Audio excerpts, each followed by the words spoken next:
That was weird. Ow, ow, ow, ow. We're live. I'm gonna wait for some people to come in, but and in the meantime, we're gonna have tactics like, look at this cool beanie.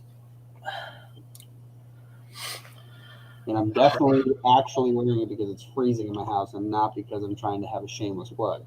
Huh. This is our virtual expo. The SNCC 21 virtual expo. Just because we like ridiculously long names. So yeah, this is the beginning of it. I'm sick, so why the live counter just start? Mine says 4 seconds now. It said live the whole time, but probably because it actually went. I don't know. It's probably a little lag or something. Yeah, right now, like we saw that whole intro, no one else did. The one we spent countless hours making with CGI. Okay. All right, let's make sure all of our stuff is working. I got to. Let's check Facebook. Somehow we got to share the link to the event page. Oh, there's to the event. Where's the event? Events.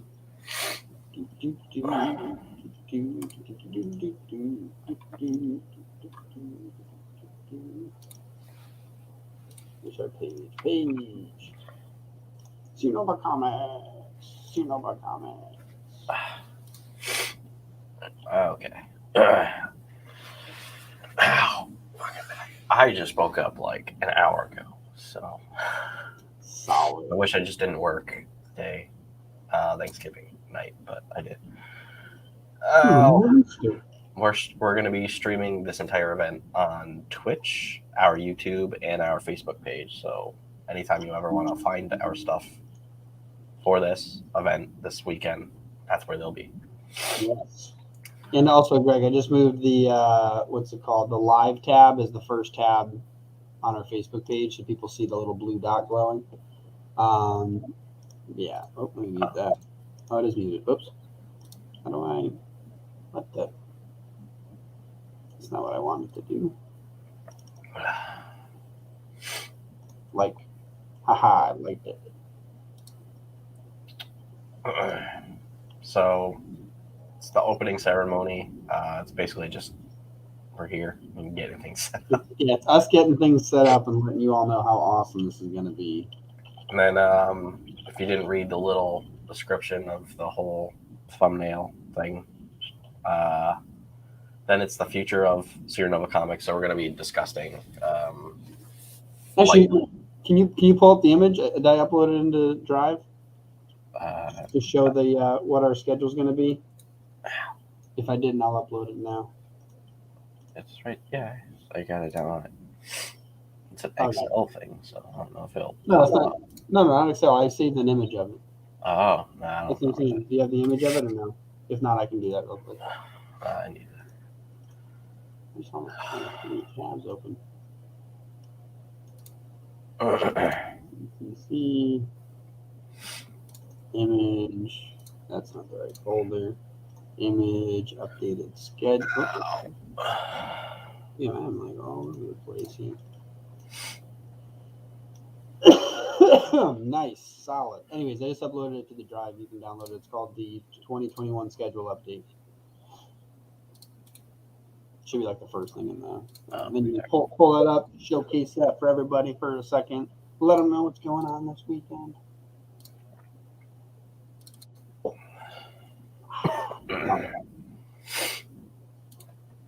Okay, so this is the schedule. So I even left the blue highlight on the one slot today that's not full. So in a couple minutes, we're going to be talking about like the future of Supernova, not our upcoming projects. We're going to be doing that a little later.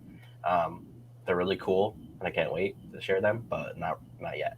So we're going to be talking about like the actual future. So like what's going to happen. Next, Erik Franklin's going to be joining us to show you how to write your comics faster and better. And then there's Maison Collawn, however you say his last name. Um, it's like a whole anime little segment that he's going to be doing. Yep. After that, we have Artist Alley. So we're gonna see if we can get some artists on here showcasing their work live for you. Definitely putting this stuff together with like eight years planned ahead of time, or 8 days. I think that's what it was, something like that. Very very much getting this stuff together quick for you guys. Yeah. Then there's Art of Storytelling.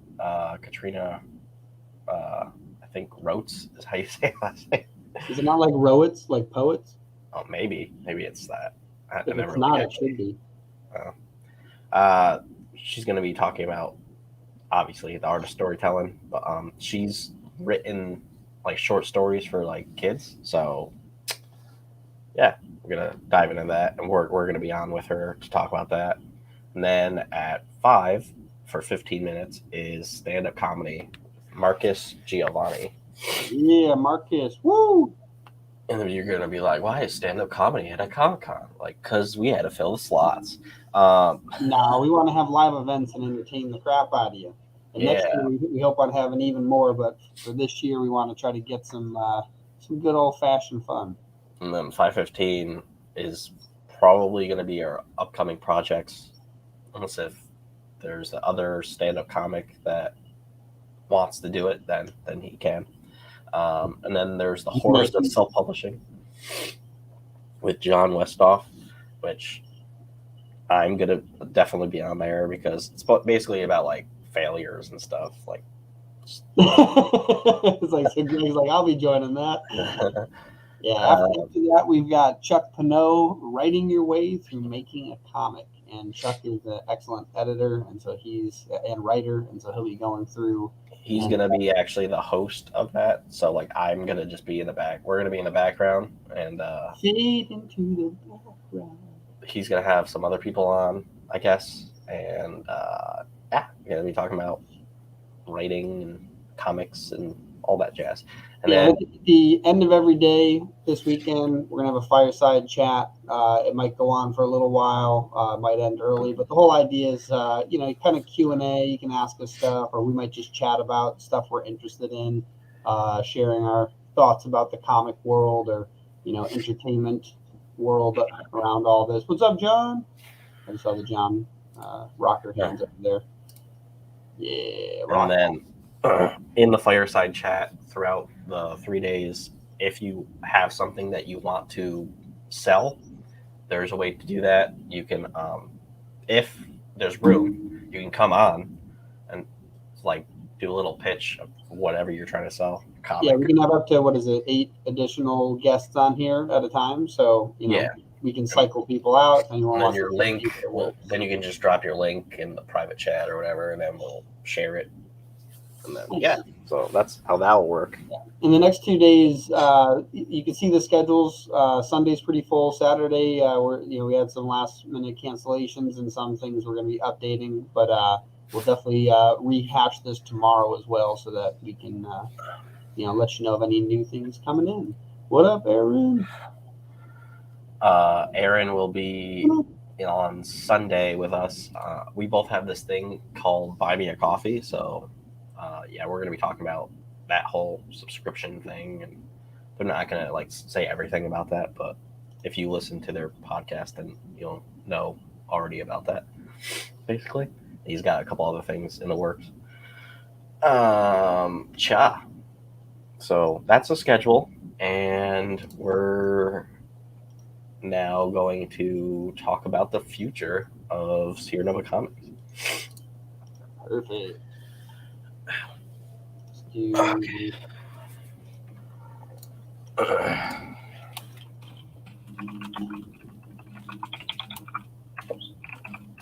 Nice.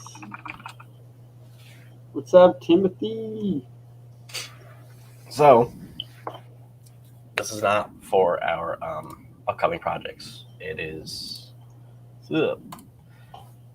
just the future. So, like what we have actually planned in the years to come and stuff. there's a lot.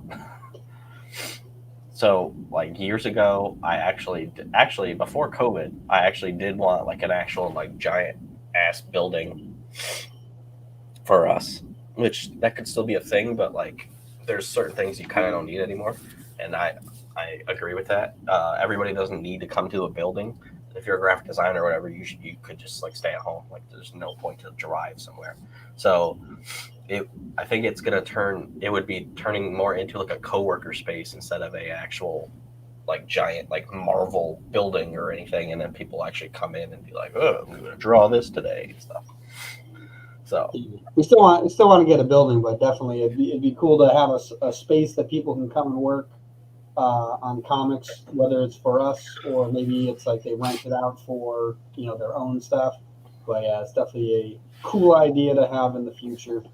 I don't care if anybody takes this idea, but it would be awesome if we actually have like an Amazon type service of shipping our stuff, because I despise the post office. And if anyone in here is a postal worker, I'm not sorry. They like shove comics and stuff into mailboxes, and it's super annoying. So like I actually was like, I've had plans of like, oh, we could actually have like a warehouse. Obviously, years to come, the warehouse, and then there's vans, and it's like Prime vans going all over, and be like, well, let's Sierra Nova Comics, and just be driving all over the fucking place.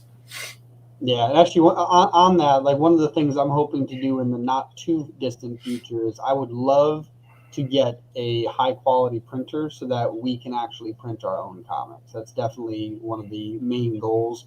We'll probably still be partnered with other printers to handle any overflow of printing or anyone who needs like quick shipping, things like that. Then we might still work with other people, but eventually we want to be able to print our own comics. So that'll definitely be a huge goal of ours. And with that, we would be able to supply that printing to all of the other creators on our platform. Yeah. Oh, this is something. This one's more for my something else that I wanted to do, and I ended up following somebody on Instagram. And now I really want to get this done sooner rather than later. So also in the not too distant future, I want to get a 3D printer, because this was something Greg and I had talked about a while ago. We want to be able to print our own action figures, right? We want to be able to create these little tiny guys, whether they're Pop Funko sized or they're like those old style Godzilla toys that were way too big, which was awesome. So I want to be able to get. Now I'm on YouTube. Look at me. But yeah, so we want to be able to print 3D print action figures. So we've gotten into 3D modeling. Greg over here has been doing some 3D modeling for the game that's in development. So that's also part of our futures. We want to be into game development for ourselves, and potentially offer that to other people in the future who want to make maybe mini games or other creative platforms to showcase their comic world. So that's definitely some cool stuff that we're working on.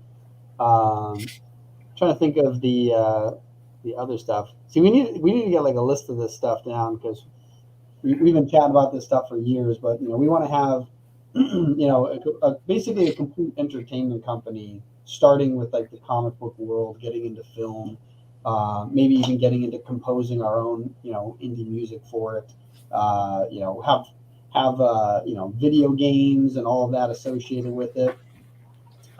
Media companies. So one thing that for anyone who's been around for a while, you've seen that we have way too many podcasts, or not enough, depending on how you look at it. So eventually our goal would to be a media center, right? We would want to have a bunch of different podcasts. Maybe there's just one podcast that talks about what's going on in the world of comic books, and then maybe we have another one that talks about something else related to a particular set of comics, right? Maybe there's like there's the true crime detectives. Maybe there's a whole thing, or true crime podcast. Maybe there's the podcast equivalents or the comic book equivalents of those podcasts. So we want to be a complete entertainment platform to showcase all the different types of creative artists out there.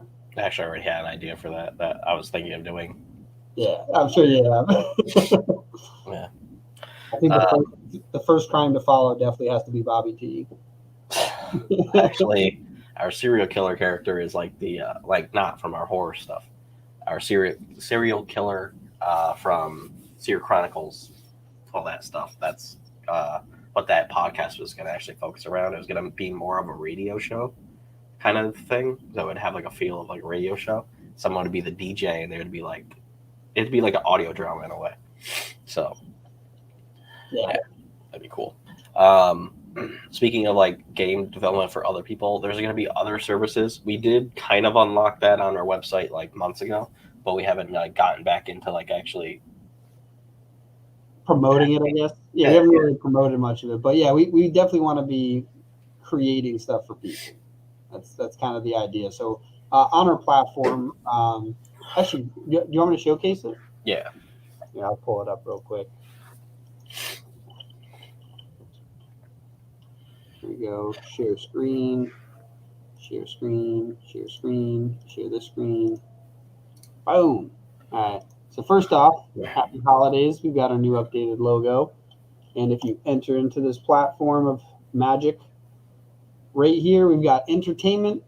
That's where all of the things to entertain yourself are. So if we click on that, you can see we've got, comic books, podcast, music.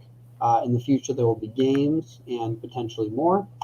We have our indie store, which we have comic books and merchandise. This is where you'll be able to print the drop shipped comics to you. This is basically done. We're just getting a few more kinks settled, and then this will be open to everyone.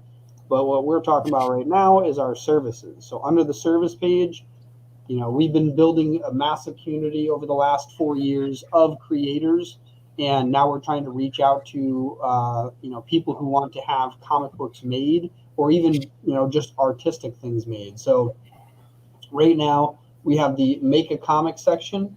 And if you go in here, we have, every type of package that you might have to go through. So like, let's say you're just a writer and that's it. You don't have anyone for penciling, inking, storyboarding, editing, cover artist, any of those things. Talk with us and we can get all of that stuff organized for you. Maybe you're the artist, but you don't have a writer, you don't have an editor, right? You don't have a letterer. So the idea is that no matter who you are, you should be able to come to us and we should help, or we should be able to help.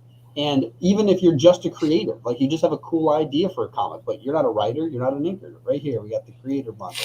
So the whole idea is you can ask us for anything and we will get all of the people together for you. Yeah. This actually was spawned because of people on Facebook all the time. They just comment and try to outbid each other, and I hate that. So that's why I don't even participate in that stuff. I would just message the people that I'm interested in working with. So, and yes, there's still new people out there that I could like work with potentially, but this is like just a more better. It's a better way to actually like find people and then get people to work with each other. I think. On our website, and the nice thing about it too is that we're trying to simplify the process. So in the future, we want to have portfolio work from a ton of different artists. So let's say you're coming in and you're a creator and you want to get a horror comic done. We want it so that you can say, "Hey, I want a horror comic done. What can I work with?"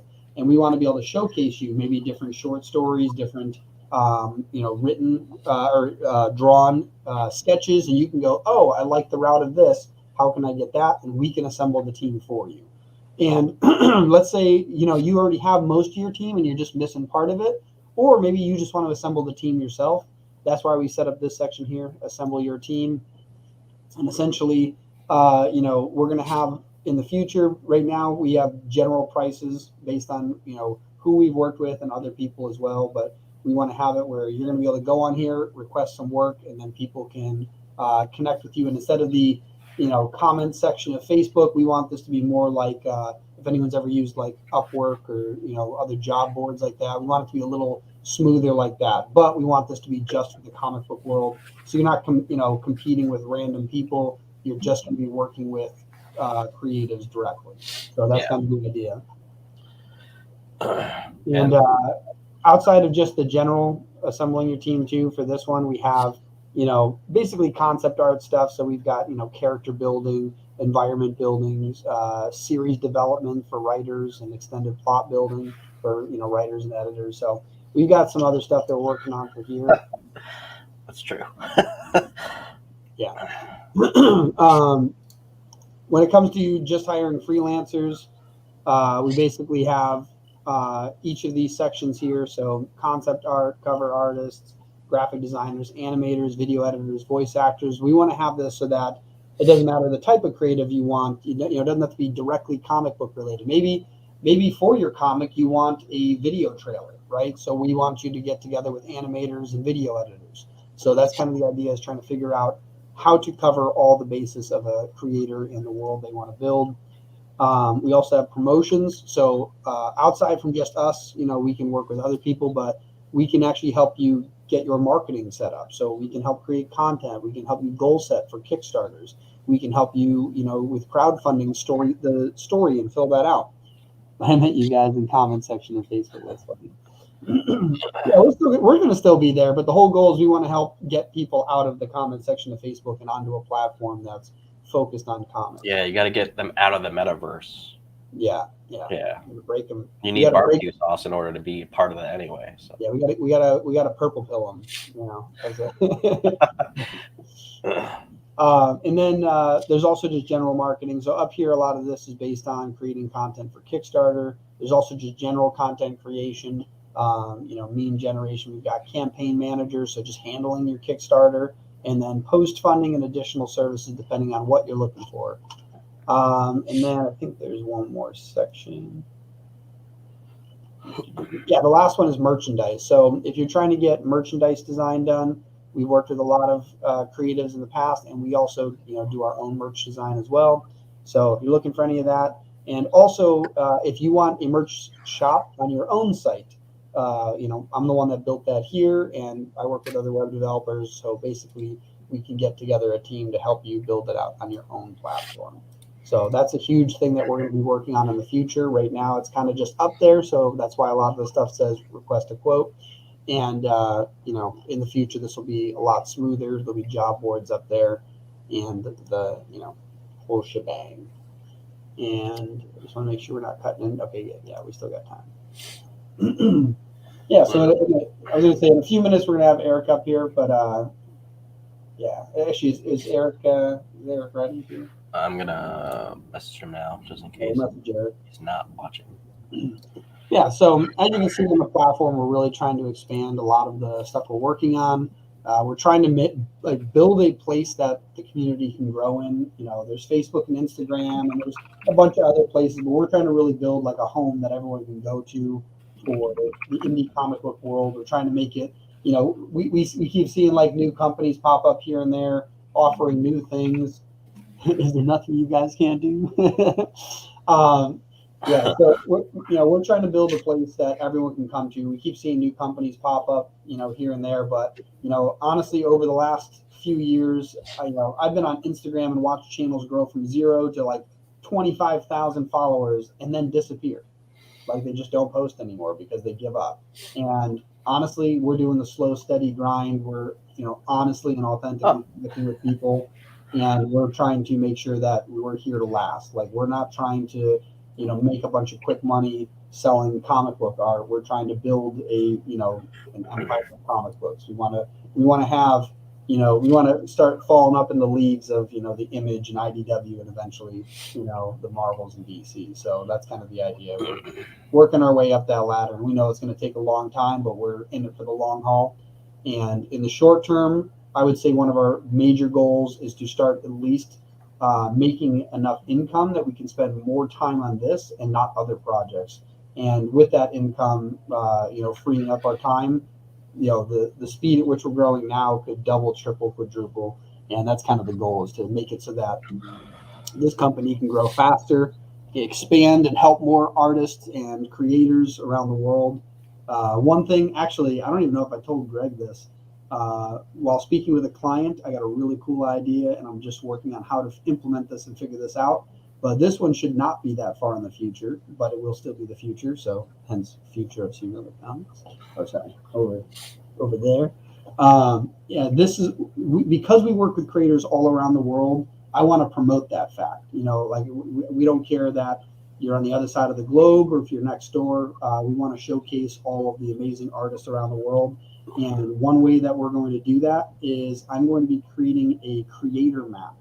So I want it so that people don't just look for our comics on our site based on maybe the name of the comic or the category, whether it's horror or action. I want it so you can go, I want comics from Argentina.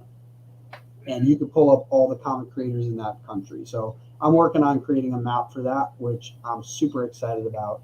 And I don't even know if I told Greg about that yet, but I've already found a. You told me that you wanted like a map for the people on our website to be like, oh, this is where each creator lives, and I wanted so that that exists, but when you click on it, it'll be like a search engine for the comic books on the site. So we've been slowly fixing the search results. I know a lot of people have used the site. The search is a little shaky, but we've been slowly improving it. It's now pulling up most of the stuff that we wanted to. But one thing eventually I wanted to pull up as well is where our comic creators can be found. So that way, maybe you're in Ireland and yeah, thanks.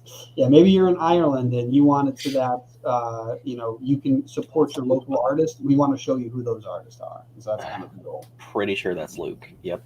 Yeah. That's his logo for his comic. Hell has good Wi-Fi. Or nice. Good Wi-Fi. Yeah. Feldegriff. Feldegriff. Is Erik ready? Yeah, he's actually watching. Very cool. Yeah. Awesome. Anyway, so the next section is with Erik Franklin. We can bring him up.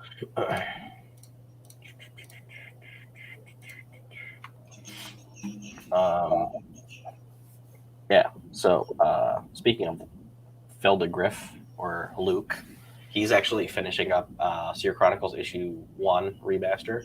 That's for the other thing. That's for the other panel, Greg. We gotta get Erik up on here. The spoilers. Yeah.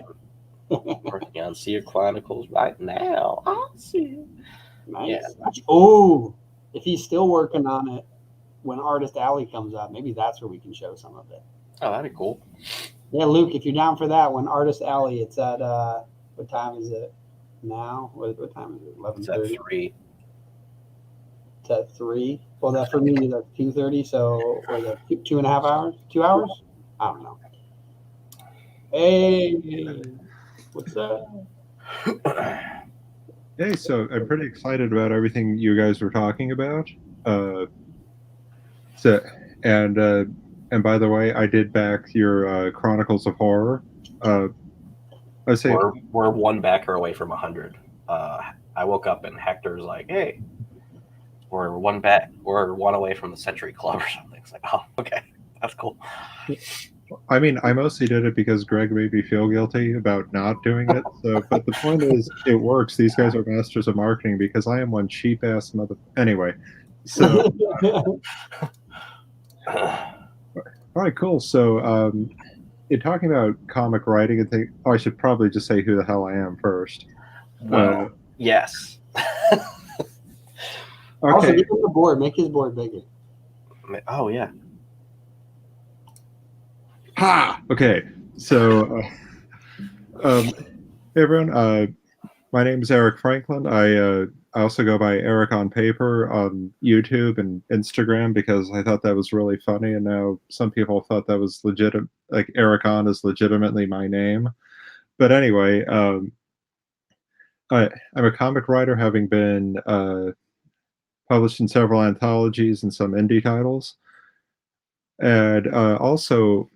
I write screenplays and other things like that, and even though I do a bunch of other stuff, I only want to talk about writing today because that's something I can go on about for a respectable amount of time before I get cut off. Okay, so when I was coming up with the panel idea, I was thinking about problems I had with getting my story ideas out. And hopefully a lot of other writers suffer with similar things, that it isn't just me. But one of the things that I think holds a lot of creatives back is this idea of perfection. Now, for me, it's like, oh, if this isn't like the perfect perfect sentence, perfect like perfect character, perfect story. I just don't want to do it.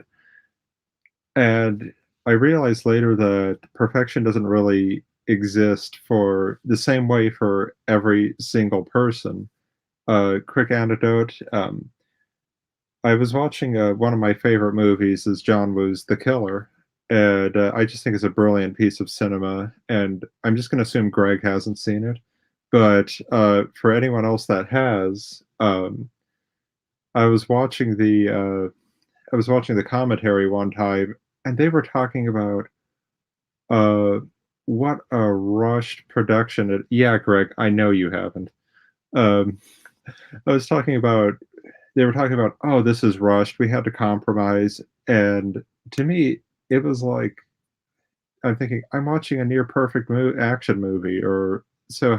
And later occurred to me, oh my god, the creators don't think it's perfect, but I do, and that's ultimately, I think, really freeing to realize is the fact that yeah, what you're writing may be perfect to you, but even to your reading audience, they may not think so.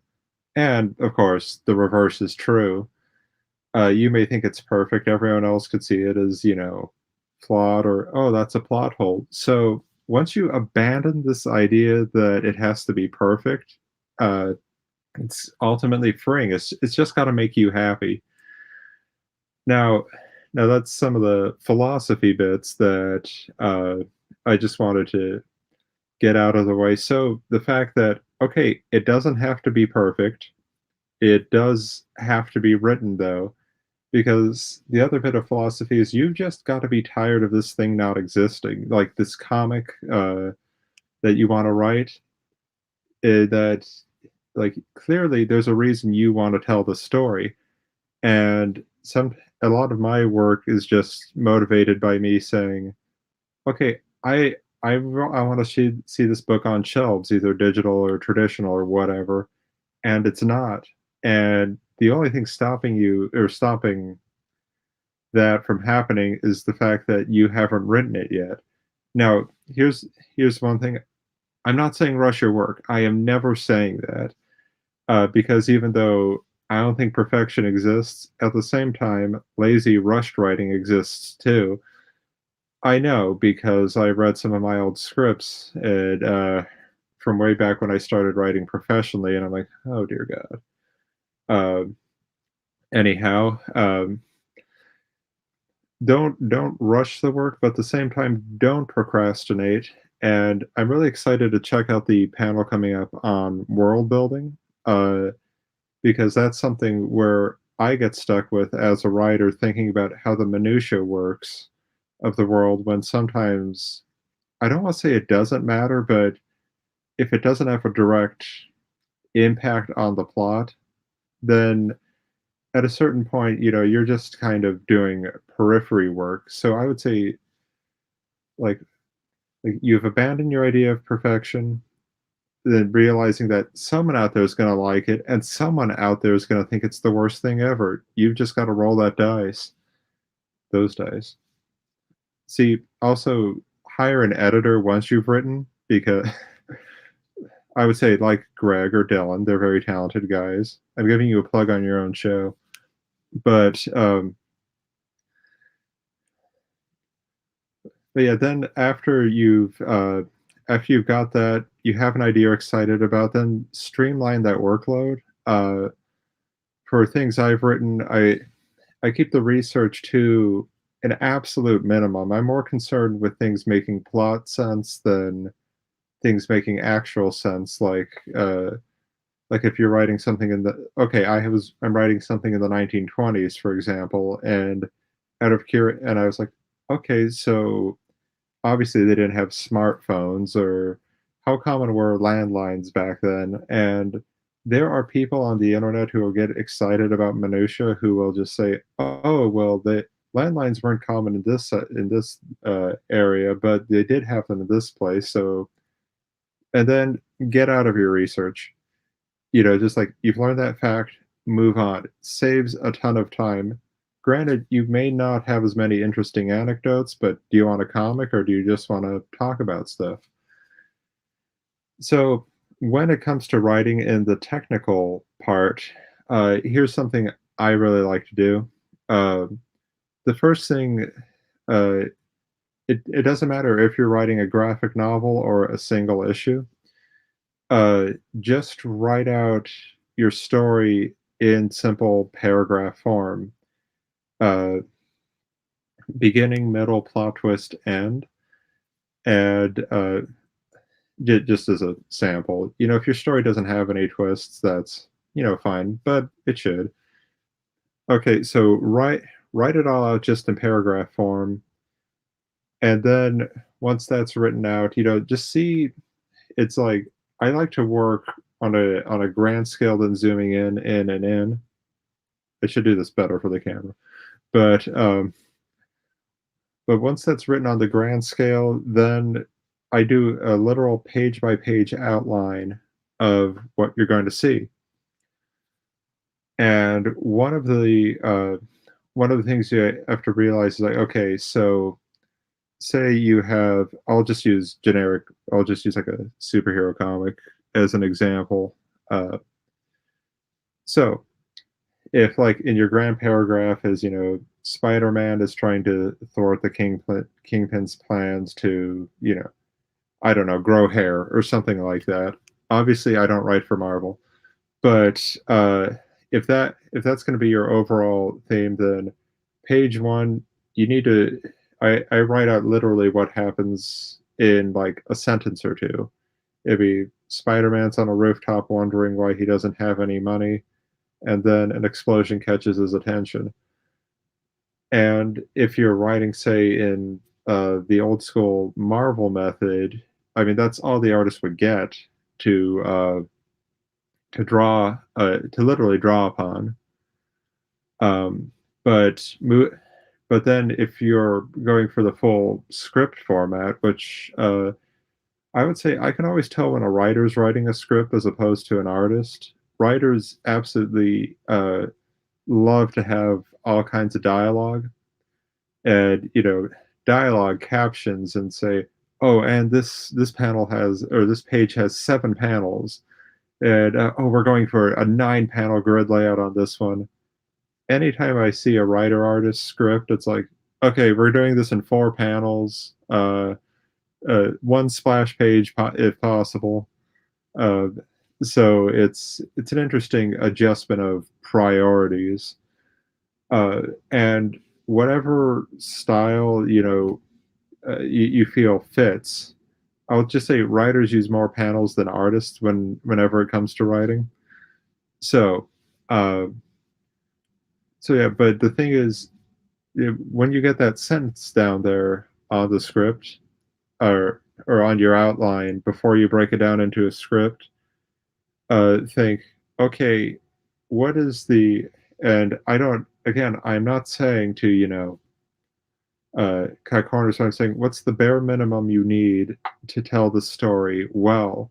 Because once you've got that foundation covered, everything else is just, it's just enhancing it.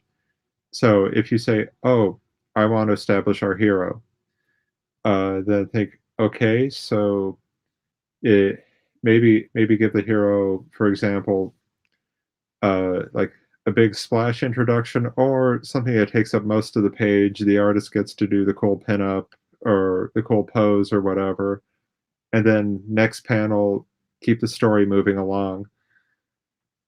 And that is something that I think you when you do like the bare minimum of work, you have to realize, and I had to realize too, that I love comics as a medium, and there is a lot of competition out there. And I am an inherently competitive person. Not so much that I like Nancy Kerrigan the competition. Like I wouldn't launch Nova Seer comics just to spite Greg for all the dad jokes. But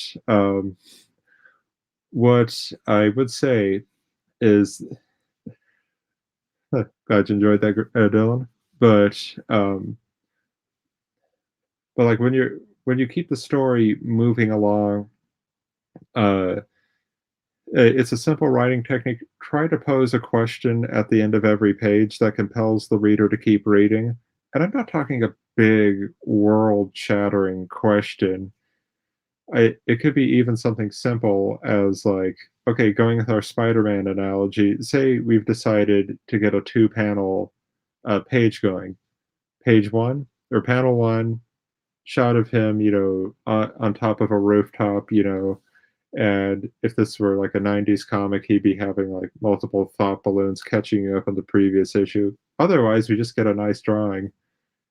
Second panel wants to keep readers intrigued. Just have a spider sense going off and him like, huh? What's that? Now, if this is page one of your comic, like obviously odd pages are always on the right, evens always on the left. With the spider sense going, hopefully characters are familiar enough with your character or your world to where they're like, oh, okay, what's going on? Next page, you have your answer. Let's say it's a helicopter, trying to gun down Spider-Man. Take as much time as you need / want for that action. But even though like I've seen, and even in my early scripts, this is a struggle, and I wanted to pass this on to anyone who might be watching. Don't have a big reveal on the odd numbered page on the right side page, because no matter what you do, your eye's going to go to the right. Nice. But I don't know if you could see Dylan's comment, but is it helicopter? Batman from College Humor. Anyway, so yeah, if you have your reveal on the odd page, and I'm only talking for print comics, digital, you go a page at a time. I don't know, I don't really read digital comics except for PDFs you're scrolling down, so the effect could be a bit different, but if you want to get your comic printed, like the print, like if they're on a Kickstarter, I always order the print copy just because, I like having it. I like having proof it exists in case an EMP goes off and takes down all the digital libraries. I plan ahead. We're going to need comics to read. Anyway, keep the surprise not on the right or odd pages, typically because your eye's going to go there first, and you're going to say, oh, okay, well, now I have to read leading up to that. And this does save your time and make the comics better because now you know, okay, I'll keep the surprises on the even pages. Problem solved. Okay, another streamlining tip or writing tip is set yourself deadlines. Because if you give yourself all the time in the world to make your comic perfect, well, eventually it's going to be years that go by. I speak sadly from experience on this. And if you're like me and a lot of creatives, you make a lot of noise when you first get the idea. You get everyone excited, you get everyone worked up, and then it's like, oh, it's still coming. It's still coming. And, a lot of it is going to dwindle off. So if you give yourself a deadline, like, okay, say you're writing a 22-page comic. Now, I don't know what everyone's work schedule is like or anything, but if you write that outline first, like say, okay, our hero or our protagonist or whatever is, here's the journey I want them to complete in this issue, or even if it's going to lead to another issue, just have it be where, uh,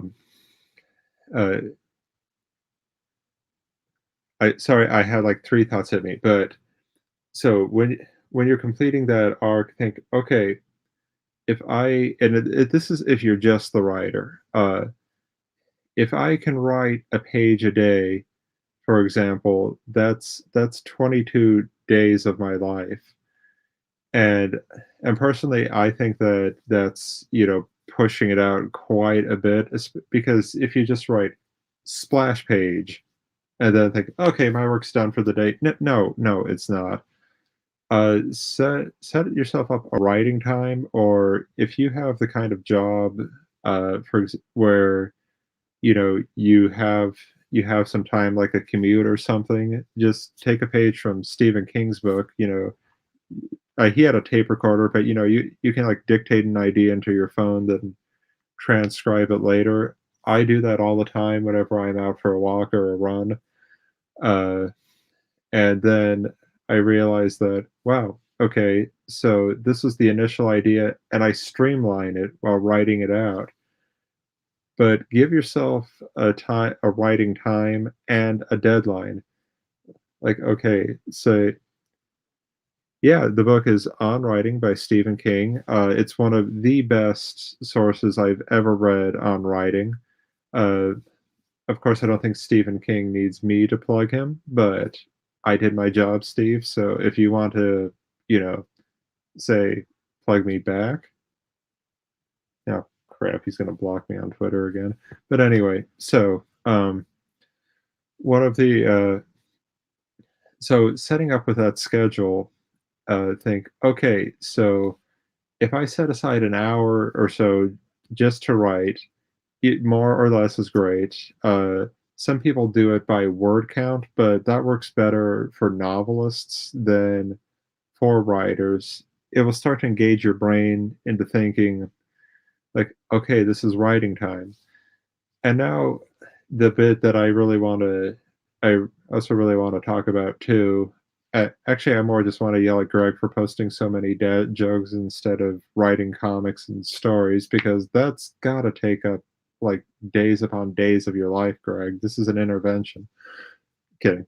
Anyway, so one of the things people come up with a lot is, oh, I have writer's block. And yeah, I've hit that too. But the thing is, here are some ways to work through it that have at least worked for me. If you've done your job and developed your character well enough, one of the things is start asking questions as that character. As in, if you say, oh, I'm lost, I don't know what's going to happen next. Well, that should be dictated by your characters. If you've done your homework, developed them enough to where they start kind of informing you what feels right for them. And also, don't ever try to make a character fit a plot. A plot should fit a character. Uh, Otherwise, if you says, "Oh, that seems forced," well, that's the writer just trying to move the story along in a way that's unnatural. But I would say get to know your characters, have them start, and then that will solve a lot of writer's block problems. It's simply you don't know the character enough, or raise the stakes. If you've come up with a storyline that is really easy for your characters to solve, well then I would say you haven't started with the stakes set up high enough. Like as I said, that lame CEO. Oh, the Kingpin wants to get hair, and Spider-Man has to stop him. First off, that's a dick move on Spider-Man's part. Secondly, there are no stakes to that story. So, but if you have it where something like, okay, well, the Kingpin has hired Craven the Hunter to go after, uh, I don't know, Daredevil for some reason, and Spider-Man has to warn him. Like, okay, there are some stakes, but we know Daredevil can take care of himself, so it's not ultimately that suspenseful. I mean, it's something that can be solved in half an issue. So build onto that. Introduce complications, introduce plot twists. Like, like you know, hey, I'm not going to give away that good idea, even though I had several come to me. But do introduce things that complicate the hero's life, that prevent them from getting to that goal. Ideally, it'd be great if you made it personal. When I write for other people, the best feedback I received is that, wow, you tied it into that character. And you don't want to write cookie cutter stories. You want to write character specific stories. Like uh, I know I saw you guys, I think you have a panel coming up on like how to repurpose public domain characters. And I'm really excited about that one. If it doesn't exist, it was a great idea and you should do it. But one of those things when I've written for several characters like Black Bat, Purple Scar, Sherlock Holmes, Alan Quatermain, is you need to make your story very specific to your character. That's something only that character can solve. So, um, so when you're trying to streamline, write your comic faster, think, why does this character need to solve this problem? If they don't, if that's not something that only your character can solve, then you need to rework it to where thinking, okay, this character must be able to solve this problem. It's and you should be able to generate some suspense. Like Batman fighting muggers in an alley. There is absolutely no suspense to that because we're thinking, okay, well he's like freaking Batman. He should be fighting Bane and supervillains. Uh, However, if you have some average guy just getting mugged, hopefully there's some suspense because we don't know if they're a government trained assassin or we don't know if there's some mystical sorcerer. I mean, with my luck, it would be me. And I would say, though, that I played a lot of Double Dragon back in the day, but that's no guarantee of victory. But they don't know I played Final Fight.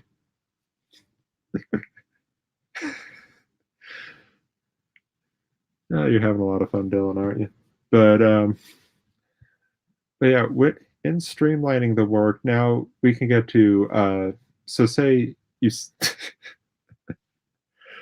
nice. Okay, so you've got your book written out.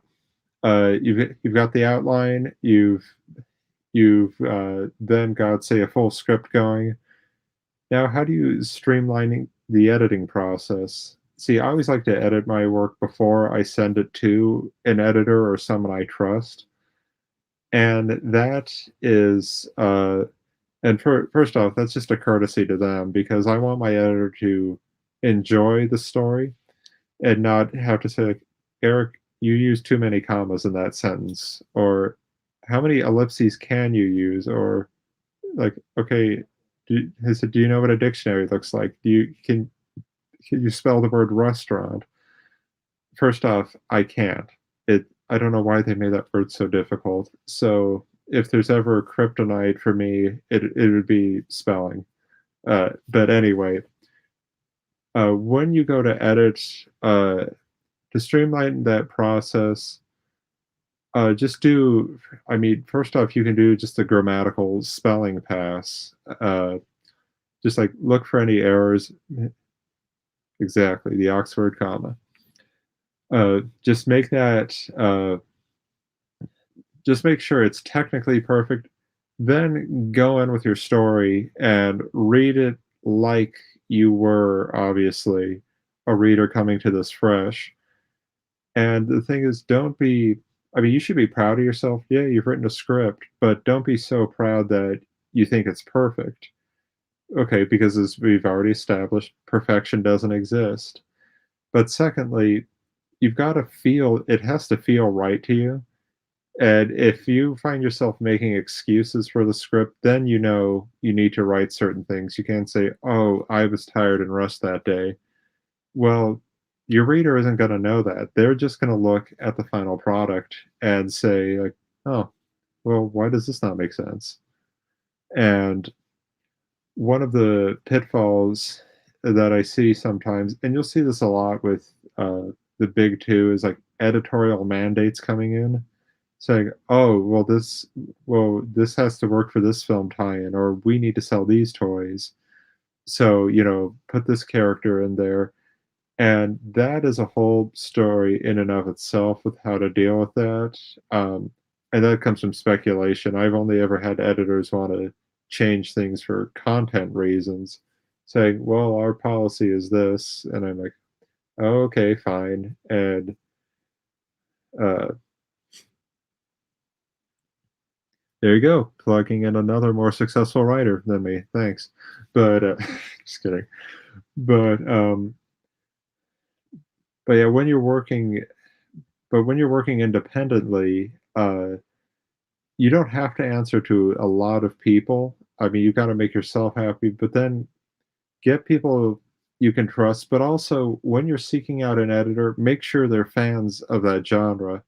Like, uh, like Greg and I are big horror nerds, for example. Those are the movies Greg has actually watched, so we can talk about those. But if I say, "Hey, I've got a horror script, or horror comic. I would really love you to read it." I know that I'm getting, someone who likes and respects the genre. Like, for example, if you ask me to read, "Oh, I've written kind of like a love story romantic comic. Eric, will you read it?" I would, say, "No." I mean, unless you're paying me, in which case I'll take your money, but I won't enjoy it.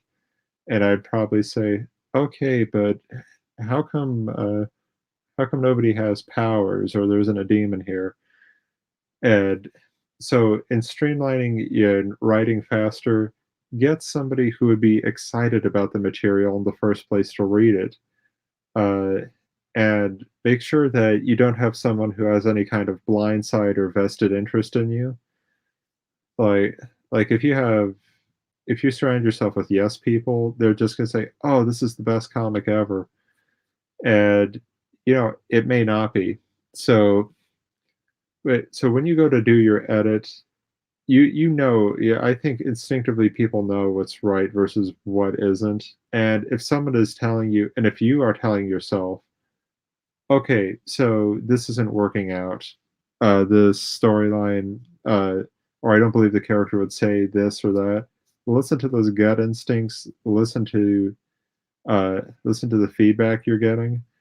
I mean, it's admirable to stick to your guns, say, "No, it has to be this way," but make sure they're objecting to, or what they're objecting to actually makes some sense. Like, for example, if someone says, "Oh, I don't like the level of profanity in this book," if that's the way the characters would talk, that person might just sounds prudish, is probably not gonna be your intended audience. And by the way, I've made it through this whole panel without heavily cussing so far, so I'm really proud of myself. That was a personal goal. All right, moving on. So, so another thing you can do to streamline your process to figure out figuring out, okay, so I've written it out. I've written the paragraph outline. I have written the page by page outline. I've written a full script. Uh, and you may be wondering, why can't I just start writing a full script? Well, the problem is with that, your story, at least in my personal experience, you can go from writing a simple issue to suddenly it's like page 40, you're caught up in the world and then thinking, "Oh, geez, I had the start of a good scene and then I just tried to build onto it." Well, sometimes just write a scene. Just write a scene you really want to see and then start asking questions where things happen, where they came from, and then that can start building up the rest of your story. Um, but write that only in outline form. Like, for example, a new superhero I'm developing. Uh, I'm not. I don't have a name for them yet, mainly because the name I wanted to use was taken by another comic. Oh, and by the way, streamlining tip: Google every name first before you commit to it and get emotionally attached, like I did. Anyway, I'll get over it. But but when but English, there you go. Okay, so the scene I had written, I was really excited about. But it felt like the middle section of a story. Instead of just thinking, well, inspiration will come to me later. You can't count on that, especially if you've got deadlines. You've been hired by a client. They said, "Hey, I want you to write about my characters. Go." And if you're given a deadline, you don't have to wait for inspiration to strike. That paycheck and that commitment you made should be your inspiration. So now it comes time to work, and you've got to start asking questions like, okay, so I have a good scene. where are these characters going to go? And then think, oh, all right, so like, hey, okay, so here, if I have this interesting scene, but it feels like a middle scene, what would logically lead up to that? Okay, I also tend to write, there's an expression I heard, it's just like, outline like Spock, but write your dialogue like Kirk. And I'm not talking stilted dialogue. What I mean to say is think logically about your story, but then write the dialogue from what it sounds like a human being would say, write more emotionally.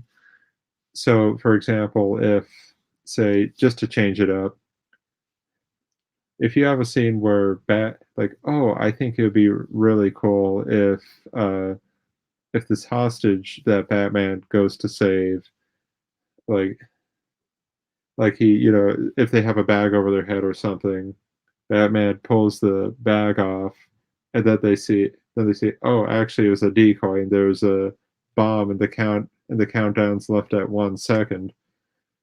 Like, okay, that sounds like either a good turning point or a good finale to the story. If that's at the beginning of the story, then I'm thinking this book isn't called like the death of so and so or the death of Batman, uh, because you have to build suspense. But start asking yourself questions like, oh, okay, well, what character and in the rogues gallery is likely to use that kind of um, plot device or weapon? Thinking, Uh, Riddler? No, no, I don't think so. He just wants to prove how smart he is. I mean, you could say, well, he wants to prove how smart he is by killing Batman. Personally, I just like the idea of the Riddler being this, insecure jerk who just is trying to, show off. So, so the point is, find what fits. If you think, oh, okay, Joker, say we want to have Joker do that, then think, all right, so what would he have done to a full Batman up to that point? And then you start build your story backwards from that point.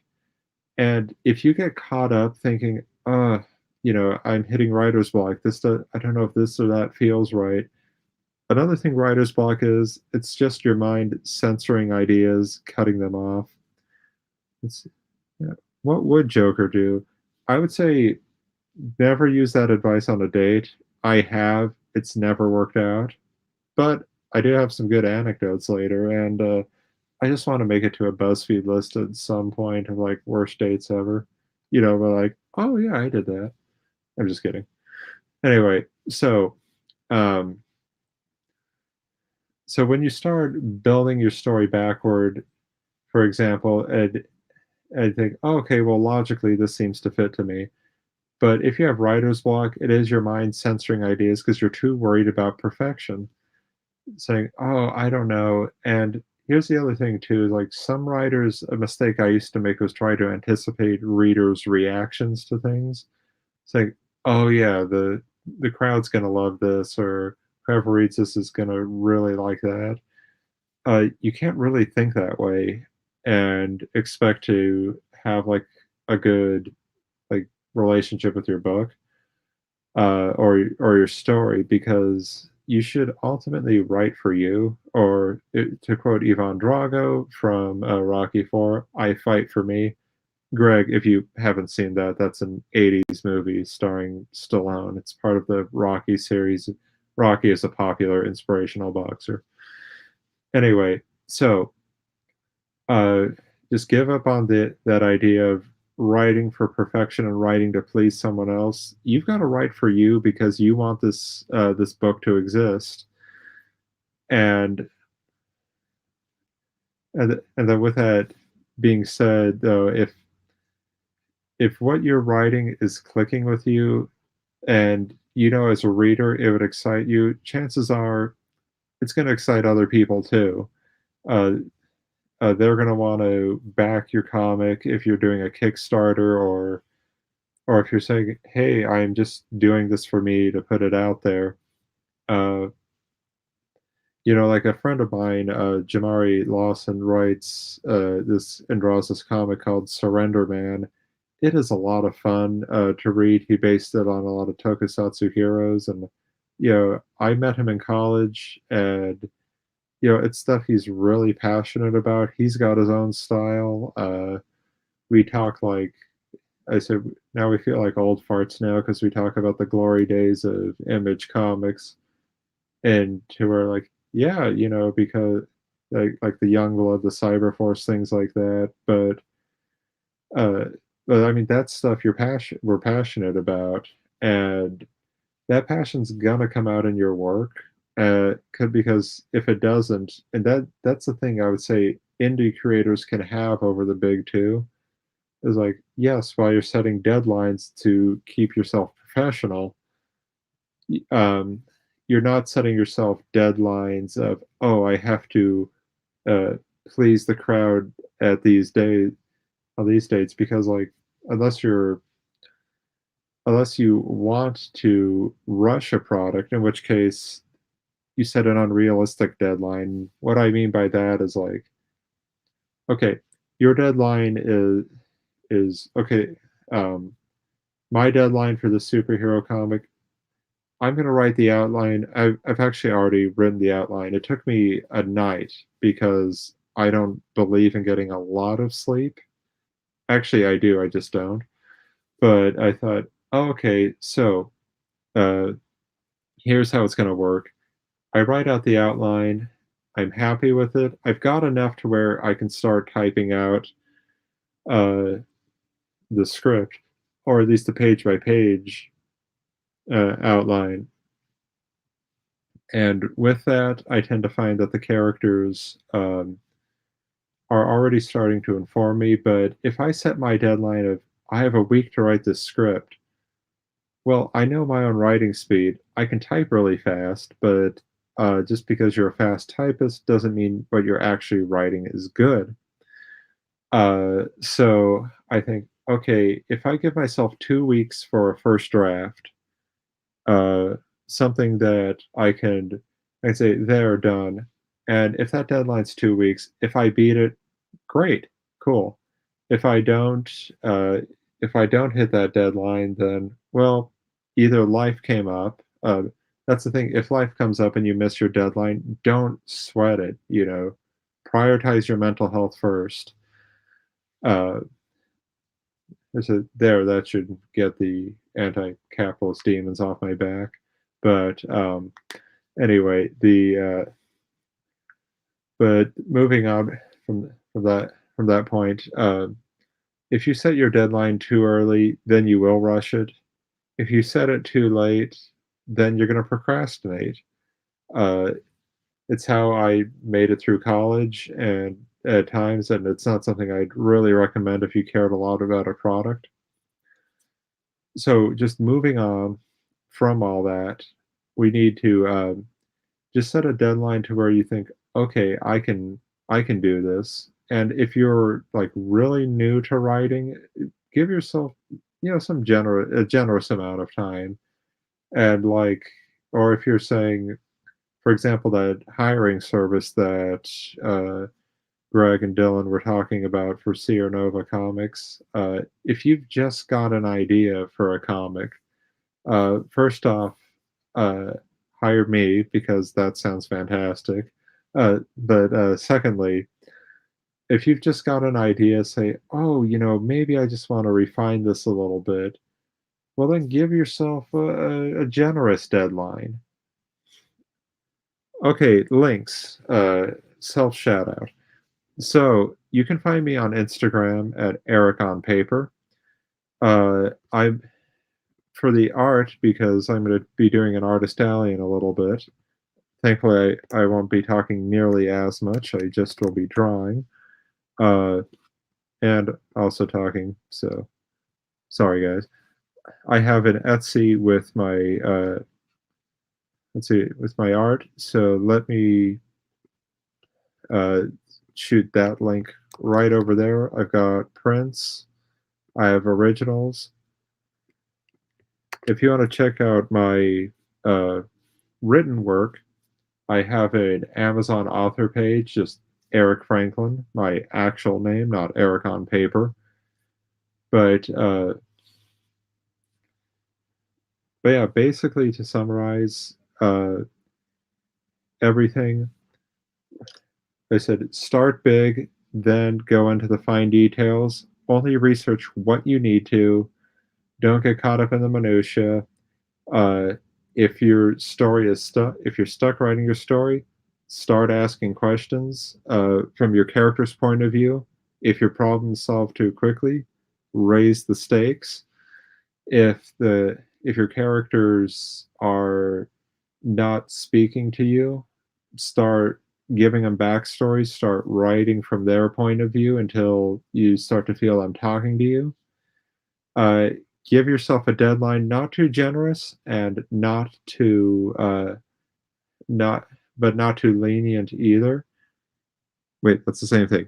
Not too rushed, but not too generous. Find your own writing speed and your own writing pace. Write whenever you can. Be very critical of your own work. Be be your own editor first, and then give it to a trusted editor who loves the genre. That's See, how am I doing on time?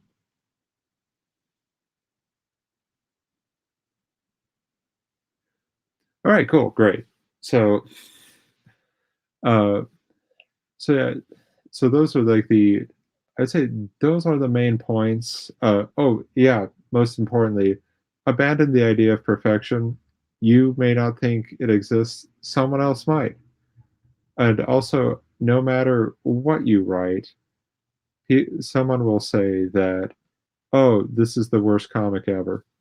Or, and, for them, they're not always trolls and haters. For them, it might be the worst comic that they've ever read.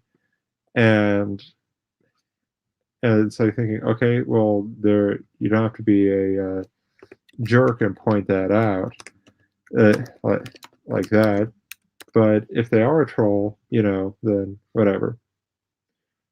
Uh, so so yeah, overall, I think that those are the main points I want to cover.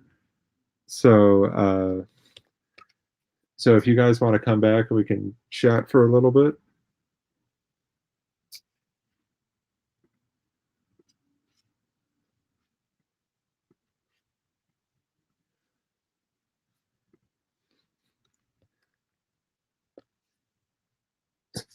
Okay, so what? So Dylan and Greg will be joining us again momentarily. Greg, well, I've been trying to help him with his writing, or trying to intervene on behalf of all the dad jokes he posts. He's probably run to the bathroom. Oh my God, Dylan, I don't know how you put up with this guy. He is like, he's like one of the worst. I swear. I'm just kidding. So, okay, so yeah, as far as writing prose fiction, while I'm just killing some time, I don't. I do write a general outline because you need to when you're submitting to an editor. Uh, they typically want beginning, middle, end, uh, and a project I'm really excited about is adapting this public domain character. I don't know if I can announce it here yet, but she's really cool. Kind of like, imagine like a woman Flash Gordon. Uh, but in writing that, they want to know where's the story go after this book, because I'm committed to doing 2 novels for this company, and it's an interesting thing to write out. Oh, good, you're back. Yeah, I had to get cold and sinus medication. gotcha. That's what I was doing. Greg, real quick, put up his Instagram and just leave it up for a minute too, so people can see it. So you fly through the links. I'm like, yeah, just leave it there for a minute. Yeah, no, I was actually taking notes during that panel because I love learning about this stuff.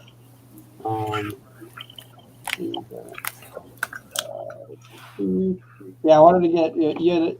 we had a breakdown of the summaries, but I didn't have my note page up when I was writing that. We had what was it? Abandoned perfection. Was it abandoned perfection? Well, go through the outline again, like of the stuff that you said. Okay, so for the outline, I would say, Greg, first off, I hope you're feeling better. It's not going to just magically work. Hey, I believe in magic, so you shut up. Anyway, okay, so for the outline, when I write a story, I write it out first in very basic paragraph form, almost with Tarzan levels of sophistication, just like hero sees secondary character. Secondary character says, "I don't love you anymore." Then then complication happens. Things like that. Write it out that basically as like a broad outline. Then think, okay, start pacing the story. So if it takes like 3 pages for that dialogue scene to happen between the characters, like thinking, okay, so characters make awkward small talk, main point of the scene, aftermath. Because most important conversations in my life usually take up 3 comic pages. But anyway, break it down from that to say, okay, and that's all you write for those pages. Then I go in and I start writing the full scripted dialogue, knowing I need to get to these points. And you can have one character be more verbose than the other. However they talk. I can't tell you how to write dialogue for your characters, because you should know how to do that. For how the character should speak. At least that's my opinion. You shouldn't have Batman say, "I'm the GD Batman." Oh, I'm sorry, but that's just my point of view. Yeah, how I actually write comics is I first do like bullet points. Yeah. And then from the bullet points, I do the paragraph thing. And we actually came up with a thing when we were editing. Well, I was going to say, what you were describing. What we are doing now is, after Greg's like written most of it, I kind of like read through it, and then I ask him, like, what do you think the general plot points were? And then we kind of start right where you were saying, with like the broad outline, and like we almost like rewrite it again. So we do the broad outlines, then we read through the broad outlines, determine how many pages it might take to do those. So we'll like estimate, like, this is 1 to 3, 2 to 4, stuff like that, and then we rewrite the whole story again. And that's been like our best way to edit. And I think I actually might have got that idea from speaking with you before, because I think we've discussed similar ideas before. But it's a really, it was so helpful, because the pacing of the story is so much better when you know how much time you need to, like, not to fill, but like, that it shouldn't take longer than this. And if it does, you might be talking too much, you might be not showing enough, you might be doing something that's not really moving the story along. And having a 57-page comic isn't the way to do it. The reason comics are 24 pages on average is because it's kind of the attention span. You get to look at beautiful art, and I'm done. Like, the thing was a great story, and now I want the next one, right? As opposed to writing a novel where, like, you need to captivate them for 300 pages. Yeah. Yeah, and I mean, obviously, the cardinal rule of show don't tell is I think that goes for any medium, but especially comics, because some early stuff that I was reading is like, and then this amazing thing happened off panel. Like, oh, that's great. Wish you could have seen that one. Yeah. But yeah, I think that a lot of what holds people up in their writing, and also just another word on pacing, very quickly, just popped in my head. For the love of God, I don't write for the trades. Whatever you do, because to me, that is like the least satisfying read you can get in a single issue, is something that's paced for, like, okay, you're doing a 4-issue story arc. Well, this will feel better reading it in a graphic novel, but if it's just like, that's going to feel like, well, okay, this was an unsatisfying experience. Like Dragon Ball Z. It's like, on the next episode. One more episode. Don't worry.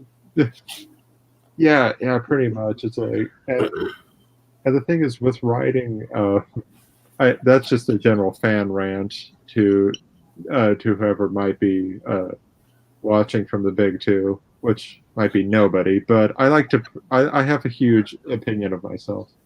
I think that's a good idea, though. Like you were saying, to write the broad outline. Let's say you do have a 4-part series, kind of like I was describing, like how we did like the sections and define the pages. Maybe it's like you do that for the broad outline. Take each of those broad sections, make them their own issues that have their own broad outline, and like Yeah. so, like because like every like, think about like all the Marvel or DC TV shows. All of them start with a problem that was from the last episode. They finish that problem and run into a new problem to make you want the next one. But that first problem is solved or at least moved so far ahead that it's satisfying, but just enough that you want to read the next one, and not so much that you're like, oh, I'm all good, I don't need to watch anymore. But like that's what season finales are for. Like, so you do want it so there is a closing at some point so people feel good. But you definitely don't just open. Oh damn! What was that? The last, or no, the second to last Star Wars movie they released, where like they opened a bunch of plot points and then like they didn't close any of them in the final movie. Yeah. Like that was the most frustrating thing ever. It made the last movie so unenjoyable that I think it's the worst one ever made by far. Like not even close. Like Also, a tip when it comes to writing dialogue: if you write a dialogue that says "and I am all the Jedi," you're probably not doing your job. And again, nerd fan, I'm thinking, wow, this is me as a kid on the playground saying that, thinking that is like the coolest thing ever. But yeah, also, but I think you bring up a really good point too in terms of subplotting, is like introducing it and like planting those seeds in a grand outline, and you don't have to finish it even in that first issue or even that second issue. It'd be like, okay, well, so while Hero's off fighting the main threat, secondary character is dealing with with this issue.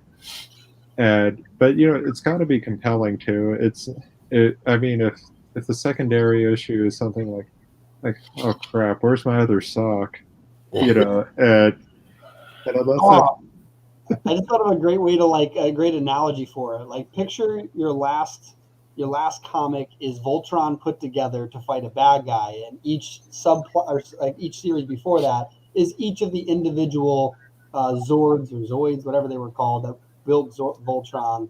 That like each of those is getting put together and finished, putting together. So they might not finish the main plot point, but you're finishing a plot point. Like maybe you've added a new member to the team, and that's the closing of a plot point, and that's kind of the idea.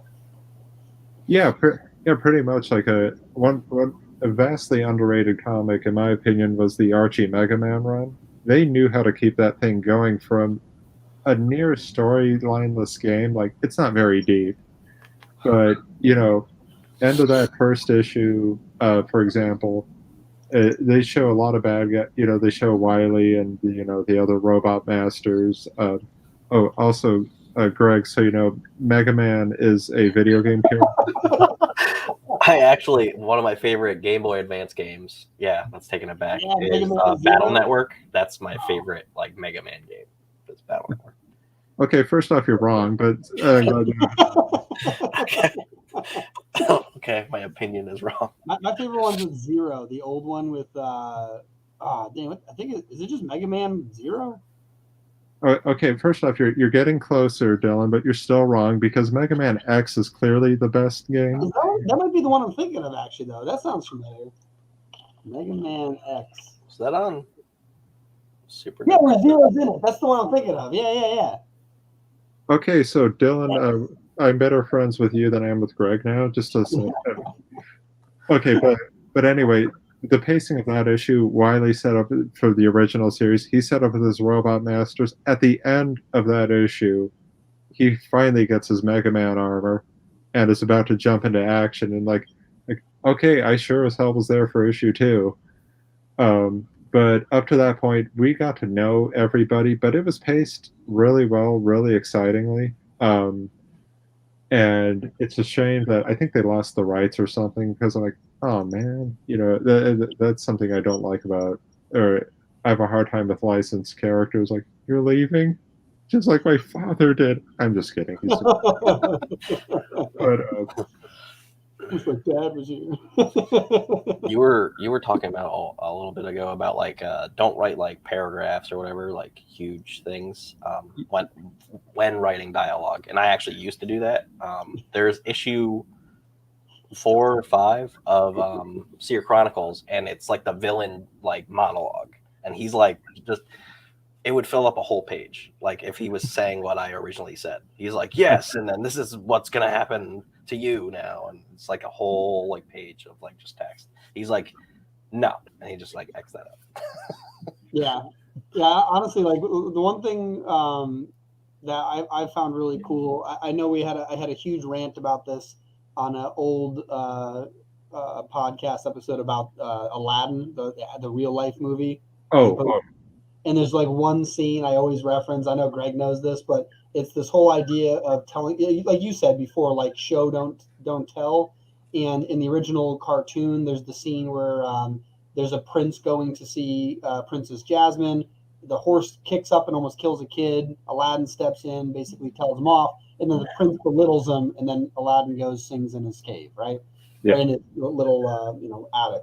And in the cartoon, it's done brilliantly through visuals, like simple things like when Aladdin steps in, the guy looks at him once, basically knocks him into the mud, doesn't look at him again, talks crap to him because he's belittled, and then the gates slam in front of his face, and you can see the palace in the distance, and it started off like definitely like noonish, like in the sense of daylight brightness, and by the end of the scene, it's almost night, and when he's up in his little attic, it's nighttime, and he's singing sadly to himself. And basically everything I just described was not in the real life movie except for the words. So the showing, not telling. So he doesn't get tossed into the mud. The prince looks at him the whole time, like giving him the time of day. He's supposed to be a street rat. Don't even look at him, right? So he looks at him the whole time. The gates don't slam in his face the same way. And it's daytime the whole time. Like, so you never get that like sadness with the environment. And it's like all that stuff is so powerful. And in comics, it's even more important because you can't spend 3 panels explaining someone's sad. Maybe it's just raining that day, right? Yeah. Things like that. Yeah, and I would say if you're also if you're only a writer and you're communicating with your artist, I would say that keep it open to collaboration, especially because like if you've got if like to evoke sadness, for example, that could be something where you say to the artist, okay, how would you depict this? And if they say, oh, I want to do like a silhouette of the character with rain falling on them, head down, shoulders slumped. And at that point, I'd say X the dialogue, just X it out, let the visuals tell the story. And may be painful for writers to hear, but sometimes the visuals really sell.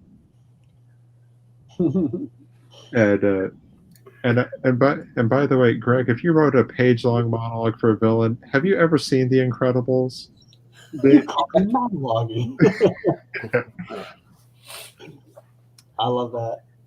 Yeah. I after like Dylan hasn't like actually edited that issue yet, but he saw it and he's like, oh yeah, we're not gonna be able to do that. I'm like, yeah. So then I went back and like obviously fixed it, but yeah, it used to be like a page long. And I would say one big thing that you can do with that, like let's say you are a writer and you're writing out a monologue for the villain, it is okay to do that in a comic, but maybe make it a big splash page. Maybe make the lettering like phenomenal, right? Like maybe like it's text up here and then like destroyed text over here while he's shouting and angry. Like there's ways to add a lot of dialogue, but also make sure that you're not adding it for the sake of like, the villainous monologue. I feel like sometimes they did that in cartoons for comics because they had to fill up this incredibly beautiful splash page and then make a story out of that that's got to last 30 seconds in a cartoon. right? So sometimes those monologues might have been drawn out because they couldn't showcase the power of a single shout with like a panel art that looked absolutely incredible without making the rest of the cartoon look terrible. Yeah, yeah. I mean, there are ways to do monologues, of course, that are, that, as you said, lettering helps quite a bit. I think one of the, I don't know if you're like me, but if you're reading, it's like if you see tiny figures at the bottom of a page and the rest is just text. I mean, I'm not afraid of reading at all. But I'm like, oh god, I don't know what it is. It's a, um, but I think like my favorite anti monologue was even in the Bond movie Goldfinger. Of that, you expect me to talk? No, I expect you to die. The thing is, everyone remembers that, but then like, I think the scene every writer dreads is like the briefing scene. Where you have to set up. Okay, so hero, here's your mission, or villain, here are my evil plans, and you need to find ways to make that interesting because it's essentially you're just being talked to. It's important, but something you can do to streamline that a bit is find a way to keep it literally moving.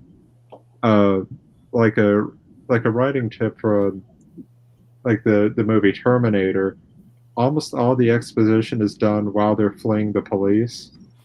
So you've got movement, you've got stakes, uh, and Kyle Reese is talking to Sarah Connor, and he's like, no, they can't be killed, they can't this and that. It's a ton of heavy sci-fi stuff to be dropping on an audience, uh, but they keep it moving so fast that I mean, you don't mind if the scenes wouldn't work nearly as well if they just ran, sat down in a park, and just talked it out. The whole movie would come to a stop. And also, I'm really disturbed by the fact that Kyle stole a homeless guy's pants and never changed them the entire movie. That has always bugged me. Something else I was actually just thinking of because we're probably gonna be utilizing this in some of our comics. But oh, Greg, do you have issue 2 with you? Because I don't have it with me. Josh has it. But something Greg's about to get that we did was sometimes setting up the plot point for like a story could be done. This is a comic from IT Comics called Neon Future. And what they did was in the very beginning, they just did a dialogue, just one page, some beautiful artwork, a little bit of a Easter egg up here, and then just a text block as the first page of the comic. So some people who don't know what they're doing can do that. What we did was to make sure people didn't forget where we were in our last comic. We actually created a newspaper to put in the front of our comic. Oh, cool. So now what we're doing is we're telling you a little bit about our world. You know what's going on. It's a flashback or like a refresher of what just happened. And now we can move forward. So there's like different ways to like get the reader involved without having to essentially, like just spam letter blocks at them. Because honestly, like the reason why there's a letterer, like that's the reason why that's a job role for creating a comic is it's meant to be done beautifully. If it's not, like you want it so that you don't recognize the lettering is there. In fact, if you recognize the lettering's there, unless it's just like some really incredible work, it's probably bad. Like you want it so it just blends in with this artwork like it's part of it. And so, yeah, too much text, it's like you're going to destroy that illusion that it's, artwork. Yeah, that's the thing too. One of the things I like about making comics is that it is a very collaborative, like flowing process. Like when I've done lettering for other people, I would rewrite. I'd have to do a rewrite sometimes because I mean, someone would have a character very wordy, eats up all this beautiful artwork that someone else did, and I'm like, no, I can't do this. This is an injustice. And the thing is, I change it, but then of course I write the letter, or I write them saying. He's only saying that because he's a letterer. Yeah, I'm not a professional letterer, but I have taken classes. Just so it helps as a writer to know, like, for example, I think Tom Orzechowski, I think from the Spawn series, one of like my favorite letterers, gives everyone, like really a really clear identity, things like that. And there's a lot of text in those books. Todd McFarlane tends to write quite a bit. He muses a lot in the captions. But with the pacing, it's like there's these large dark bits of artwork where it's just they're stuck. It's not. It doesn't feel like it's like pasted over art. It feels like it's integrated into the story. I was gonna say the captions the other way too. Like, so instead of like our newspaper idea or that big block text in the beginning, our so far like our fan favorite, like the one of the comic that of ours that people like the most is the one with the least amount of dialogue but a ton of captioning. So like it's one of those things where when Greg originally wrote the story, we sent it to an artist before we fine tuned it so that the panels would be done properly. So essentially, the artwork was great, and we're like, crap, like we can't fit the text we need to do in here. It's too much. How do we rework this? And we basically rewrote all of the dialogue to fit this beautiful artwork, and it ended up being this caption-based style artwork where it's like an inner monologue. So it's just little blocks of thought. So we were able to make it look beautiful without it being like a bunch of conversations happening. And that was another alternative, is to do the captioning block, like telling the little stories while you're looking at this incredible like splash page or multi movement page. Yeah.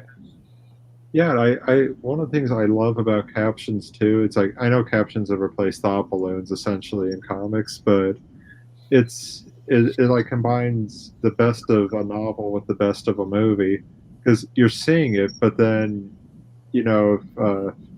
like if I said, if I like hey Greg, how's it going, and I thought to myself like okay, act natural, you're going in for the kill, something like that. That creates For the kill.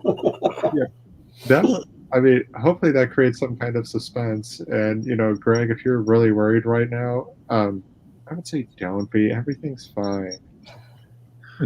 Anyway, but or if you say, yeah, I mean, just so you can use so many things to color simple lines of dialogue, and I'd say make it feel more realistic. But I think with you know when you're trying to like elevate your comics beyond just the generic, because I always like to shop local comics. I'm based in Seattle for anyone who cares or wants to stalk me. Um, but one of the is I try to pick up indie titles. There are some stellar ones, and then some others I'm not going to mention. But the ones that aren't so hot are just really, it's a matter of like, okay, so they really like the idea of this, but they haven't focused on what they like about the idea. And I'd say that focus on what it is about your title that's really going to excite people, that makes it different from everything on the shelf. Like, okay, for example, the Chronicles of Horror. Why I'm into it? First off, it's like it's horror and an anthology. Or why would I not be into that? It knows its market well, and I like the theme that you guys are going with. Me too. I actually really like it. Yeah, and I mean, to me, I'm thinking, oh, okay, it sets it apart from like this reprint of some EC titles, for example, or some cash grab Halloween anthology, but I saw the third Halloween movie for the first time ever. Now you're gonna be like, of course, just like this past October, and I don't know why people don't like the third one, because Michael Myers isn't in it. Pretty much. I didn't mind it, but I mean, I think that if they just called it Season of the Witch, it would have done much better than people saying Michael Myers isn't in this. A movie that Michael Myers was in that still turned out really bad, in my opinion, was Halloween Kills. But yeah, that. Yeah, anyhow, so there was a movie that needed to be edited and streamlined. I think it's a simple concept. Okay, this is a whole rant in and of itself, but I, I think you guys have another panel coming up soon. I believe. I don't want to. Well, Yeah, we're trying to get a hold of him right now, and if he can't make it, we've got one of the things that Greg and I did was we put together that list of panels. So we're looking through to see which one we might want to do, and kind of just spitballing it here. Okay, yeah, I just don't want. sounds good. I just didn't want to get into anybody else's time. No, yeah, we'll boot you if we get any problems. But yeah, no, I'm definitely. No, that was a great panel because like I said, I wrote down a ton of notes. Actually, yeah, one second. Let me share the screen, Greg. Let me share the screen. Share screen. Share the screen. Bam. Share. Bam. Yeah, tons of notes. Oh, you did take notes. Yeah, I wasn't kidding. You're like, oh, I thought you disappeared when you made me full screen. No, Dylan, I knew you were there. Greg, I think you were, you were playing Mega Man Battle EXE, and then On the bathroom toilet. yeah, So it would be. I think like, this is the greatest thing that's ever happened in my life. And Actually, one thing I was thinking about too is maybe turning this into a blog too to put on the site, like the notes. And yeah, if you're interested in all too, I can share the notes with you if you'd like to fine tune it, and then maybe you can put it so you can put a link to your all your sites on the blog. yeah, that'd be really cool. Nice. Yeah, I really like your idea of I caught the future of Sierra Nova comics, or just Sierra Nova in general, and I liked a lot of where you guys were going, especially your how to hire or your, hey, we'll help you assemble a team system. Yep. Because yeah, I've seen a lot of those, like, hey, I'm looking for an artist, thing, and then like 36 messages come in with various portfolios, and I'm thinking, I send mine in sometimes. I'm like, ever check your DMs? I'm like, okay, you didn't even put me on red. You probably just like picked at the first 10 people, so it's not. Yeah, there's like when people message me that when I used to do that, I'll be like, hey, I have this. Now people just message me, be like, hey, I want to do like. There's one guy that's from Brazil or something. He's like, I want to do like a horror comic with you. I'm like, I already have things planned next year, which we're gonna talk about later. But like that, I can't do that right now. Also, like the money. So he's like, oh yeah, do you think you can start it like soon? I'm like, no, I can't. No. I'm like, I could write it because I can write pretty quickly. I'm like Stephen King without being like that amazing. But Way to build yourself up in a pitch, like Stephen King, but like the Kroger brand version. The Kroger brand version. Yeah, dang it, I'm trying to think of what it's called. The Kroger like brand. Dean. Simple something. It's like perfect for it. Oh man. But it's like sometimes, as an artist, I love getting to think, can you draw this for me? Sure, here are my rates. Oh, and then they like Michael Scott parkour out of the conversation. Parkour. But yeah, no, I think that it's like that I think also what I was talking about with scripts I get. I'm working on a comic now. I don't think I can reveal its title, but I was hired to do the art. It's basically, think like The Exorcist meets Starship Troopers is how I would pitch it. That's awesome. Yeah. I want. It's interesting. For all the writers out there, like the way you just described, that's a really good way to capture people's attention. Something I saw recently in Netflix. They actually like stopped doing it, but like I loved it. I don't know why. Like they did it for like a week and now it's gone. Under certain titles, it would tell you it's like this meets this, right? And in very there's a great marketing book called Building a Story Brand by Donald Miller, and something he talks about in there is creating a one-liner. And the idea actually originates from Hollywood. Like when you go to pitch a film in Hollywood, you need to tell them in one sentence your entire story, right? So like, you know, the original Star Wars was something like, you know, people with magic powers fight in space. You know, it's something like super, super simple because that's the idea. And, you know, being able to say it's this meets this, like I just recently watched, it was like rated like #1 on Netflix I think in the US or whatever. It was called Red Notice. It was The Rock and Ryan. It was actually great too. And if anybody wants to watch it, I recommend it. And based on how the story moved along, it's kind of like the way I'm trying to remember how I described it. It's something like, oh, like True Lies turns into Indiana Jones. Like that's kind of how it felt. And it was like a great story too, like the way it went out. And so being able to say it like that, though, anyone who likes those things already can go, ooh, I really like that. So Starship Troopers, like you got me, like meets anything else, yes. Like that's, you know, like that's a great idea. Yeah, yeah. I didn't come up with it, but like it, you know, the idea itself. But I wish I did.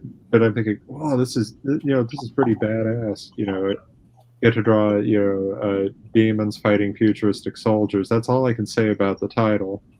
But but yeah, it's like the thing is, even if like, you know, I have a lot of creative friends too, and you learn quickly, you try to describe your entire plot to them, and it's just like your really good friends will just hang with you, nod your head, yeah. Other people like, yeah, I've other acquaintances are just like, yeah, that's cool, man. You know, I think I double parked. I'm like, you walk here, like, yeah, bye.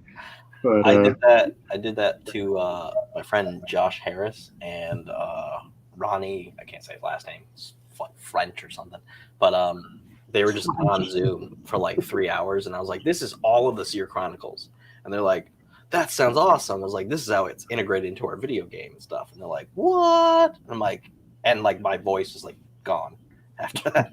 It's like 3 hours of just me talking. well, I am really glad that, you know, you have close friends like that, especially the ones whose last names you can't say. But what are you doing, guys? Hanging out with all your friends? but yeah, no, to where it's like a script I'm actually working on.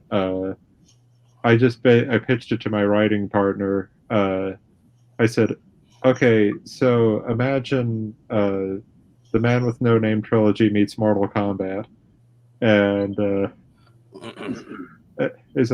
and of course he said, isn't that just Aaron Black from the new games? And I'm like, first off, screw you. Secondly, no, it's a little bit different. But yeah, as I said, try not to hire, you know, don't work with yes people. You know, it sounds like you guys edit each other quite a bit. Oh yeah, no, I'll tell Greg. I'm like, nope. So you take it from Kroger brand Stephen King to maybe store brand. Great value. Local store brand, yeah. Yeah. Shop local. You know, just like we have it's like there's a farm up here, Carpenito Bros, like fresh food and things like that. So you bring it to that level. You know, it's not mass market paperback, but it's still pretty good, right? Yeah. Oh, I found it I was looking for it because it has like a whole list of one-liners for like films, and what is it? That one I don't care about. So this one is blacksmith Will Turner teams up with eccentric pirate Captain Jack Sparrow to save his love, the governor's daughter, from Jack's former pirate allies who are now undead. That's like the whole one-liner for Pirates of the Caribbean. And then this is the one for Star Wars: A New Hope, a science fiction fantasy about a naive but ambitious farm boy from a backwater desert who discovers powers he never knew he had when he teams up with a feisty princess, a mercenary space pilot, and an old wizard warrior to lead a ragtag rebellion against the sinister forces of the evil Galactic Empire. That was the one-liner pitched for like A New Hope. Yeah, that's pretty much the movie. Yeah, exactly. Like, that's the idea. Is like you should be able to describe like something that you were mentioning before about like having like a plot line that doesn't end or like not not leaving enough to the imagination. You want it so that you also want it so other people can explain your whole story in a single sentence or even if it's like a run on one like that. The last one I see in here. An incompetent, immature, and dim-witted heir to an auto parts factory must save the business to keep it out of the hands of his new con artist relatives and big business. What's that movie? Tommy want wingy. Yeah, yeah, Tommy Boy. Yeah. So like that's the idea is like you should be able to understand like the story really simply, even if it's a complicated story, because like our emotions that are driven in the story are complicated, but the story itself is usually not. Like it's usually very simple. Like the best stories are overly simplified stories that you then make creative. That's why like the Odyssey or whatever is one of the best stories of all time and lasted the ages because it was like when it's talked word of mouth you only remembered the good stuff so you kept saying the good stuff over and over again and now you've got this like perfectly refined story. Yeah, yeah, exactly. It's a yeah, even when doing the crossover or like it's this meets this works so well for when you're pitching a singular character too. Like I created a speedster character named Breakneck, and the way I had to pitch her to people was like it's Wolverine meets the Flash, and so and everyone's like, oh, okay, well, it. And the thing is, they're polar opposites in terms of personality. I mean, you have Barry, who's generally kind of an upbeat guy, when when his family's not being killed around him. Uh, and then you have Wolverine, who's he's got that he's got that badass attitude, and all that good stuff. And then it's like I think when you put things together, you trigger people's imaginations to think like, oh well, how would these even go together? Uh, at least that's the goal, you know. And okay, really funny story. Quickly, that um, when you're pitching stuff, be sure you know what the hell you're talking about.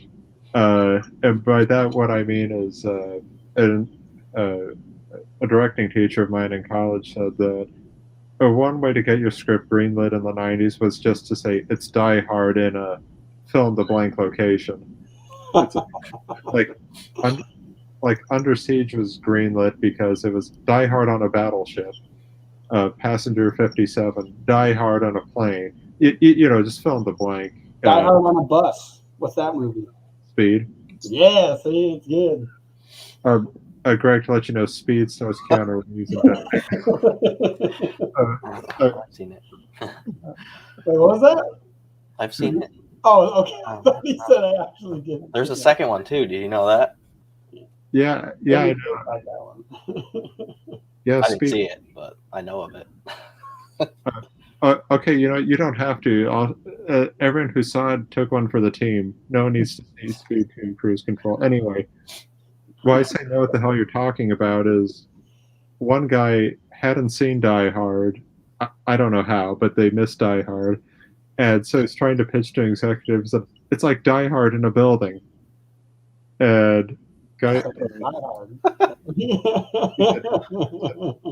isn't that just Die Hard?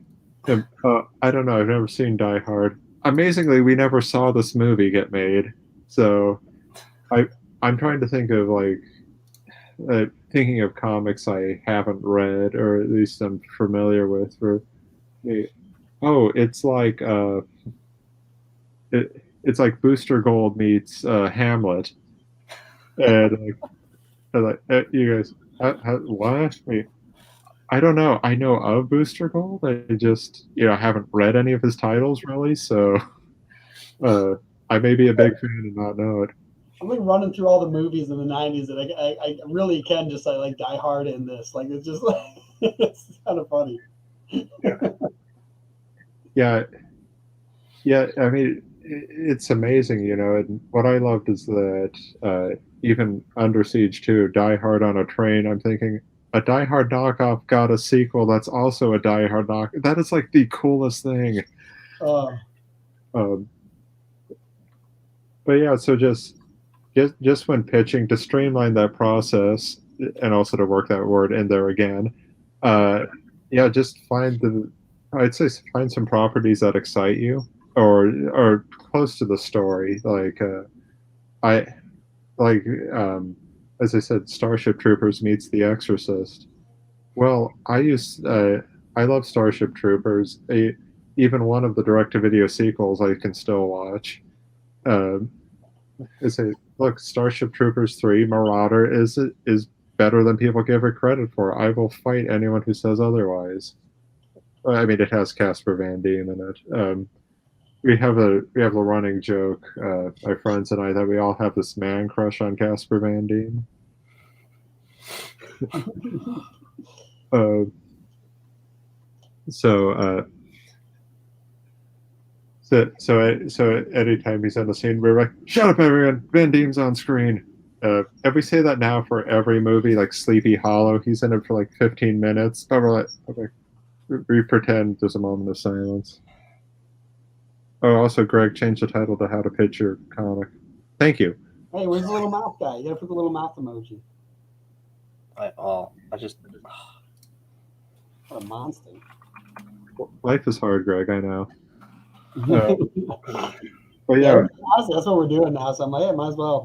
That's what we name the panel, because like it's important to know, like when you're pitching your comic to fans, maybe a publisher, whoever it might be, you're going to want to have a summarization of it that's like the elevator pitch idea, but it also needs to be something universally known. Like you can't be. It's like my last issue. Like nobody read your last issue. Like we're trying to pitch it, right? Like the whole idea is we're trying to get it so that people will enjoy it. So, the reason why the Die Hard thing worked is because everyone saw Die Hard.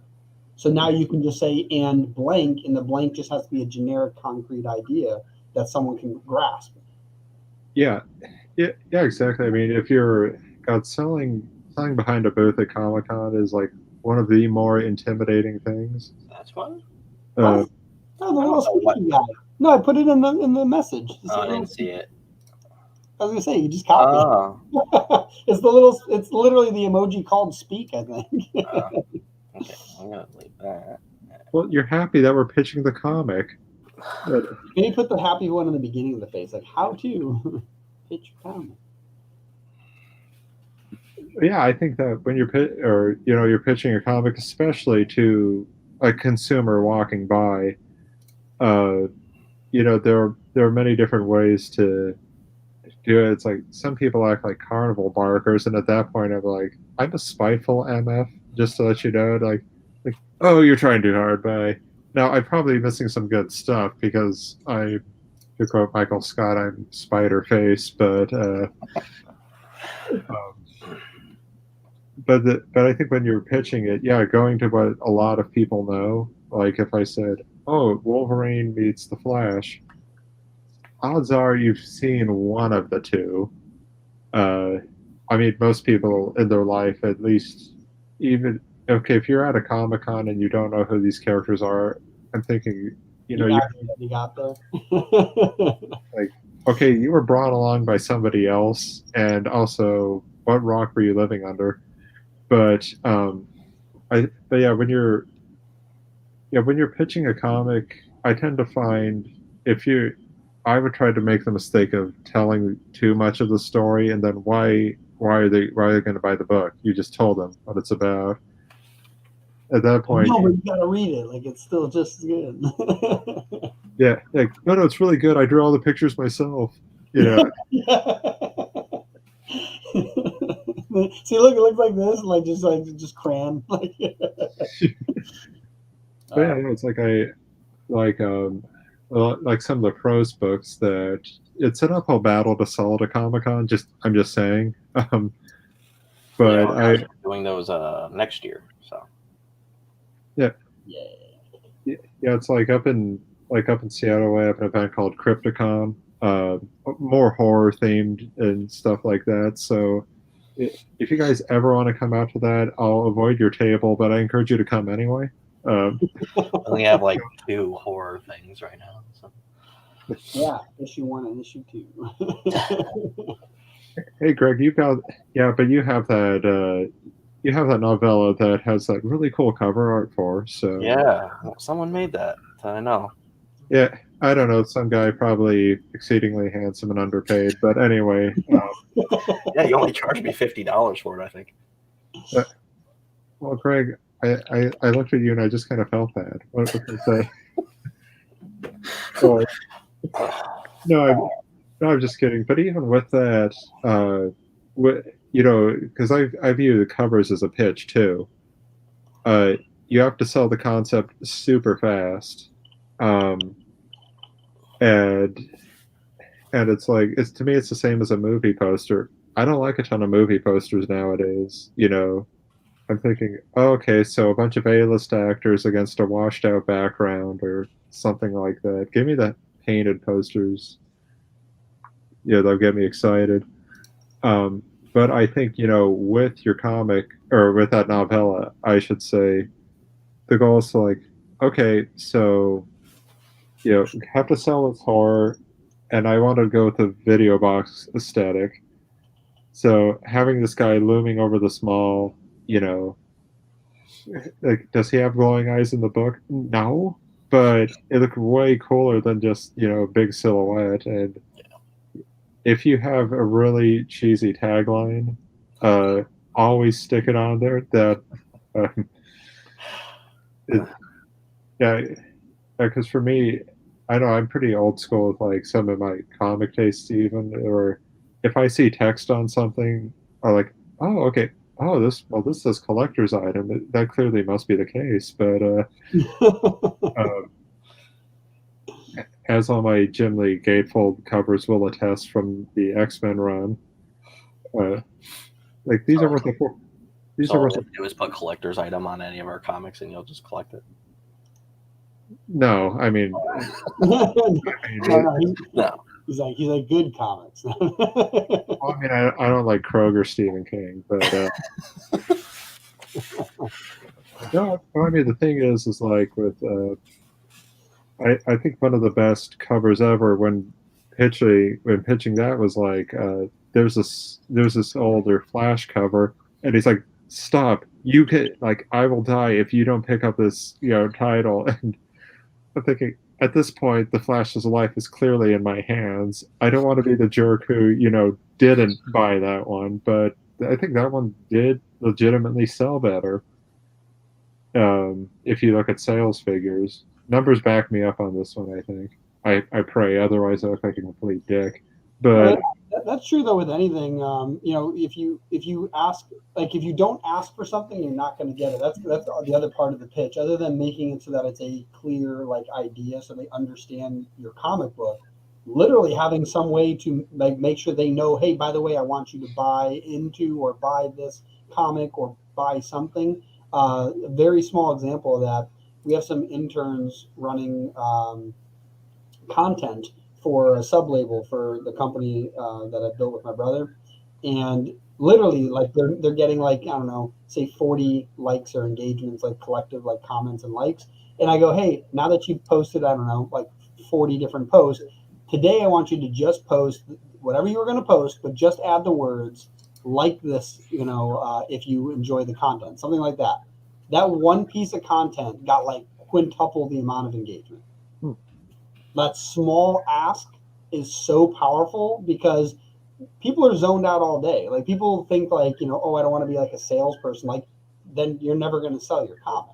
Like, I don't know what else to tell you. Like you do have to sell it and you have to be the most adamant person about selling it. And the one way to do that is to actually ask someone to buy it. So you can't just show them. You have to go, and now that you've seen it, you sound like you like it, want to buy it, because those are your real fans, the ones that are also willing to support you. yeah, I mean, it's just like I got the package of Sierra Nova, or the Horror Chronicles 1 and 2, because that's a thing too. Like with it's like I didn't back the first one, but now I have the opportunity to get one, and I'm thinking, okay, me being a completionist, which is why I hate open world video games now. Uh, Oh, what's it called? Skyrim. It took me 2 hours to get through the first 10 minutes of that game because my guy was walking so slow because I picked up every item in like the first room you spawned in. Yeah, I'm terrible at that. I can't do open world games except for Like, Minecraft. I'm sorry, but I'm just imagining, like, in the story scenario, the dragon Aldun is attacking, people are dying around you, and I'm you're like, waiting. yes, some twine. Yeah, Doing too good. it's just like, oh, you burned to death. That sucks, bro. Are you taking his armor? Yeah, for presents. You never know. But No, so I can scrap it later to buy better armor because that clearly didn't work. And you're gonna hate me, but I actually couldn't get into Skyrim. Oh, I stopped playing it after those 2 hours. Oh, my friend Ryan still play. Like, if he was to play it again, he would just play that for like months. And I'm like, "You beaten it how many times?" He's like, "Yeah, but still." And I'm just like, I just couldn't get into the game. I don't know why. well, I mean, this isn't called How to Help Greg, but no, no. I mean, the thing is, Real quick. yeah, I think though even you're pitching content too, and you have to keep in mind how much people are going to invest in it. Like, okay, it's Black Friday.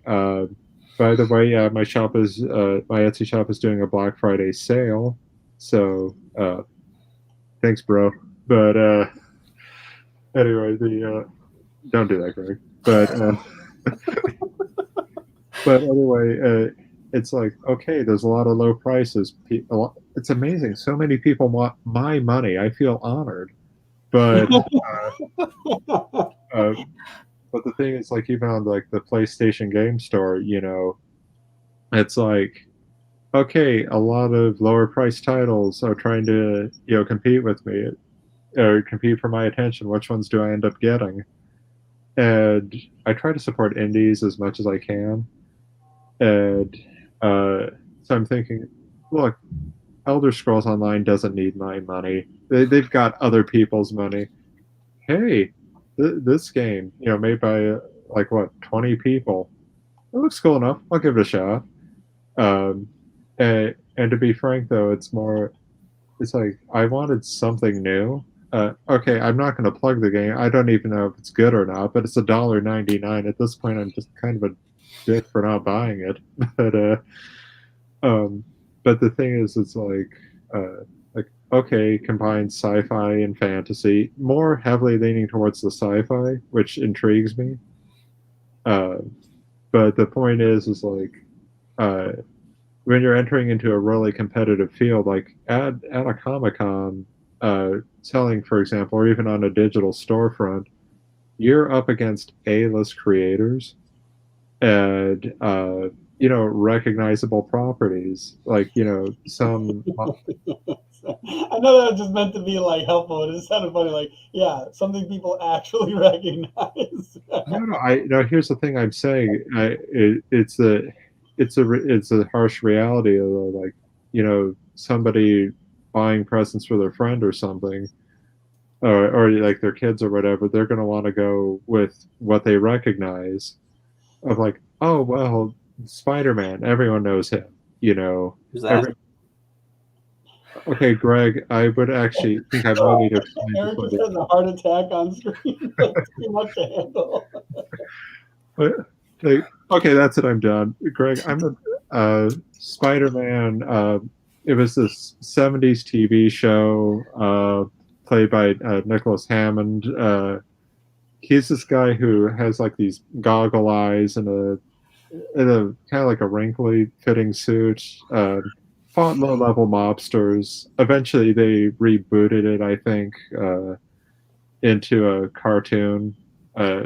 Maybe I don't know. I'm a little fuzzy, but anyway, he's starting to get more popular. I've noticed they even have a video game coming out. I've heard, but I'm just kidding. But anyway, I think when pitching your comic, you need to be aware that okay, my book should be good enough to go up against the big names. Uh, I think the moment you start making excuses of like, well, it's an indie title, and you start to shrug on your pitch, or Or like, well, it's just me doing this, or me and a buddy, or listen, we were drunk at the time we wrote the. As soon as you start trying to like undercut yourself, or try to sound a little too humble, I think to myself, oh, so you don't have a lot of confidence in your product. And that's one of the things I like about Sierra Nova is that, you put out good stuff and then you really stand behind it. Because, hey, I'm being nice to at least half of you here, okay? But, but anyway, but when you pitched it, and I think comics are the great equalizer in terms of art. You don't have to worry about, oh, my movie has actors you've heard of in it, or we have the best special effects, or we got John Williams on the music. John Williams, Greg, is the guy who did Star Wars and Jaws and Indiana Jones. Anyway, we should have had a panel. We should have had a panel that just like explained it to Greg, or like Greg explained.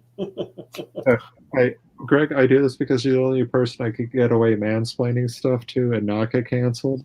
So there's probably like a list of movies that I haven't seen that you could do a whole thing about that. Honestly, the reference to the '70s Spider-Man, I'm now realizing I actually didn't even know about that reference. Oh, really?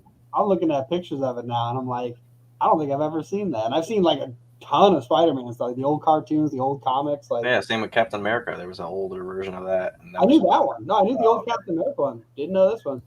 I'm looking at like him with rope, and I'm like, wow, that's awesome. He threw rope at somebody. Yeah. No, I mean if you want old Spidey TV, just stick with the '70s Toei Studios Japanese Spider-Man. Okay, so Is that the cartoon you mean? No, it's live action show. If you basically, it's a company that they would later do Power Rangers and stuff like that. Oh Jesus! Okay, yeah. I can picture that. Yeah, they did their own Spider-Man show in the '70s because they got the right. Anyway, pretty cool documentary on it on Disney Plus, the Marvel 616. Totally not canon as to like anything Peter Parker related. But the simple fact is the suit looked better, and they had really talented stunt people actually imitating poses from the comics. And they said in the making of portions, they would just like flip to a random Steve Ditko drawing or John Buscema, like there, look like that, and they would do that. And I mean, and that's where the faithfulness to the comics ended because he's fighting some evil spider empire, and this Spider-Man has a giant robot. So if you're asking who am I most excited to see Into the Spider-Verse 2, that's it. Where'd it go? John Buscema. Yeah. Yeah. If anybody ever does want to learn to draw comics, this was a cool one. God, I love that book so much. My dad gave that one to me when I was a little kid, and then I never saw him. I'm just kidding. No, it's so cool though. They got tons of awesome stuff in here. But I was just thinking of. I need a giant bot, one of those hats to wear from right there.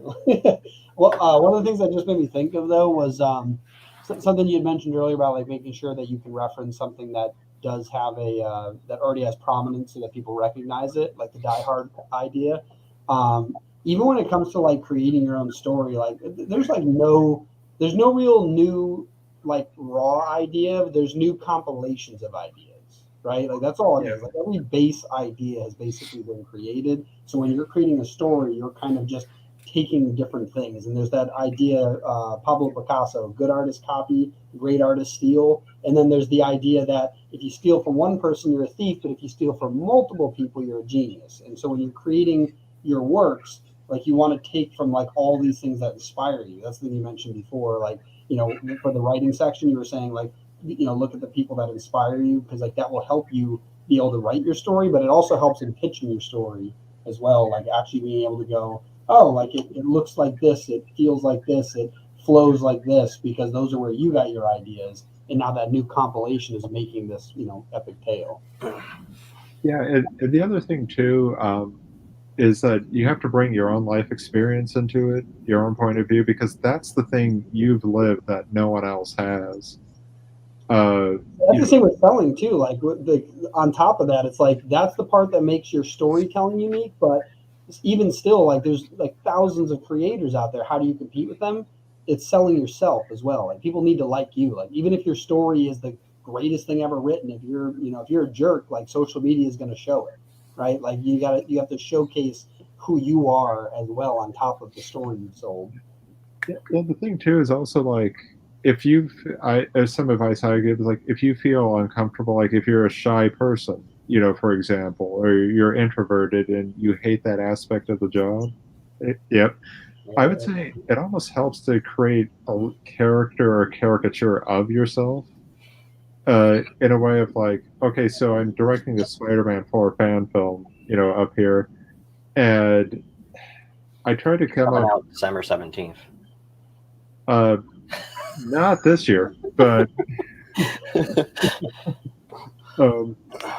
but anyway. So working on that, it's like I'm thinking, okay, I'm more like doing the work than talking about the work. So I've come up with this caricature version of this like hard ass hate everyone director, who it's just like who's passive aggressive towards almost everyone involved in the production. But that's just on social media. But the thing is, like, it's so broad where I feel comfortable slipping into that mode of like the guy who's producing the film is also co-written and is starring in it. His name's Bryn, and he's quite good at what he's doing. But on my social media, I'm like, yeah, I'm really excited to do Spider-Man, and then I have to direct this jerk. And when can we film like the guy in the suit at least? The one who actually exercises.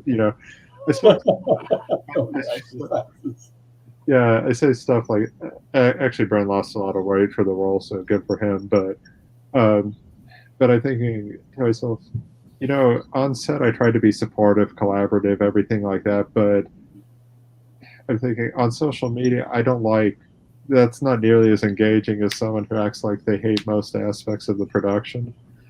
But in a comedic way, like we had a professional stunt guy on set, and he was also playing one of the characters, Hoffman in the Daily Bugle. And I said, look, in this rewrite, we've got to have Jameson set Hoffman on fire because this is a stunt guy. I said, the fact that we don't have it means this movie's gonna suck. And obviously, it is so broad. Hopefully, everyone knows that I am full of it at this point.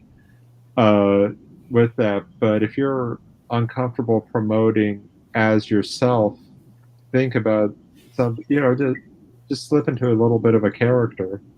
Like, okay, have either of you seen the movie Dolomite Is My Name? What? Say the name again. Dolomite Is My Name. Oh no! I know the name. I don't think I've seen it. Well, Eddie Murphy is in it. I know that. Yeah. Yeah. Wow, Greg, you outdid Dylan. So, anyway, I love that movie. It is legitimately one of my favorites, but it's about Rudy Ray Moore and how he started basically his empire, and he promoted himself as his character Dolomite, and as he said, I'm not a pimp. I don't have any stable of any stable of who's in hose, and he said, look, this is a wig. I put on a character, and that's. And so I'm thinking, if you're introverted, just put on a character. It can be kind of fun.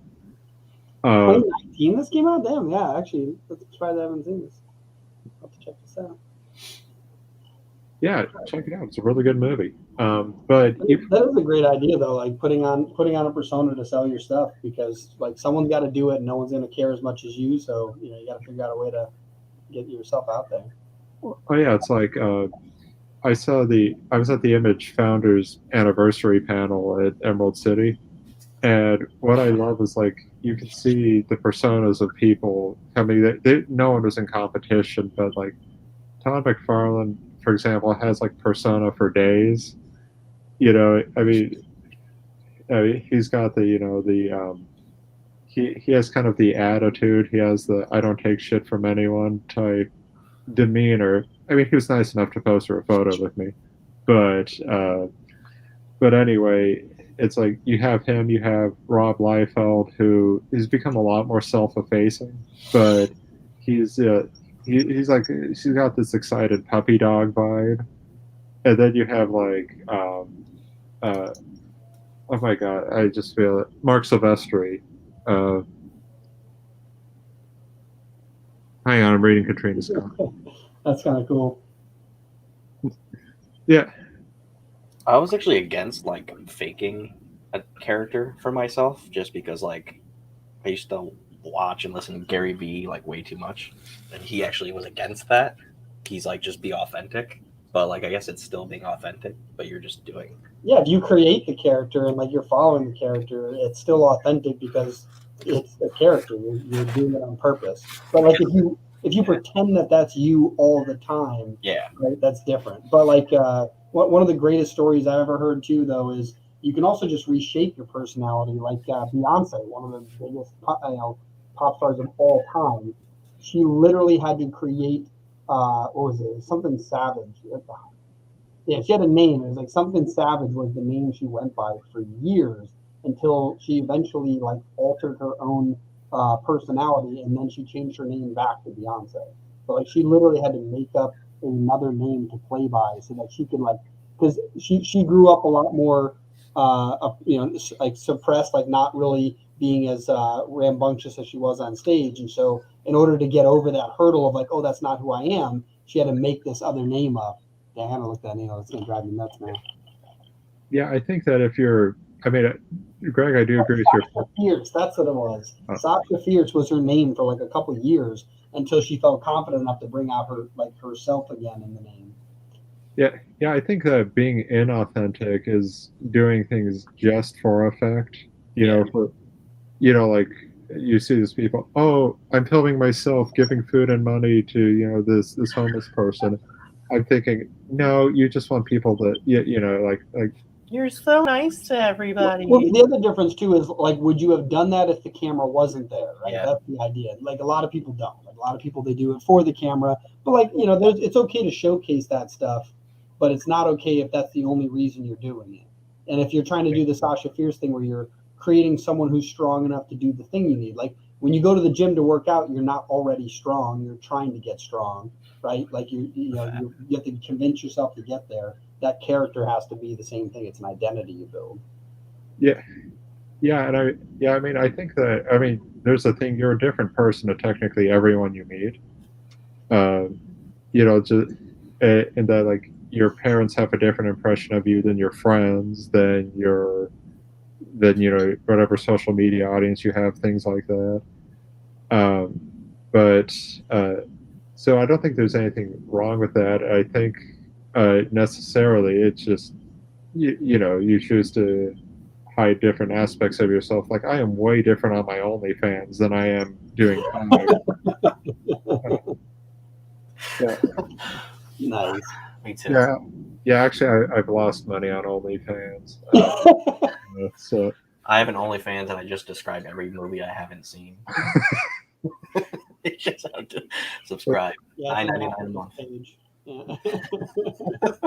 hey, that was the best $9.95 I've ever spent, man. But no, but in all seriousness, when promoting stuff, I would say definitely stand behind your product, get people familiar, rely upon like almost like a cultural consciousness of other people's, of like other familiar works. Like if I said, okay, I'm just looking around at all the cool stuff that I have opposed to, like, okay, I'm doing a character. It's a combination of Nightcrawler and I don't know, Green Goblin. People are like, oh, cool. So immediately someone's thinking demon, this and that. Like, well, how does that go together? Yeah. And actually, shit, I'm gonna draw that now. But anyway, I remember last year you were talking about people coming up to your like table at a Comic-Con, and some kid or guy, I don't know how old they were, they wanted like the Tick Yeah. and it's like Cthulhu? Venom or something put Yeah. together. Yeah. This guy, he said, I want you to draw me a Cthulhu. Oh, Yeah, Cthulhu, that's what it was. Yeah. Yeah. I mean, I already told that story, but I'm like, okay, you know what? This guy's money is as good as anything. He may stab me if I get it wrong. So yeah, it's just But even then, drawing the elements, like, I mean, the tick's just a muscular body. Cthulhu's already got that, but he has those eyes and that antenna that Cthulhu doesn't have. So that's the part I took. And the thing is, when you're pitching things, like I picked up a really cool indie comic called Knighted, and it was basically pitched as, what if a guy with Spider-Man's temperament was forced to be a Batman-like character? And I thought, okay, I picked it up and then I read through it, and I can't wait for issue 2 to come out. So, but yeah, but I'm thinking if you pit, but like pitching your comic, if you're walking by, and I mean the first thing you need, and I hate to say it for writers, you need intriguing artwork, or I mean, it's worth it to shell out at least to get a really good cover artist. Not saying, oh, then the interior art can look like a dog turd, but Well, if it's a story about a dog. But Greg and I actually talked about the cover art because there's a comic that we want to do in the future that'll be black and white, but we're going to have a brightly colored cover art. Right? The whole idea is that even if the art is phenomenal inside, and it still the cover still needs to attract someone, and if it blends in or doesn't stand out, yeah, it's not going to pick anyone's attention.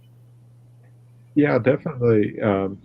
I would say you need that strong cover art, and like I see I've been checking out a lot of Kickstarters lately, just to see, because I'm doing research for one of my own, and I'm thinking, okay, what things am I interested in backing? And it's always the ones with the clearest storyline, and I would say like the best artwork. Um, and but that's some art is a matter of taste. But if I see something that, like, oh, here's something I did in half an hour, and it shows. I'm not saying, oh, I busted this out and and I'm working for the big two. You know what I mean? Just like, oh, here's my stick figure comic about how my life sucks. I'm like, I'm thinking, great. Like, I need my mental image put out on the page, but You're just saying too, like the ones that you back are the ones with a good story, but like you can't get to the story unless something attracts you, like the cover art. Like if you're running a Kickstarter, like your image or your thumbnail, that's like that people scroll through a list. It needs to stand out. Like it needs to grab their attention. That is your cover art for the Kickstarter, just as much as your cover art for your comic should probably be on that thumbnail, and that should attract them in there because it's like step one. You got to get them on Kickstarter or they're already on Kickstarter. So a lot of the Kickstarters that we've run, you get a certain number of people that you bring there so that you build up enough momentum that eventually people on Kickstarter find you. And that's kind of the goal. It's like you need to have something that draws them in from the get. Then they can read the story and say, oh, this is interesting enough to back. Yeah, that too. And also, like, even getting, like, I've known a lot, maybe not the most expensive, but still really good artists that people know and like are willing to do covers. And my thing is like, okay, so if you've come up with, say you're doing a single character title, like okay, Scales, for example, I think that's a pretty cool looking first cover. Enough intrigue and mystery. I'm thinking, okay, I already know what happens in the story, but just but just as a reader, I'm like, okay, what's this little kid intrigued about? I'm thinking, and he looks like a nice kid. He doesn't look, slappable. So I'm sorry, but I've seen too many Spielberg kids in movies to where I'm thinking, oh my god, why didn't they just leave Dakota Fanning behind in War of the Worlds? It would have made the movie. Actually, when I watch Cujo, I really don't like the kid that just keeps crying to his mom. Yeah, I mean, here's a weird thing. I love kids. They're my favorite people to interact with at Comic-Con because they're like the best, most honest customers. And eighth grade will tell you exactly what you're most insecure about. You Yeah, towards have feminine hips. That's the most thing I'm sensitive about. yeah, I'm thinking like, eighth grader, you think you can make me cry? I have more toxic thoughts about myself than you can ever put in there. But yeah, I'm just thinking pitching it. When you pitch it to readers, you'll have people who just like you just kind of like are looking for an excuse not to stop at your table. You're like, okay, I'm looking at it, so I'm not a dick and bye. But at that point, you even just engage them in a question. Because if you say, "Hey, how's it going?" Good. I say that to people so many times in a day. But if you ask them like, Do you "Hey, want what to do build a snowman? you?" Sorry, what? So do you want to build a snowman? Now you made me think of Deadpool too. It asks like, "Hey, what do you like to read?" And I've noticed that question generally stops people. That's good. This is good stuff because like we're finally gonna be doing Comic Cons and I need like another Dylan around because I don't talk to people, so I have to like figure out a way to do that. Okay, well, Greg, a tip for you if you want to say, "Hey, want to hear the worst dad joke you have ever heard?" I mean, in all fairness, people will stop because they'll be intrigued. And before you speak, Dylan's got to intercept and say, "Hey, before that, check out this comic." And then, like Greg suckered him in, but then Dylan does the selling. And then make sure the money's been exchanged. Then, Greg, you tell your joke. I'll say that security will have to be nearby, but just ask a question like, "Hey, what do you like to read?" Or if you run into a cosplayer, okay, say, like for example, I'm not really into anime. I've got nothing against it. I'm just not into a I ton. really only like Dragon Ball Z and One Piece. I Yeah. can't. My girlfriend's like, "Oh, you'll like this," and like, I don't think I'm gonna watch it. Wow, dude. She's like, "You'll like Black Clover." I'm like, I don't think I will because I'm not gonna watch it. I don't have time to watch that. You make time if you really care about her. This is the second intervention for the day. Dad jokes and. But anyway, I'm just kidding. I just want to say on some kind of record, I was really into Death Note until they brought in Misa Misa, and then I'm like, why are you doing this to this series? And I stopped watching. So I have no idea if it gets any better or worse.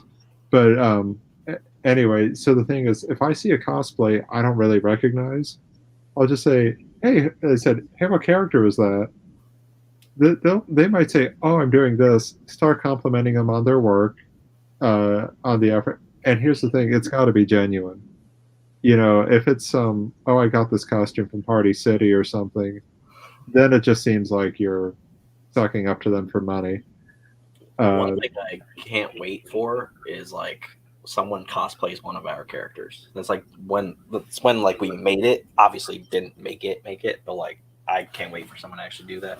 There's Tier Jackson from Sovereign Comics, and he has like cosplayers he markets to, and they actually like market his stuff because he like takes care of them. So they are actually like dressing up as his characters, and like I can't wait to do that. Oh, I can't. Yeah, that to me is like a really high compliment if someone is just taking time and money to, Yeah. do that. But yeah, that is I think a goal for any creator. I wanted to cosplay as the little kid in Scales, but that'd be really weird. So I'm not. But anyway, but anyway, yeah. When you're engaging in people, because you're pitching the book to them that they want to read, is like. Also, there are some customers that are going to be lost causes. Like knowing your demographic. I cater mostly towards like horror fans, action adventure people, and things like that. So if someone's there for like a lot of cute or anime or like happy perky or even like just I would say like fairy fantasy type stuff, I'll be polite to everybody. That but don't waste your time trying to get that person to buy something of yours like Yeah, a yeah. Don't say no to people before they look at your stuff, but definitely, don't spend extra time trying to convince someone who's not like in your world. What yeah. we have planned for Comic Cons is actually kind of cool. We have like a bunch of people on our platform, obviously, and we have one guy. Actually, we have I think one or two guy that do manga, and one of them we could literally just promote his stuff if like someone's walking by and they're like dressed up in like Luffy or something. You're like, hey, you like One Piece? You're gonna like this. And they're like, oh, okay, and then they'll check that out.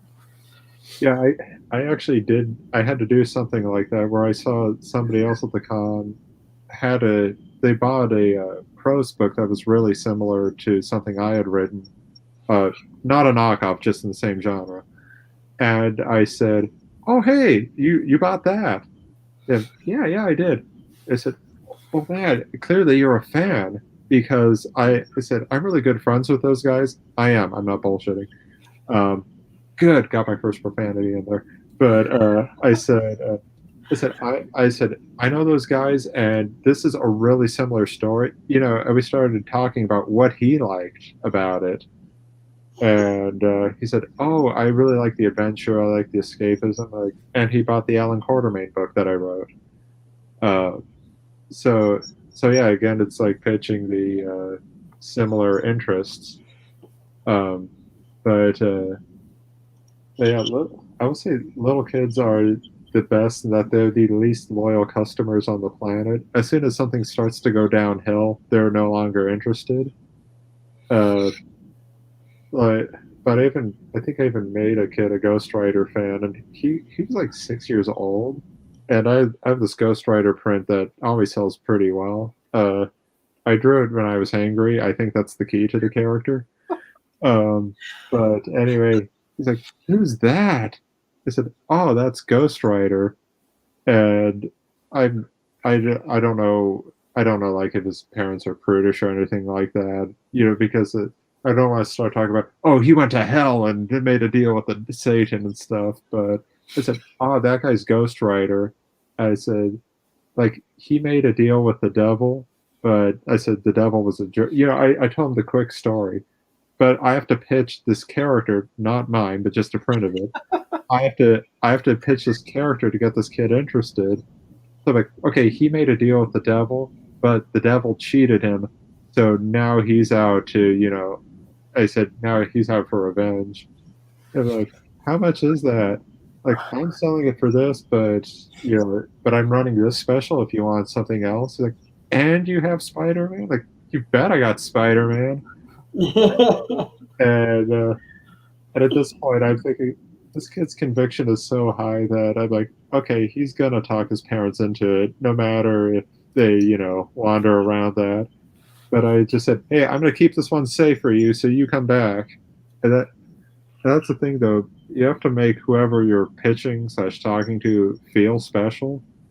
Not, I mean, That like they're your potential future like fans. Like that is something big. Like whenever people are trying to sell their comics, they like pitch it like they're not talking to anybody, they're talking to everybody. And it's that whole idea when you're talking to everybody, you're talking to nobody. Like no one's gonna listen to the generic like my comic's awesome. Like Yeah, it's I've had cool. like I had like 5 different pitches when I'm promoting Chronicles of Horror. So the one is like set in the '90s, and like, oh, cool, I'm gonna get someone that's like from the '90s or likes '90s stuff, me, and then I'm like, oh, this story's about this, or this story's about this. Yeah, so it has to be curtailed to like whoever it is you're trying to pitch to, and treat them like an individual because they are an individual. And again, it's that whole idea of like you don't need to waste your time trying to convert someone, but treat them like a human. And if you think that they might truly be a fan, you should be selling it from that idea that hey, maybe this person would really like it if they could just read it. So pitch it to them like that in the '90s. That's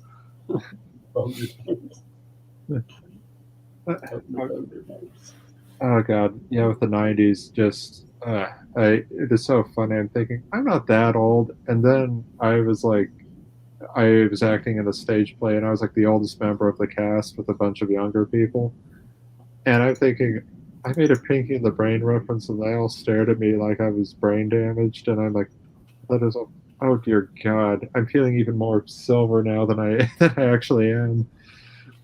But yeah, to like what you're saying, you're even when doing like a Kickstarter video, it saying stuff like, hey, it said, hey, this is the like, hey Kickstarter, I'm doing this and that, and I'm thinking to myself, okay, so somebody else is going to back this project, they don't need me, and now it would be weird to say like, hey, like, okay, for example, like, hey Greg, you need to back my Kickstarter because of this and that. Well, then my target demographic is only Greg, or Greg's all over them. Actually, that'd be the weirdest marketing stunt ever. To like, have you not seen any movies? You can. Have you seen Die Hard and Speed? And that's about it. Will you not watch anime that your girlfriend recommends? Well, then this is the campaign for you. But that's why I had Hector do the video, like the talking part of the video. I'm like, no one's gonna want to hear me talk like this. Like, this is why you like Twilight Zone and. Well, I mean, the thing is, like, in being true to yourself, it's like someone, because of the Spider-Man 4 film I'm working on, said, oh, you should do a reaction video. I'm thinking, I don't really react strongly to stuff. I do like an anti-reaction video where like the highlight would be an eyebrow raise or at the most. And I thought, part of me wants to do that, but then I'm thinking that would be a huge waste of time. But yeah, when you're figuring out what your creative brand is, not saying you can go off-brand. Like if you say, okay, I do a lot of horror stuff, but I have an idea for, I don't know, like a children's fantasy story. I mean, do that, sure, but then I think if you change up your whole persona to fit each project, then people are going to feel you're disingenuous. So, like, the way I would change it up, just using that example, was like, be yourself and say, hey, I know this isn't typically me, and it's crazy, but here's something I'm really excited about. And I think the more excited someone is for their project, it's infectious. And also just because someone stops at your table, I've seen creators who feel like you're obligated to buy something from them. And it's just like, hey, so, you're going to buy this comic because me. Oh, really? Watch me pretend to have to use the bathroom and never come back.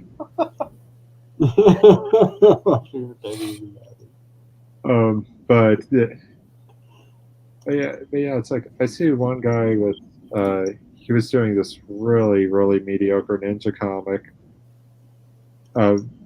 very overpriced too, I will say, and pretty much he's sitting back like, yeah, here's my stuff, I drew this because ninjas are awesome, so I think you should buy it. And I thought, well, one of these statements is true. You definitely did do that. Somehow you made ninja less interesting, and you know what? I think my house is burning down. I have to go. I improv excuses very well, but yeah. So just when you engage with your audience, when you're pitching your characters or your book, and you're pitching yourself, Greg, people do want to hear you talk, at least at first. You talk them out of it, but I'm just kidding. But yeah, when you're pitching, I would say be engaging, but then tap into what gets you excited about the material. I mean, there's a reason that you wanted to put out the Horror Chronicles too, and is it because Horror Chronicles 1 was a success? Well, maybe, but you can write other stuff, man. Yeah, well, it was Matt Meyer's idea to even do it in the first place, and then I was like, if the first one does well, which it did, not like as well as this one, because I think the theme actually like started something with this one. That's why we have a direction now of where we're going. Well, yeah, but I mean, the thing is, you get excited about that. There's some aspect of the work that you're excited about, like which one of you wrote Scales, or was that a collaboration?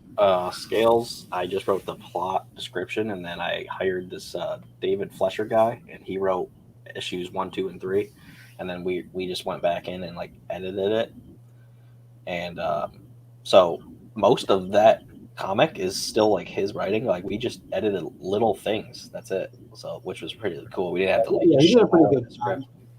Yeah.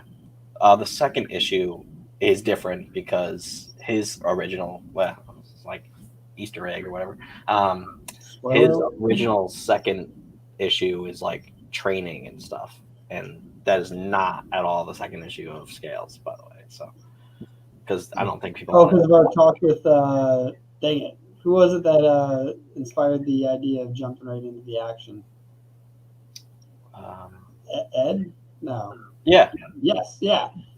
I forgot his last name, crap. But Ed, if you're out there, Jowett, yeah, there it is, yeah. But yeah, he had this excellent point, which I also agree on, and actually right back to the how to pitch your comic combined with how to write a comic. Like honestly, one of the things people need to realize is that no one likes your character more than you do until you show them why they're worth liking. And the biggest idea is that Batman didn't have a secret identity in the first comic.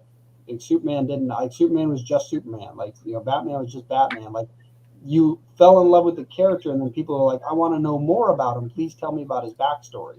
And I feel like a lot of indie creators forgot that. Like the reason why you fell in love with the comic wasn't because of the origin story. You fell in love because this awesome badass character was doing cool stuff, and then you found out he had an origin story. Then you want to know everything about their origin story, so you could be the insider that knows all the secrets about that really cool comic a bunch of people know about.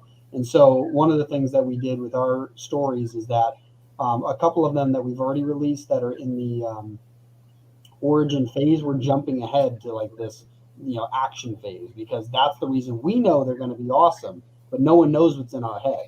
So showcase why they're awesome first. Like make a really cool, like if your comic's going to be based around somebody who's in like an action oriented world, don't show his hardship as a child that made him like that. Show the action, like get people involved so that they want to buy that origin exclusive limited edition version, six comics later. Don't do that right off the bat, because like why would I care about an origin story if I don't even know where it's going? Yeah. So yeah, like I originally wrote our Green Arrow character, his origin story was going to be like first, and that was it. And then we talked to Ed, and I was like, I'm changing that. So like the first issue of that now is completely different, and it actually like hints at, well, it doesn't hint at, it completely like shows it. My friend from like childhood was like murdered years ago, so I'm like in our comic universe she's alive. So yeah, did that on purpose because of things, but because you said bring in like personal experiences if you can, that's one of the things. Yeah. Well, first off, I'm very sorry to hear that. Oh, that's fine. Yeah, like years ago, but yeah, it still sucks.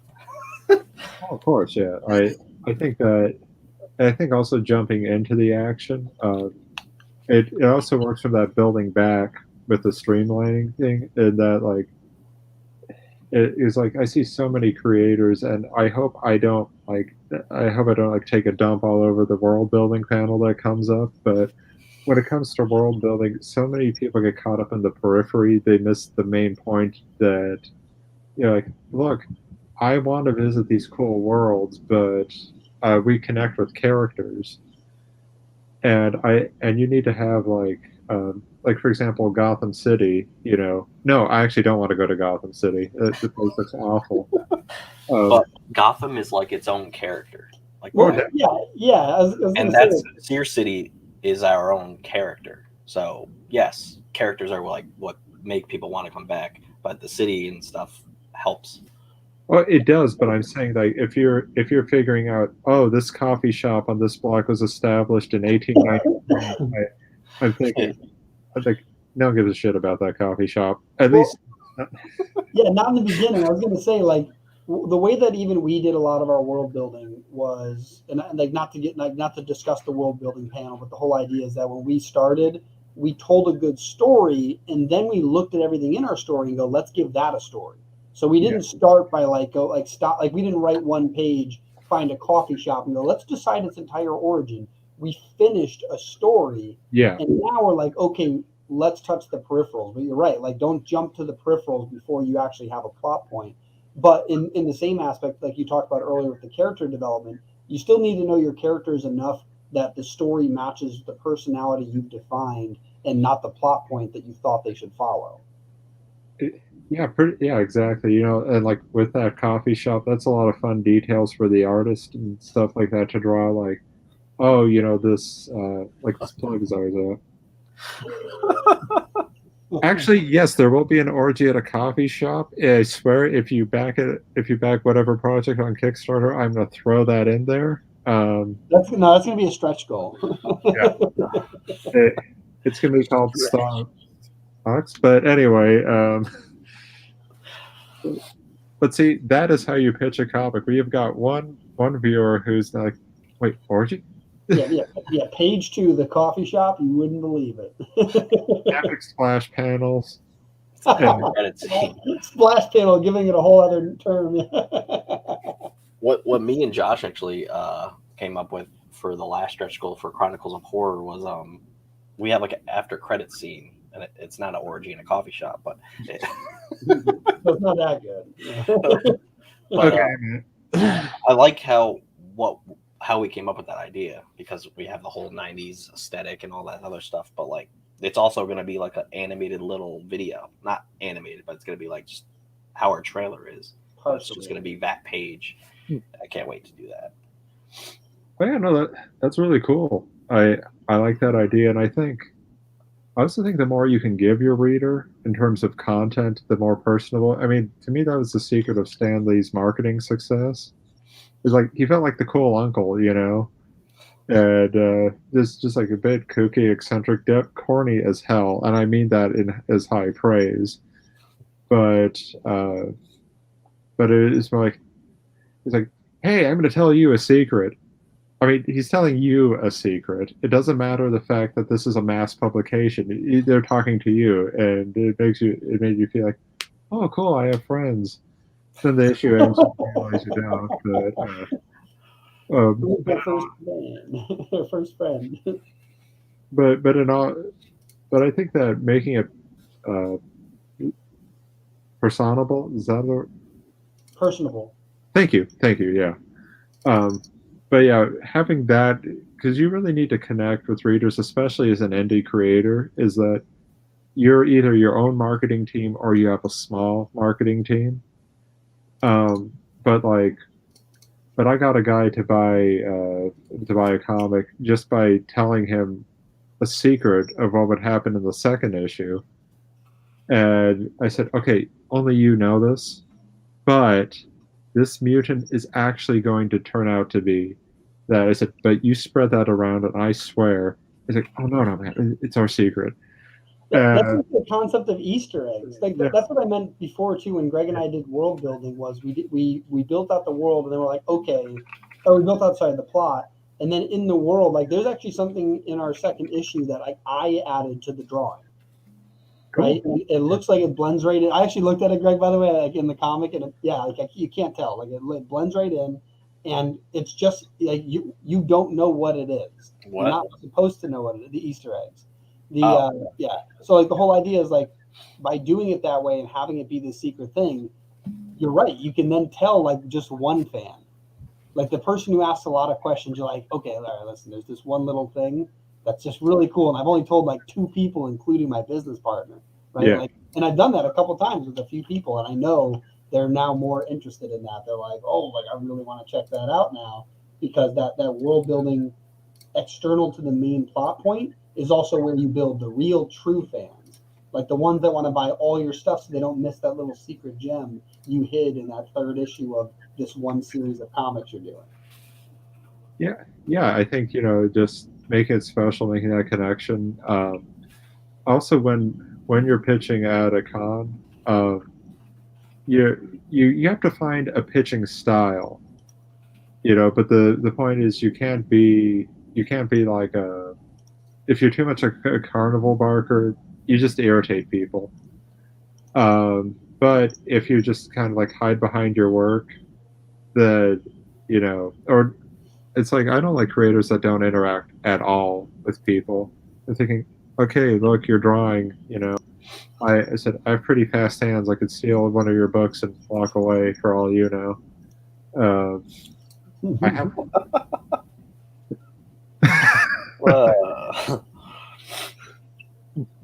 I don't like facial hair on me. I don't know how people can stand that. Polar Knights. That name sounds familiar. Oh, they were our like first Twitch streamer, Twitch subscriber, whatever you want to call it, follower. Yeah. We have to do more with Twitch. We were gonna have Luke, our artist for Secret Chronicles, do a lot on Twitch, and then like we're kind of in a rush to like get this comic out. So set yourself deadlines and streamline the process. It's what I was just saying. Write that down. Okay, I do want to know the evolution of beards, though. Whose is the best? Yeah, I was trying to figure that one out. Yeah, who's got the better one? Because I mean, we've got about the same type of beard. I mean, I did clean up. Profile. Give us the profile there.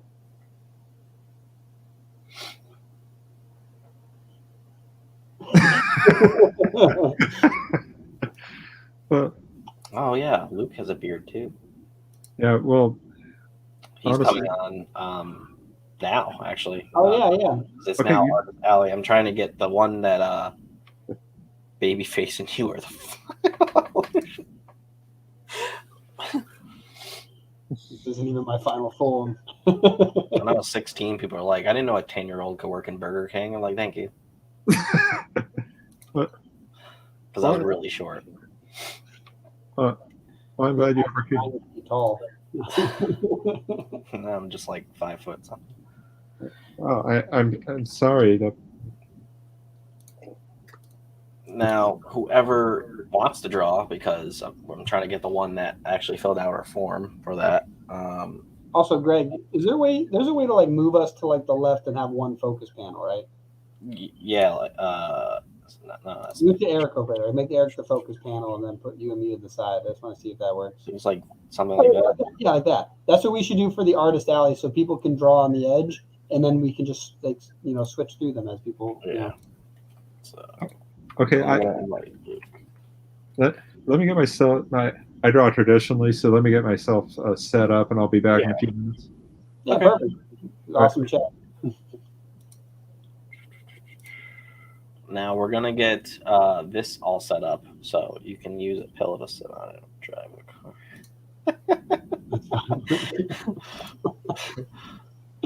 Nice. Oh yeah, so is Luke ready to hop on too? Yeah, he's gonna join soon.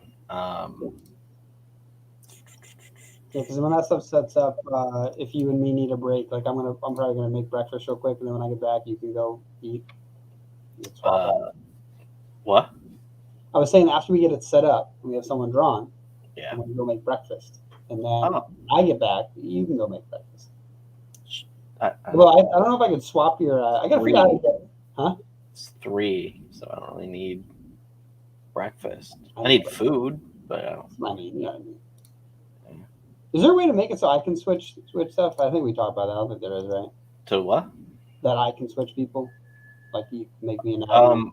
There's a thing called Teams, and I'm promoting StreamYard. There's a thing called Teams, and I can actually add you as like a team member, and I think you can actually use this StreamYard for other stuff too.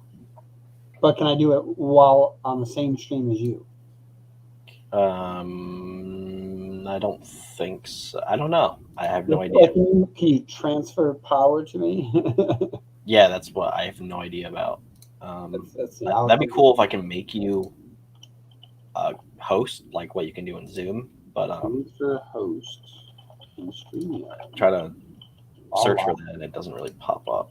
I don't know if this guy's gonna answer, but yes. You mean a co-host on StreamYard? And then I can't go. I can't back out. I can add you as a team member. Actually, I wonder if I can. StreamYard broadcast can have multiple hosts, and only the first one to join the broadcast will be considered the host when presenting a host/guest view.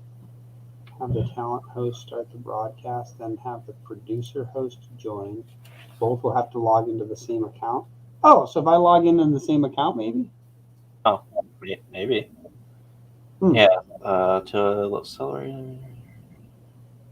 Yeah. I can add you as there's like different roles and stuff. Add me as a role, just see what it does. And is who's the other person that's joining Artist Alley? We got Luke. Who else is joining? Eric's coming there's back. Luke, and then there's Erik, and there's supposed to be this Put the name tags up because there's going to be enough people. I want to have the names. First of all, that's an awesome view. Brandon. I forgot his last name, but I emailed him, so I'm trying to like see if he joins. Yeah. Am I in? Am I good? Oh yeah, you are. Perfect. All right, so I've got like a really loose sketch here. I wanted to run this by you guys before I tighten it up. But what I was thinking for the cover is we're gonna have the two kind of like iterations of our main character throughout the story. So firefighter, what happens to him? Ooh. And the firefighter is above the like more sulky after the accident, kind of comforting him, and then we got like the city behind it. That's awesome. All right, cool. So Yeah. I'm gonna go. Dylan can't say things because he's going to go get breakfast, but yeah, that's cool. Well, I'll start on it, and then when Dylan is ready to rip me apart, I'm sure he'll be back. Yeah. But in the meantime, I'll get going on penciling this in. And I was thinking, Greg, put one of them up as like the focus panel. That's what I was saying. And then you can just swap between them. Okay, so I guess I'll do Luke first, and then No, the one like put us on the side so you can see them both. Yes, there you go. That's what I'm trying to say. Trying to figure that out so it's not me. Because you can definitely do it with different people. Is it that? Nope. I was gonna do when we have a few more people trickling in, or when you think it's a good time, whenever, maybe near the end. Oh, thank you. There you go. Nice. I'll be back. I can showcase a couple like non-spoiler pages, a sneak peek for Seer Chronicles, just the pencils if people want to see. Cool. Want to run that by you before I was like, here's some pages of Seer Chronicles. Oh, that's fine. Yeah. Can't wait for it to be done. Oh yeah, no, see, I have this weird relationship with like even colorists as good as Fernie coloring my stuff. I'm super anal about color, so when I see it, I'm like, I hate it. Then I go to sleep and I get up. I'm like, this is amazing. And that's nothing against anyone who's ever colored my work. It's just how I am, including when I color my own stuff, right? Yeah. Because I'm such a freak for black and white art that like when it becomes colored, my brain hasn't yet processed the change. And I'm just like, oh man, this sucks. And then I like go and stomp off in a storm, and then I come back and I'm like, oh, this is pretty good. Like what I've processed, what has happened. Again, like Fernie's probably the best colorist I've ever worked with, so that's not a bash against him. He's phenomenal. Yeah, he's amazing. Yeah. Seer Chronicles 1, the remaster. I can't say ever. But remastering a comic is super annoying. Yeah.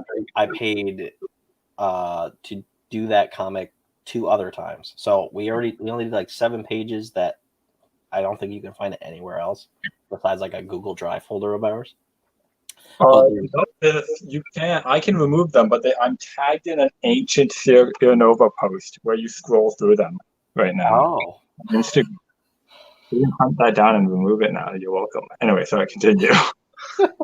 But yeah, so there's like 7 pages, and it was made by some guy that he's good at art, but it's like skateboard art. Like he's really good at that. And Yeah. that was like, oh, this is gonna be the guy. And that was like when we first started in 2017. And then Dylan looked at it. He's like, that's when like my script was more like a storyboard and not an actual like comic script. And I was like, oh, that's kind of like trash, because the janitor didn't look the same in any of the other panels. Like he wasn't that great with like sequential stuff. So Well, it's a skill in and of itself, right? yeah. And I know it's really hard because,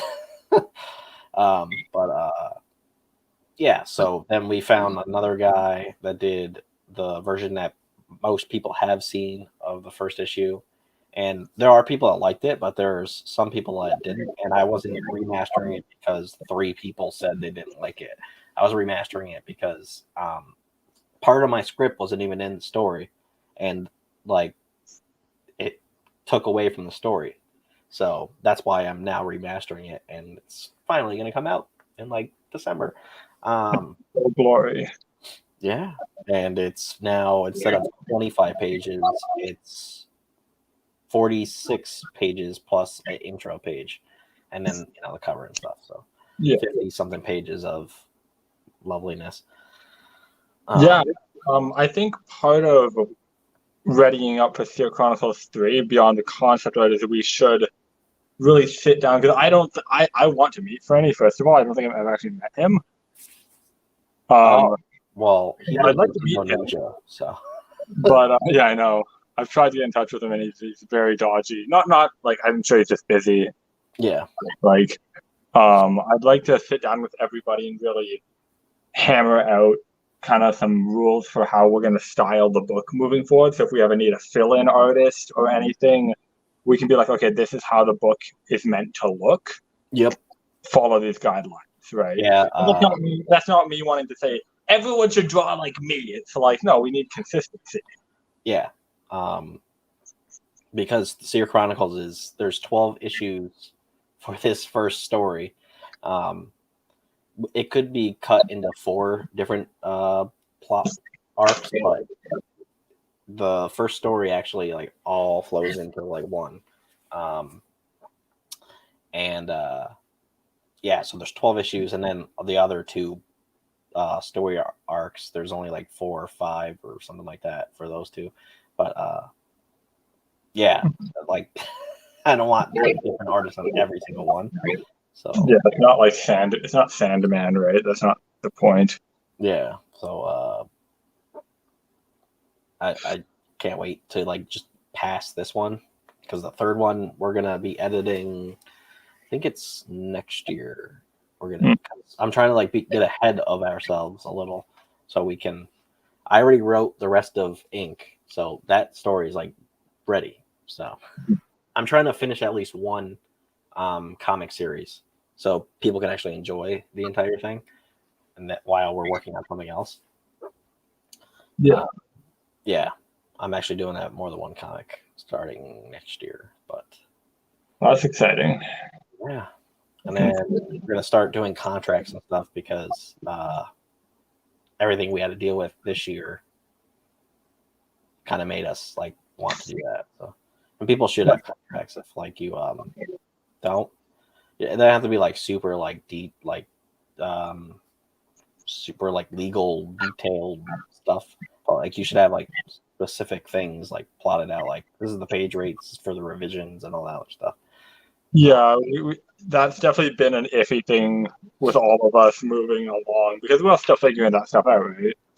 Yeah. As we make this first book, but it's been a real blast. Don't get me wrong, doing it. But and I like how I'm with Josh Harris, how I'm going to be paying him. I like how that is. So I want to see if like maybe other artists will do it that way, because I like, I can actually save money because I'm trying to get a house next year. Well, don't tell me on stream if you're not comfortable. I would actually like to know an option if you want to DM it to me over like Facebook or something. Yeah, I'll do that later. I'm curious to hear how I doing it with him. I actually really like that idea. Cool. So yeah. I have him working for exposure. That's it. Oh my god, Greg! I'd be like, if you said that, I'd be like, I'm out. I'm dropping payment teasers. Oh, it's awful. No, I'm just messing with you. I can't like say it because I don't know. No, Yeah, I could. I don't know. Just DM it to me. Yeah. Also, if people did get Seer Chronicles issue 2 for like the 4 people that are watching this, and scales. So our Kickstarter stuff. If you got the Kickstarter stuff and you haven't like posted about it, that'd be cool if you could, because I want people to post about it. Just so I know that it's out there. One package came back because I literally missed a number. Like the number was messed up. It was a 9 instead of it was an 8 instead of a 9. I wrote a 9, and then I was like, oh, that's super annoying. And then the post office charged me 10 cents more after they sent it back, so I had to pay $9.55 for that package. And she's like, why are you paying so much for that? And I was like, the weight or something? And she's like, oh, it shouldn't be that much. And then she charged me more. I was like, your logic makes no sense. But thank you. And then this other lady in the post office was like, is there a way to make it not so heavy? And I'm like, well, it has to be in a Gemini mailer because I want them protected. And then they're wrapped with like bubble wrap. I did run out of bubble wrap, so I like protected it in a different way after I ran out of bubble wrap. But oh no, I stopped with the brain teaser thing. Oh wait, are you talking about brain teaser? What? Oh yes, I know that you got it, Katrina, but some people did get it and then they just never like tagged Seer Nova in it. I think that's on that note that I like wrote. Like, if you get it, can you like tag us on social media? I don't know if I wrote that or not, but yeah, like if someone took a picture, be like, look, I got it. That's cool. And then the first issue, I'm gonna try to get it all out next month. It'll definitely, assuming there's no major delays, it'll be done by then for sure. Like, yeah. Yeah, International won't be out until January because international is a lot of money, and there's like 7 or 8 people that are getting it. So I was really upset that I got really sick at the start of the month because that was like a week I had no other obligations, and I was like, I need a ton of Seer Chronicles done, and then I was like dying, and I was like, oh my god, why? And I actually know why. I know who to blame. Zoe, if you're watching, you gave me the flu. oh The girlfriend, she's the culprit. yeah, I just got sick like yesterday, and it wasn't from like it was actually, I think my girlfriend got me sick. It was either that or just the weather change. Women are just the worst for that, man. I'm telling you. Yeah. But she makes it up to me because look what she got me for Christmas last year, and this is a signed copy of Sandman 1, signed by Gaiman. The certificate in the back, and it was one of those things. I was like, you can't get me things like this. You can't. You need to go to school. But thank you. So cool. I'm really bad at that sort of thing. You know, my parents would always be like, "Yeah, your aunts and uncles used to get you the most expensive gifts because like you had the best reaction to them." At Christmas, I was like, "Yeah, that tracks." And now as an adult, I'm like, "Ugh, Christmas, hate that season."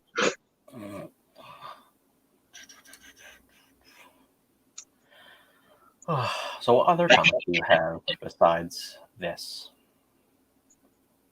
Like other people's comics, or what else? The ones that you've done. Oh, actually, here I have a little thing I can show you. You guys want to see the first comic I ever got commissioned to do? I just found it here. It looks terrible. Okay. Hold on. Okay, where is it? It's in a magazine. And see if I can find it. I think you guys probably remember. Greg might remember it, but look at that. Oh my god. It's so bad. What?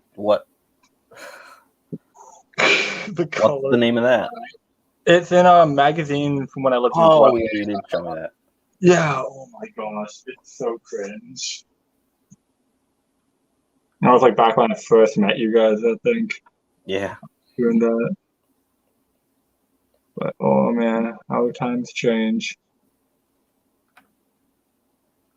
And beyond that, I have currently working on The Dragon Dilemma, which is a book I've been kind of mulling over in my head for years, but never made time to work on.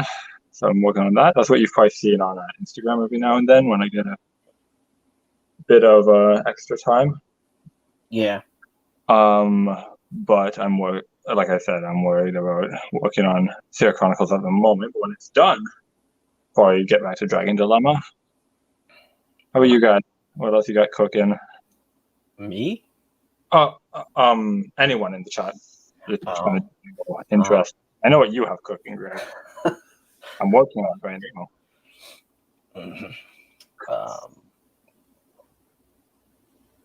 Katrina probably has another like short story book or something coming out next year, probably, or something like that. I don't know.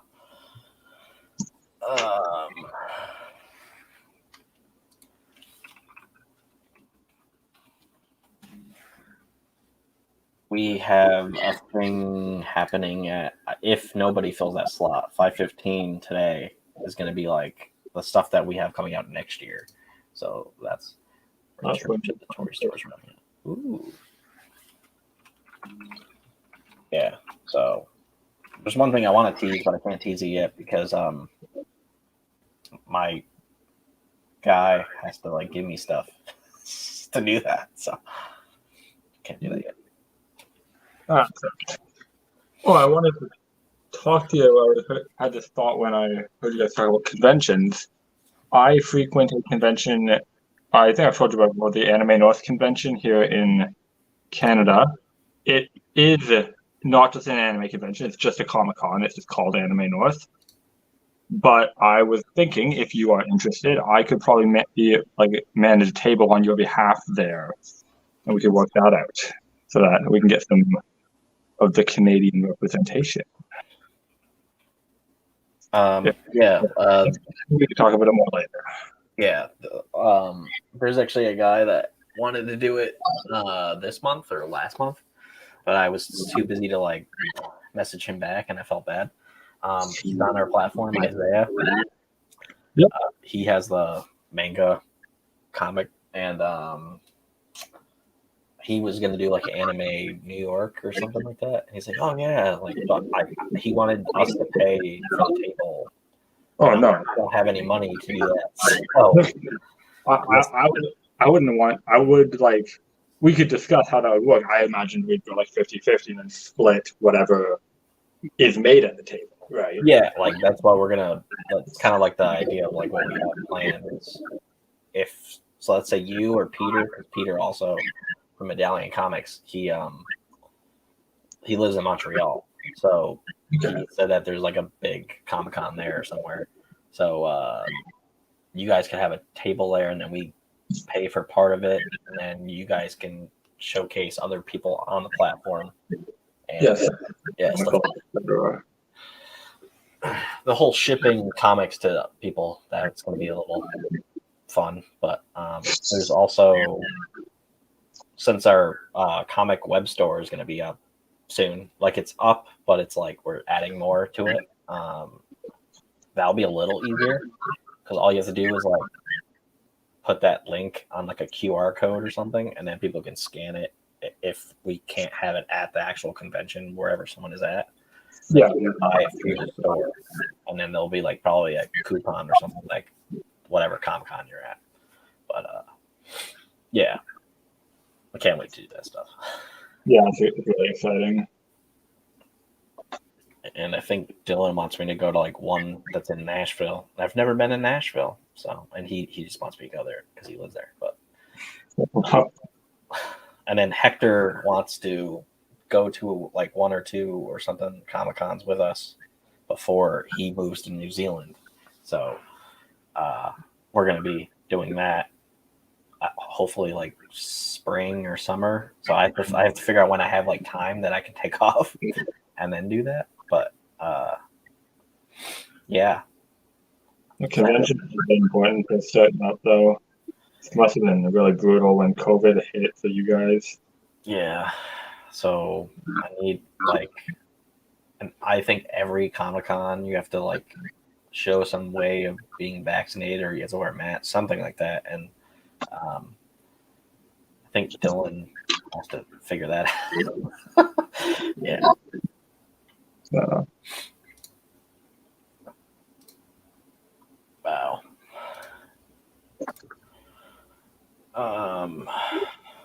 Yeah. I can't wait to see this cover done, and can't wait. I'll put if it's like done today or. I can probably get the pencils done today. I don't know if it's getting done in the evening, but I can definitely get pencils done on stream. Yeah. Are you coloring it, or you want February? Oh no, I don't. Yeah, I think we'll have Bernie color it because it's consistent. I thought of it that thing I mentioned. I was like, his coloring's better than mine, and it'll be consistent with the book. Okay. Yeah. Yeah. Yeah, I still have to pay him for like some of the pages because I need to stop backing so many Kickstarters. Yeah, I said that like last year, and I just don't have room like anymore. I just have like a giant stack, and I'm just like, I don't know where to put these. So yeah, it's all right. But you know, you can back mine and just throw it away. I don't care. I just want your money. No, I'll keep it. Where's the other artist who wanted to join? Only back for a second. Oh, I have no idea where that Brandon guy is. So, no idea. What's on there?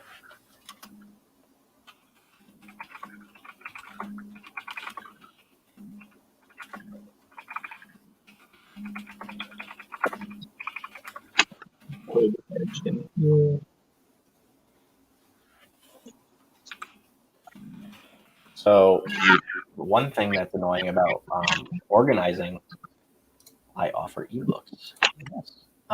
One thing about organizing this entire event was seeing if people actually be like here on, and one guy kind of never answered, so we just worked with that, and that's what we just did with Erik. We did a whole store setup for us.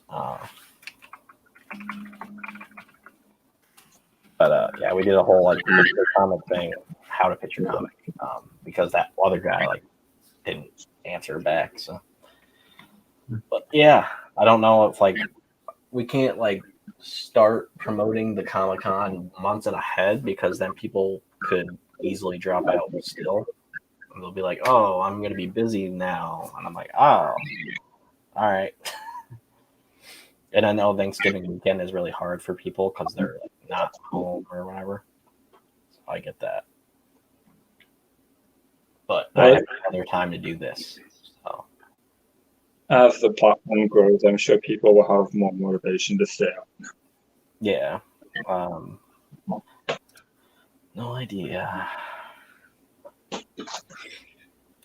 Coming up at 4 is Art of Storytelling with Katrina, who is actually in the chat. And then at 5 is stand-up comedy with Marcus, Giovanni. And then 5:15 is our little teaser thing. And then 5:30 to 6 is Horrors of Self-Publishing, which that's basically like about like failure and stuff.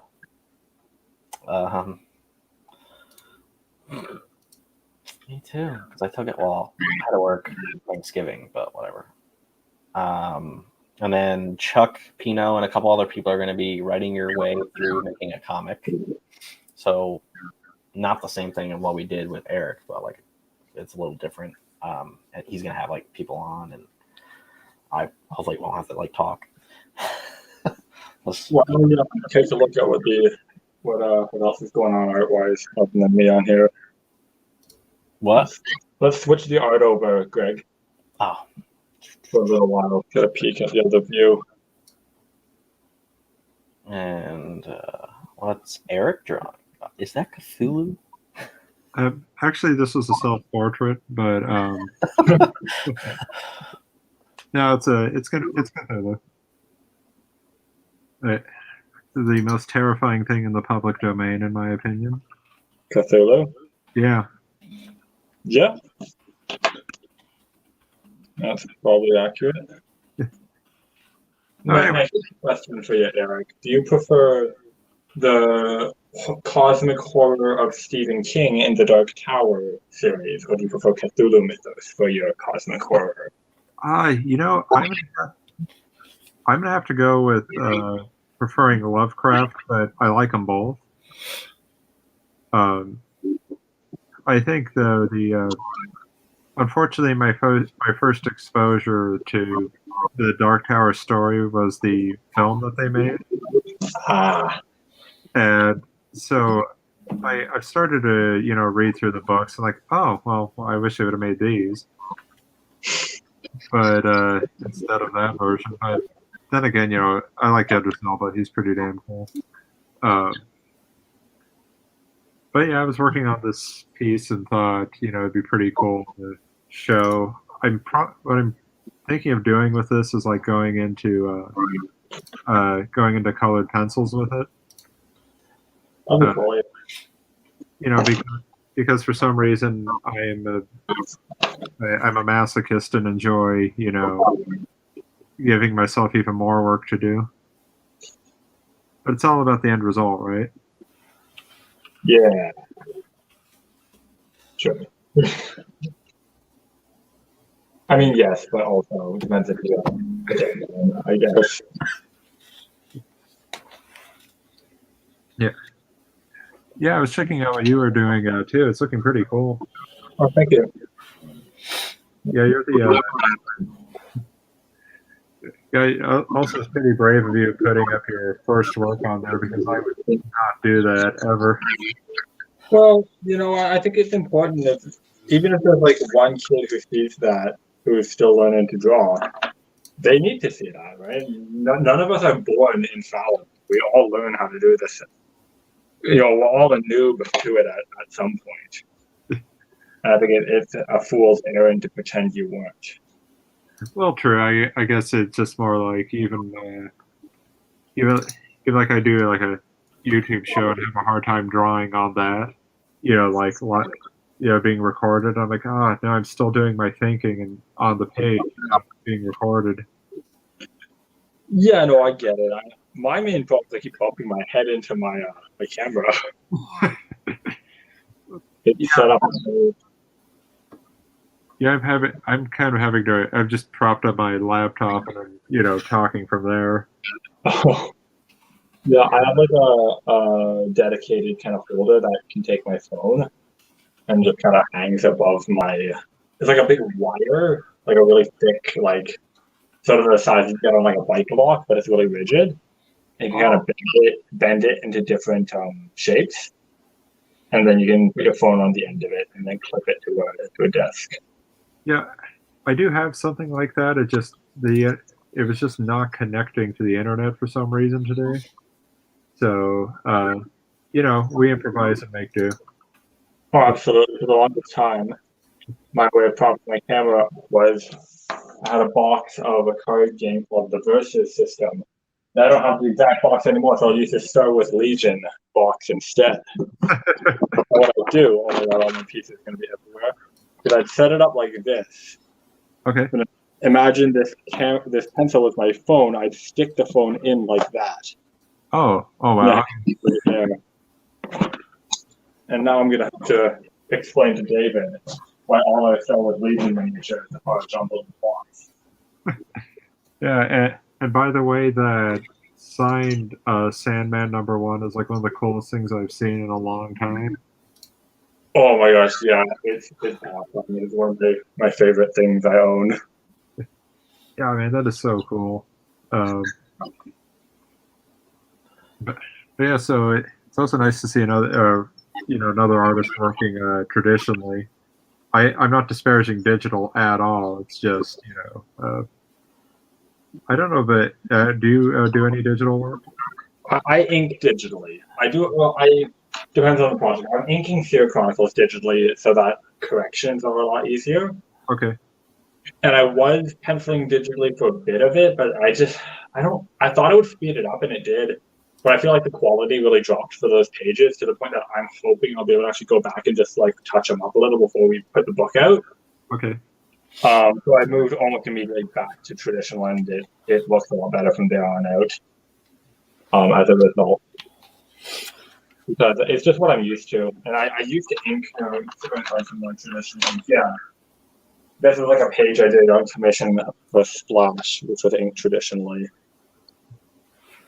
like a bunch of aliens, Jack Kirby type aliens fighting. Oh yeah. And that took a long time, but it was really fun. That And I thing. hope, Greg, when we get this a big fight thing, we can get stuff like that in Fear Chronicles too, for sure. What? I'm hoping when we get to like some big like fight scenes with monsters and stuff in Fear Chronicles, we can get stuff like that cooked in there too, for sure. There is a monster in the third story, like the third actual story arc. Ooh. Yeah, Well, that's a while I think that kind of vibe with them when a certain someone bursts out of some rubble. Yeah, But to get that kind of look going with it. And I'm really happy with that page. I think it's awesome. yeah, that could be a poster in itself too. So Yeah, I thought the color work on it was so graphic and poppy. I love that. You doing okay, Greg? You sound like really emotional over there. What? I said, Greg, you're doing okay. I mean, I hear you tearing up. Is it the beauty of the art that you're seeing from? Yeah.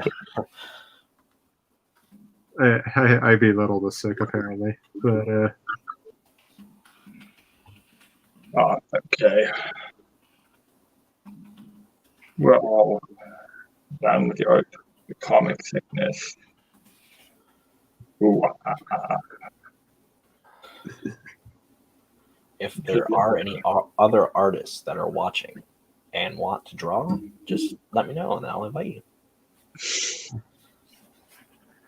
if there is anybody looking for commissions, just let me know and I will take your money and the drawing. But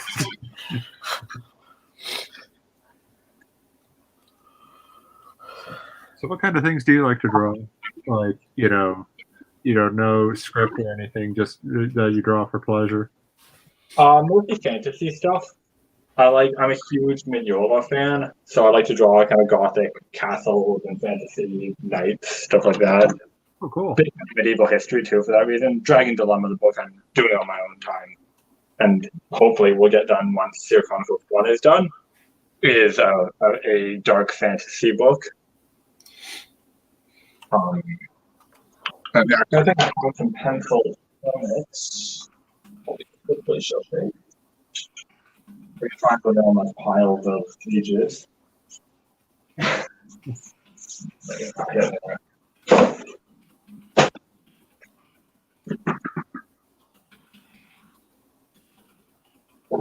so like that.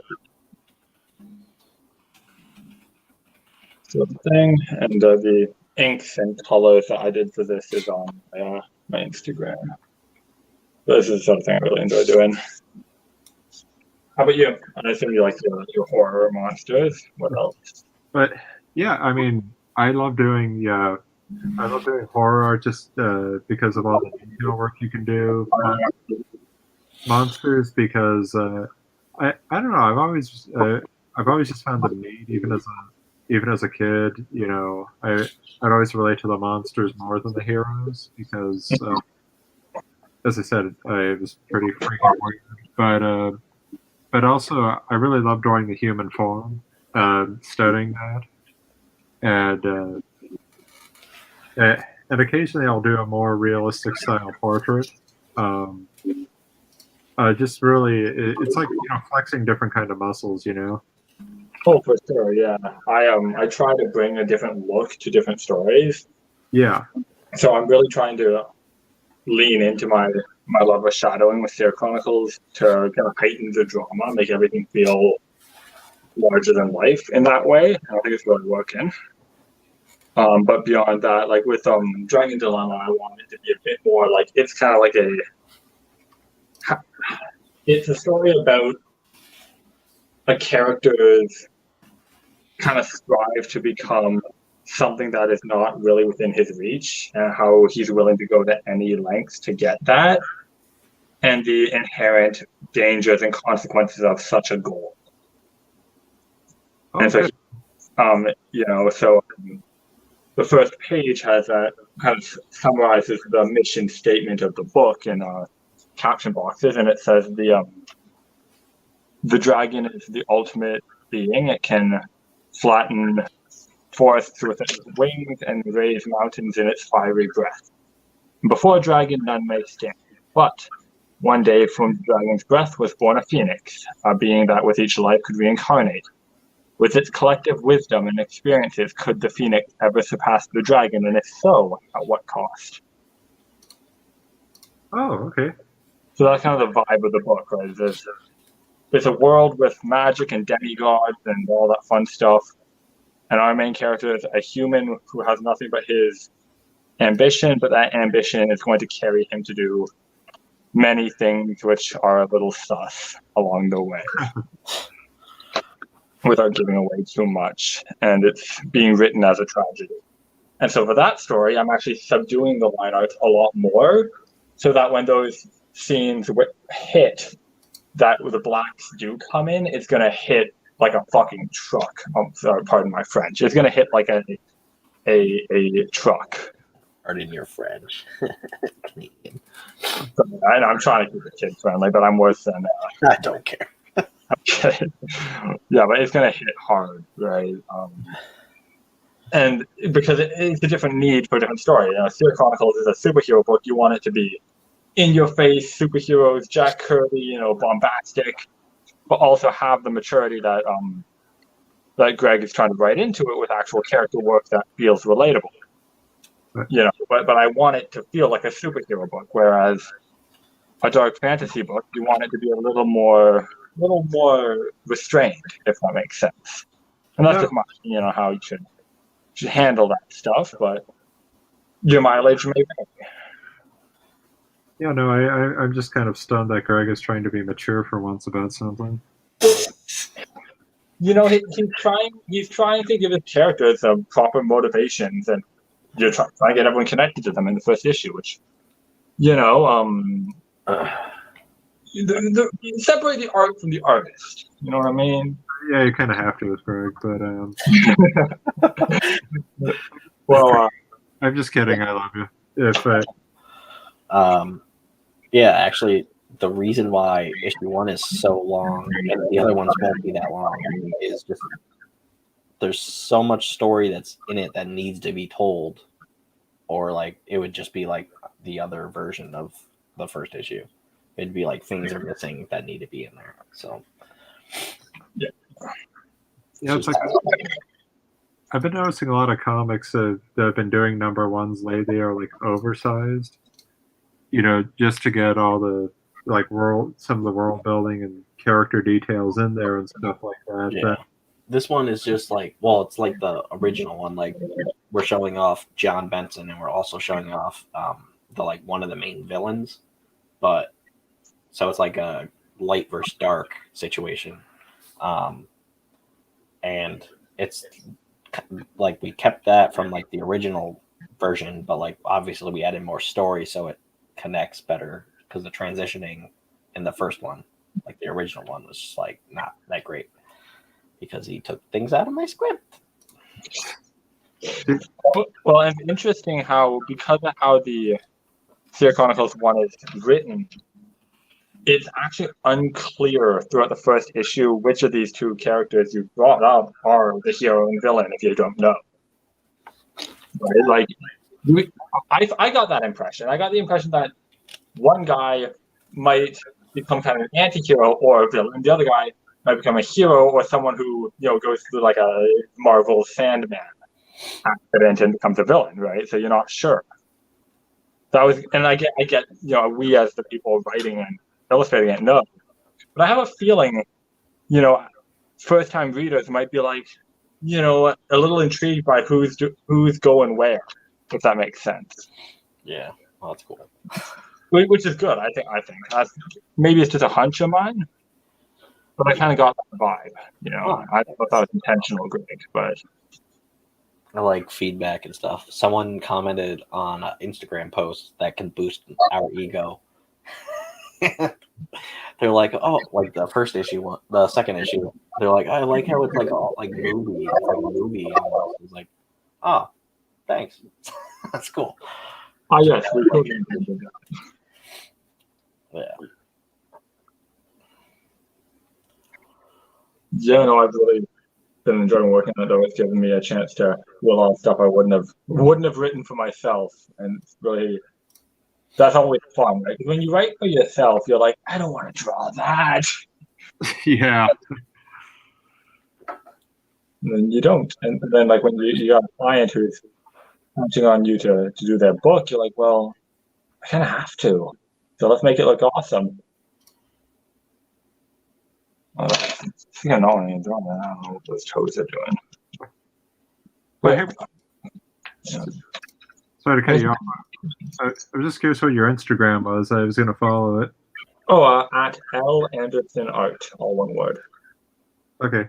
I'm literally doing that right now. I'm just. I'm gonna follow you back. Yeah, see, like here's my phone. Instagram's okay. Yeah. Cool. Let me. Oh. And there's art. Luke Anderson, right? Okay, yeah, freelance illustrator. You're now followed by me. You are counter followed. There we go. Yeah, your stuff's pretty cool, man. You know. Thank you. Oh, that is some good traditional inking work. Oh, which one? The Jack Kirby inspired stuff. Oh yeah, that was really fun to do. I'm gonna go through it more thoroughly, but I don't think anyone watching wants to see me check my Instagram, and I'm supposed to be doing. Get back to work. Sorry. Draw, monkey, draw.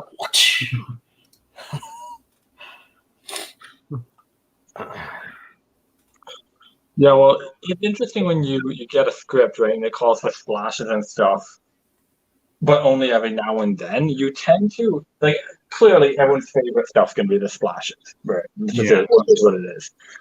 But it's fun to see where people think the time goes on a book versus where it actually goes. Because when people, you know, are like, oh, I bet that splash page took forever. And no, it took like 3 hours.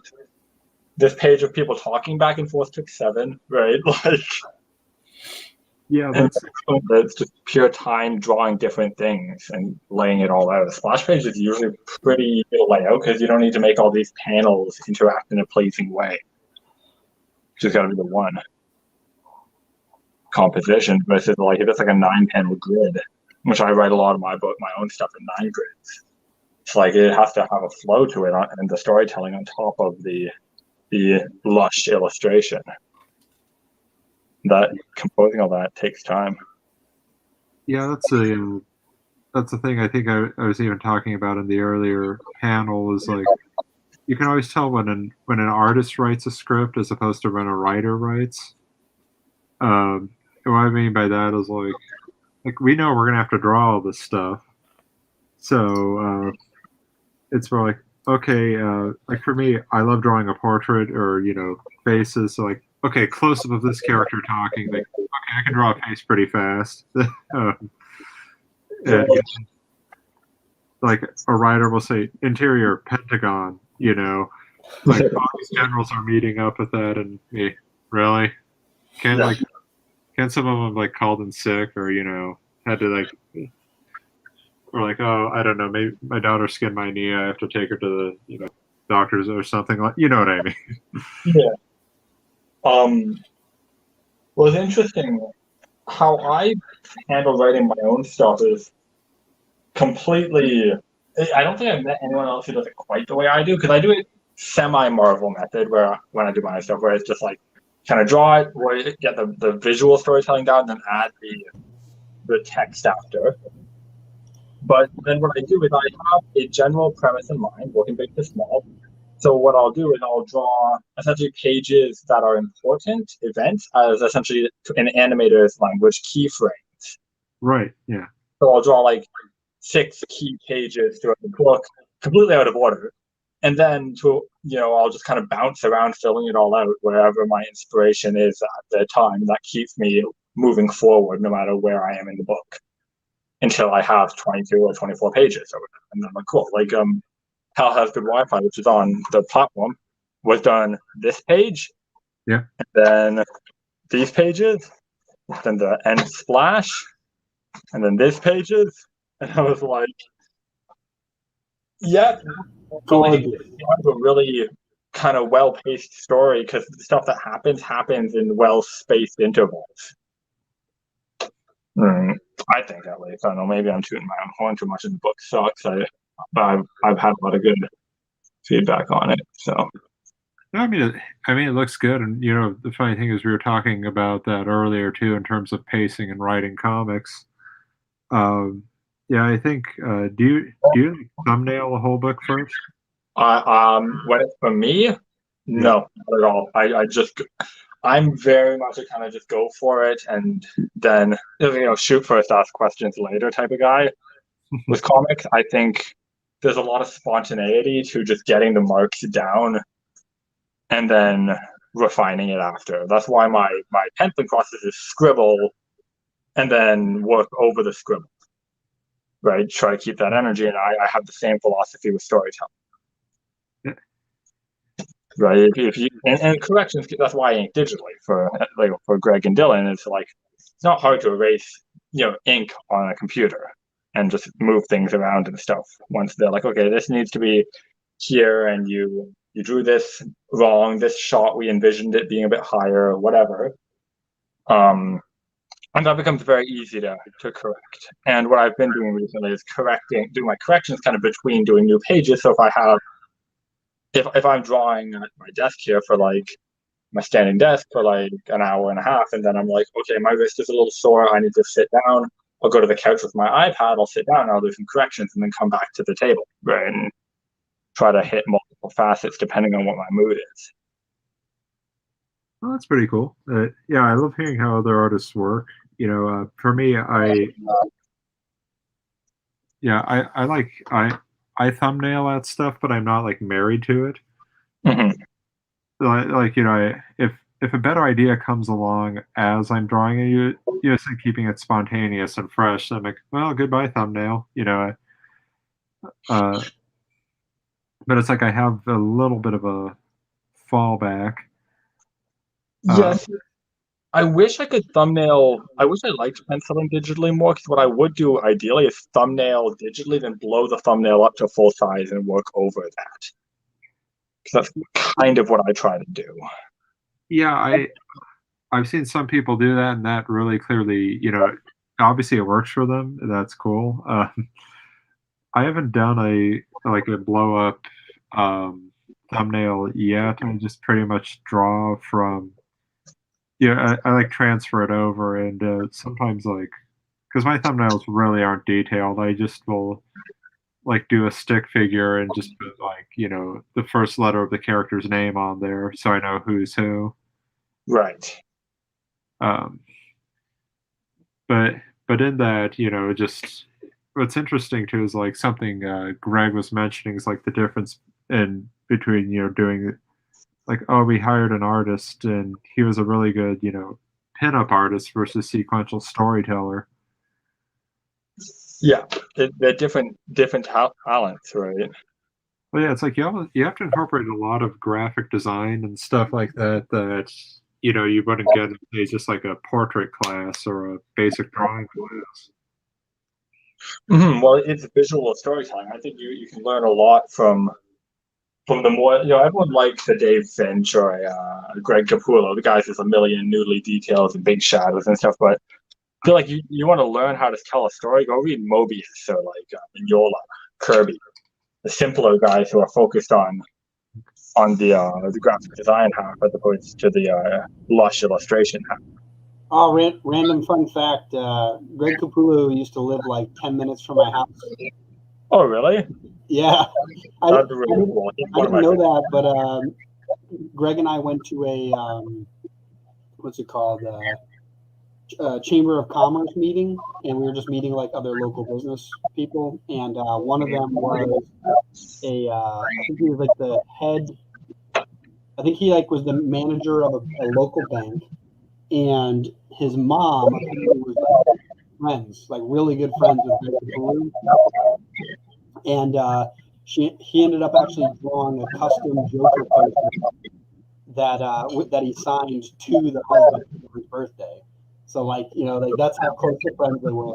She did that for her, and yeah, it was very cool. I think he moved though, so he's not in that area anymore. He was like 10 minutes from the house. That's super cool. And like, how long ago was that? So I found out in 2017 or 18 that he lived like right there, and then I remember following him on Instagram because of that. Because like I knew the name, but I didn't like follow his work, so I followed him on Instagram, and then I think I saw that he moved. So yeah, he was there for like a couple years now. Yeah, his work on Batman is unbelievable. He's got such a cool way of drawing faces. How he draws something neat. Look at how he draws a nose. It's like I've never seen anyone draw noses like that before, but it's like it works so well in his style. I think the other thing too is like it's because each part of the face he's capable of expressing emotion in, all the way to the details of the nose.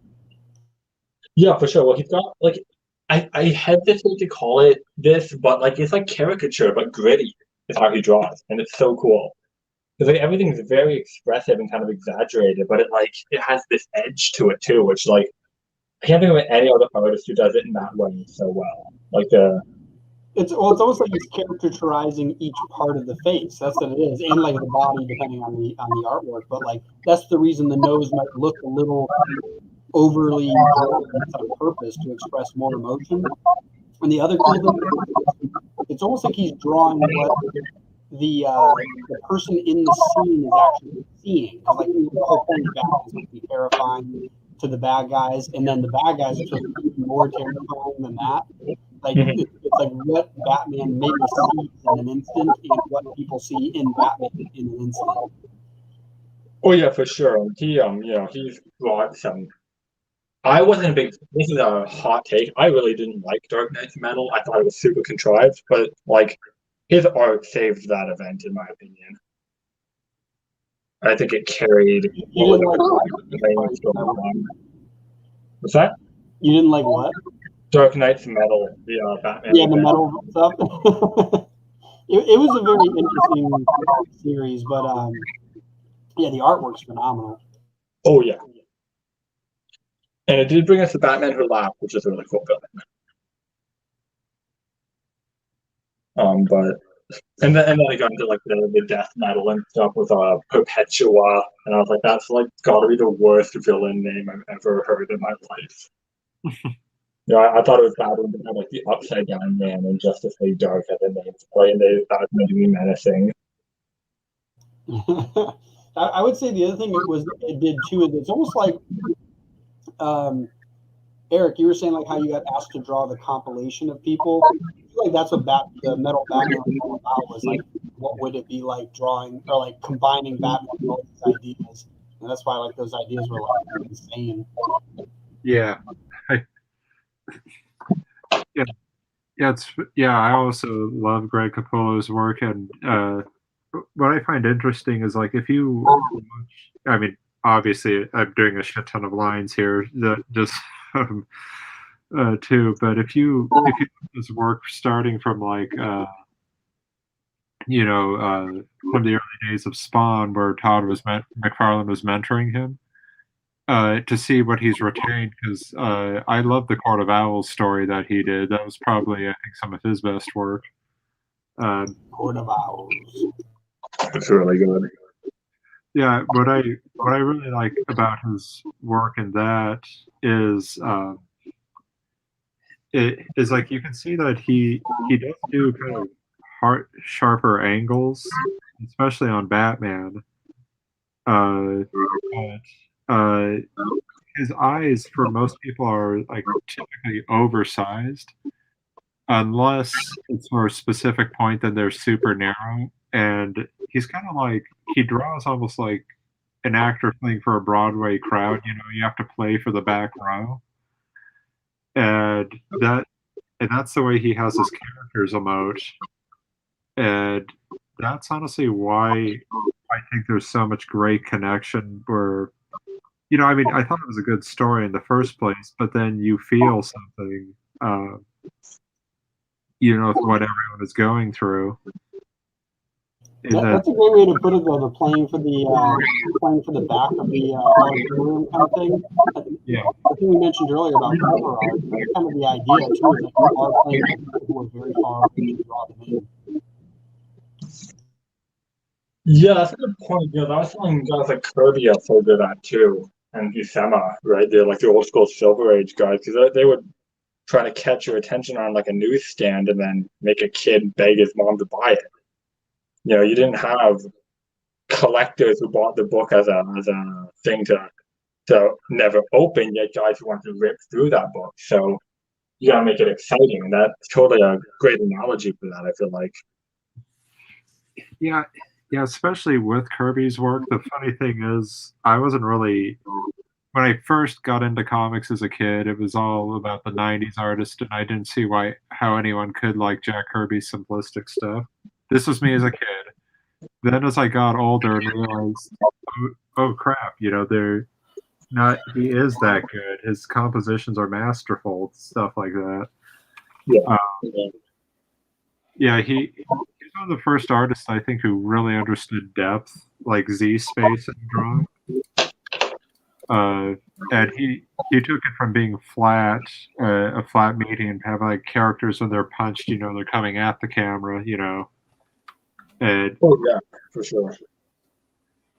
And that's something in my sequential work, which of course you're not seeing here, but I try to do. Well, I got a little bit of depth going with the hand coming out. Yeah, Cthulhu's reaching for you, as if to say you're done. Greg, put Eric's thing up front real quick so you can just point stuff out. Yeah. Okay. Yeah, tooting my own horn. It's just like I'm trying to have a hand coming out, and these things overlapping the tentacles. Then we're gonna have wings back here, and probably gonna have a lightning-filled sky. And I'm gonna say that.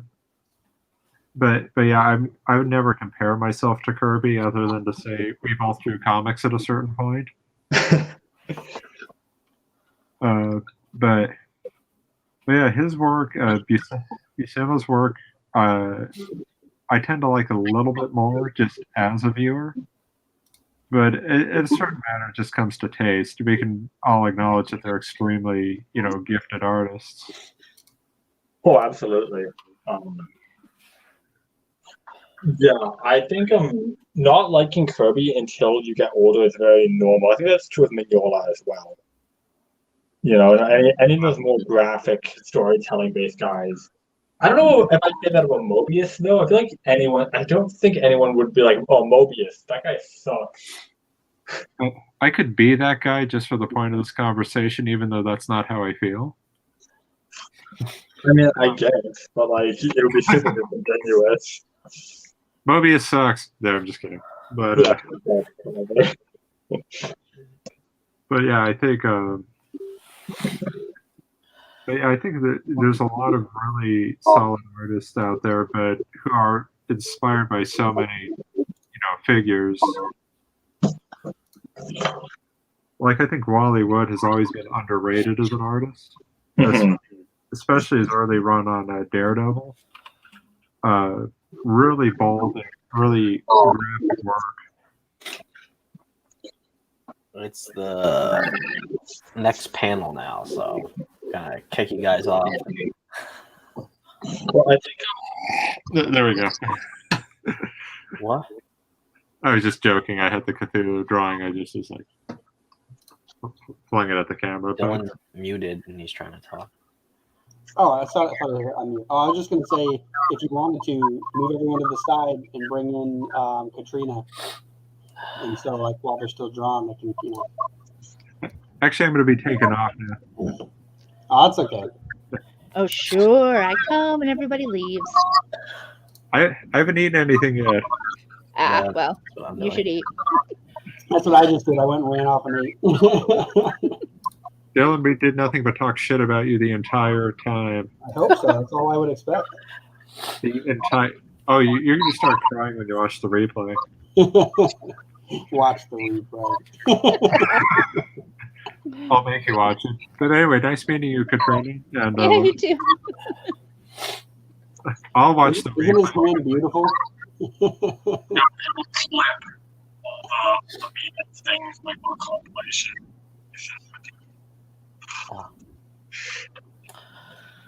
Okay. Hi. Hi. It's me and Surprise the Cat. Cat. Everybody is massively shocked by that. I That's know. a real cat. That freaked me out for a second. I thought it was like, It looks like a statue. Just yeah, you know, look, it's not moving at all. Then I saw the ear move, and I'm like, that's real. That's Mina. so you can introduce yourself a little. and A then little, get not a into- lot. Okay. Just a I little. know. You yourself a big introduction. It's fine. Yeah. You got a slot, so that's good. I don't have a huge intro anyway. Hi guys, I'm Katrina. I run Cat Scratch Press, which is basically publishes my books and covers my work as an editor with both comics and prose, aka fiction. I don't do a lot with nonfiction, but fiction books, stories, that kind of stuff. And I didn't talk long enough because Greg's still chewing. So let's see. This is Mina. She acts as a co-editor sometimes. Mostly Oh, just yes. mostly So- she just wants to be in my in my space. Something you can share is the short stories and stuff that you work on. What's like the genre? Obviously, it's in the fictional genre, but like, what's the subgenre? Yeah, my books are children's books. They are collections of short stories that are perfect for bedtime or elementary age readers. I have 3 books currently. 2, as Greg mentioned earlier, are about toys. And the third one is about cats. I gave that to my girlfriend because she's obsessed with cats. So. Did- Yeah, and she I hope started she reading I it. hope she liked it. Yeah, I think she started reading it, and once she saw the bookmark with the cat, she's like, "Cats!" I was like, "Okay." Cats. Yeah. There are a lot of cats and toys at my house, if you guys haven't figured that out. I was gonna say, yeah, you got what is it? Cat here, toys here. Toys on the other side. I got everything covered today. Nice. Very cool. What are you looking at, Greg? I don't know. Someone reacted to our ad on Facebook. Oh, I was like, what why is is he it looking funny? at? I don't know. So people this are panel is the art of storytelling. It was originally creating comics, but you do short stories. So I do short stories, So we can talk about but that. you'll find that a good storyteller is a good storyteller no matter what. That's actually why when Greg asked like which one, I was like, honestly, if you can tell a short story, that means you're very good at simplification of story, and that's extremely important and powerful in storytelling. Yeah, I just get teased a lot. John Westhoff, are you around? Because he likes to harass the crap out of me. The girl who hangs out with all the comic people doesn't actually write comics. No, but I fix your comics and make them look pretty. I make sure all the commas are where they're supposed to be, or where they're not supposed to be. I take them out. Like the Commas. Commas are a common problem no matter what you're working in. Commas are a common comic problem. Yes, yes. They really are. And they're a problem with fiction, just short stories, novels. People aren't quite sure what to do with commas. And we've all been told, oh, well, if you take a natural pause there, throw a comma in. And that's not always the case. Some people just, talk like Shatner or various things, and you'd have commas, every other word. Comma, I, comma, think of lot, comma. Right, exactly. Just because you would take a pause there doesn't mean everybody would. Yeah, I feel like in lettering, like there's so many more playful things you can do other than commas. Like you could just line indent, totally new bubble, ellipses. Like there's different bolding letters, italicizing letters, right? Adding more letters because I actually just did a comic the other day where there's a prose section in it where there's like a journal entry, and they had certain word italicized, and I said, I hate to break this to you guys, but when regular people write journal entries, none of us know how to actually italicize by hand. So I would bold those words, or because something like that, if you're writing a journal entry, you might go over a word 2-3 times. Yeah, or underline it or something. Yeah. Right. I said, but probably not italicize. I've actually tried to do the italicization when writing. Like it's very difficult. Yeah, I don't even try. But yeah, I guess I tell stories. Yeah. So lots of them. If this last book is any indication. What's the elevator pitch for your newest one? The newest book we just wrapped on Kickstarter the end of October. Yay! I Kickstarter is great, but as anybody here who has run one, or anybody who's listening has run one, you know that by the end of it, you're so fried that. Yeah, that's why I'm dead right now. It is the only time I've actually gotten angry. Like, okay, I've gotten angry at myself over lots of things, but in the recent history of not being able to math, because I, honest to goodness, thought my Kickstarter ended on the 30th, and then I realized it didn't end till the 31st, and I was legitimately angry. Yeah. The one that's going on currently, someone was like, "Oh, you're only going to do the campaign for 9 days." I was like, "Wait, did I mess something up?" And I looked at it before it launched. I was like, "Oh, that's good. That's good. That's good. I fixed that." I can't math. I can't do it. But what I did is when I added the 30 days, I guess I didn't count the first. I just added, I'm like, okay, it launches the first, add 30 days. Oh, the 30th. And then I realized all of the marketing stuff I missed, because I could have tied every day to I have a 31 movies of Halloween list that I do, and it's 90% children's movies. Yeah. And I could have tied that all together throughout the entire month. And when do I realize this? On the 30th. Well, that didn't go as planned. But the elevator pitch is we're back at the toy store, and it is 20 plus. And I say plus, guys, because, here comes more cats behind me. It is not a podcast without at least multiple cats showing up. This is Mac. And it's a podcast. I have podcasts. I really do. I do it. I do a show. We're on hiatus right now, but I do a show on Friday nights with JW Sims, the Hooligan Alley Hangout, and he can't wait every week to see which cat shows up. We have a little orange kitten who's not so little anymore, but he calls him Spider Cat because he climbs the door frame. He literally shimmies up the door frame and then hangs out. He's a bizarre little cat. But back to the toy store.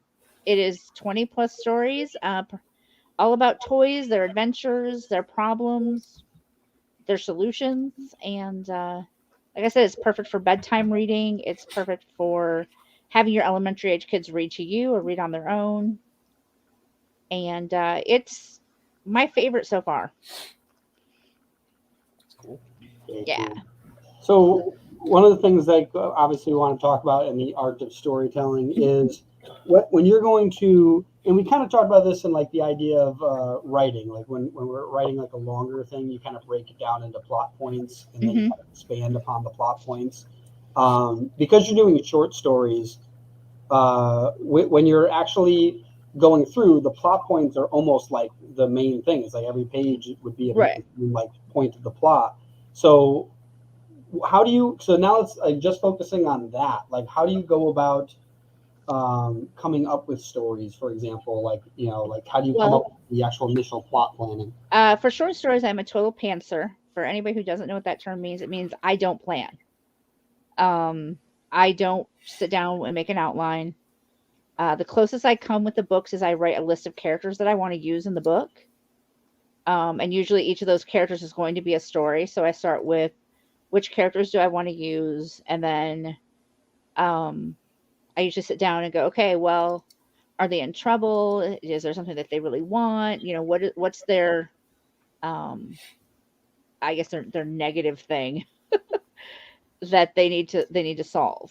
Um, and then I sit down and I write it all out and kind of take it as it comes. I'm not a planner for short stories. So you focus on first defining the character and Yeah. immediately what the problem is. Right. Yeah. Which is kind of, that's kind of like the whole, like it's kind of the hero's journey. The whole idea is Right. you figure out who somebody is, you give them a problem to overcome. Yeah, and people think it's funny because every toy has a personality.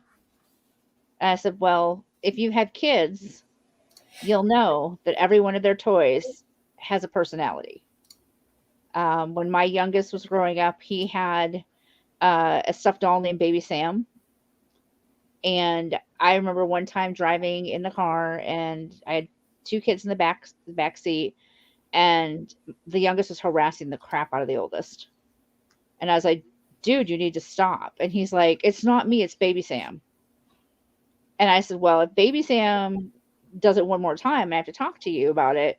Baby Sam's on timeout in the front seat. 5 minutes later, maybe, here it comes again. So I just put my arm behind the seat and I was like, okay, hand him over. And he sat up front for the rest of the ride. And would you believe that there was no more problems? It was all the toy. The toy was a troublemaker. I was gonna say it's almost like a way for a child to personify the feelings they're having, and it's also a way. Like, it's interesting because like that's actually what like adults do when they need to calm themselves down. They need to be a different person because like their natural reaction might be frustration. So like, okay, now I'm in this role. What would this character do? And Yeah, like, Baby Sam was always a troublemaker. Bob the giraffe was always a chatterbox. Would never shut up. And so I've taken a lot of all the I would say, unless it's a custom story from like the Kickstarter or something, because that was a tier I had. All of the toys in the book actually exist in my house. And when you guys start reading how many that is,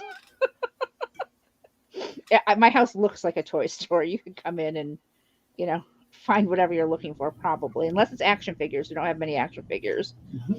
But, and so it started with the kids and me telling them stories when they were little, because my kids quickly got to the point where they didn't want to. They have a million books. I've been a reader since I was a little kid, so I made sure they had books.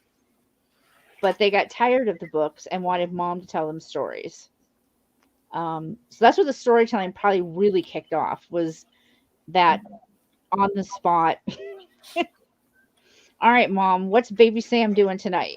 Well, it's actually interesting. I was just thinking about the fact that the reason we enjoy certain characters and the reasons we don't. Like, I think the reason why someone like Aquaman gets crapped out a lot is because even in like the Justice League movie, not the Snyder Cut, but the one before that, when that one came out, I think one of the biggest things that was frustrating about it was the irrelevancy of like Aquaman and even Wonder Woman in that movie, because Superman was like so strong, it like defeated the purpose of having them. And it's one of those things where I think they've made jokes about this in other movies where you need, like, each character in the movie almost has to be its own personality, because if they're not, there's redundancy and they're a useless Right. character. You need to have balance.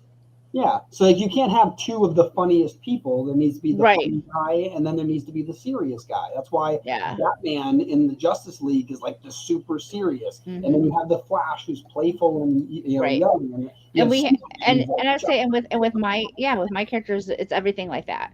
You've got everything from a retired magician bear to the planning bear who is very serious and makes sure everything gets done, and everybody has their spot. He literally is like the planning guy.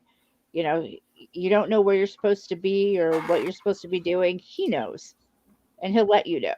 If so. I mean, I've got everything from the super serious to I have a trio of cheetahs that are just as chaotic as you can imagine a triplet cheetah babies would be, because my youngest collected cheetahs, stuffed cheetahs when he was younger. We have rhinos, we have, just about just about everything at this point. But it's important that each character, whether they're a toy or a person or a superhero, whatever you're writing, has their own personality.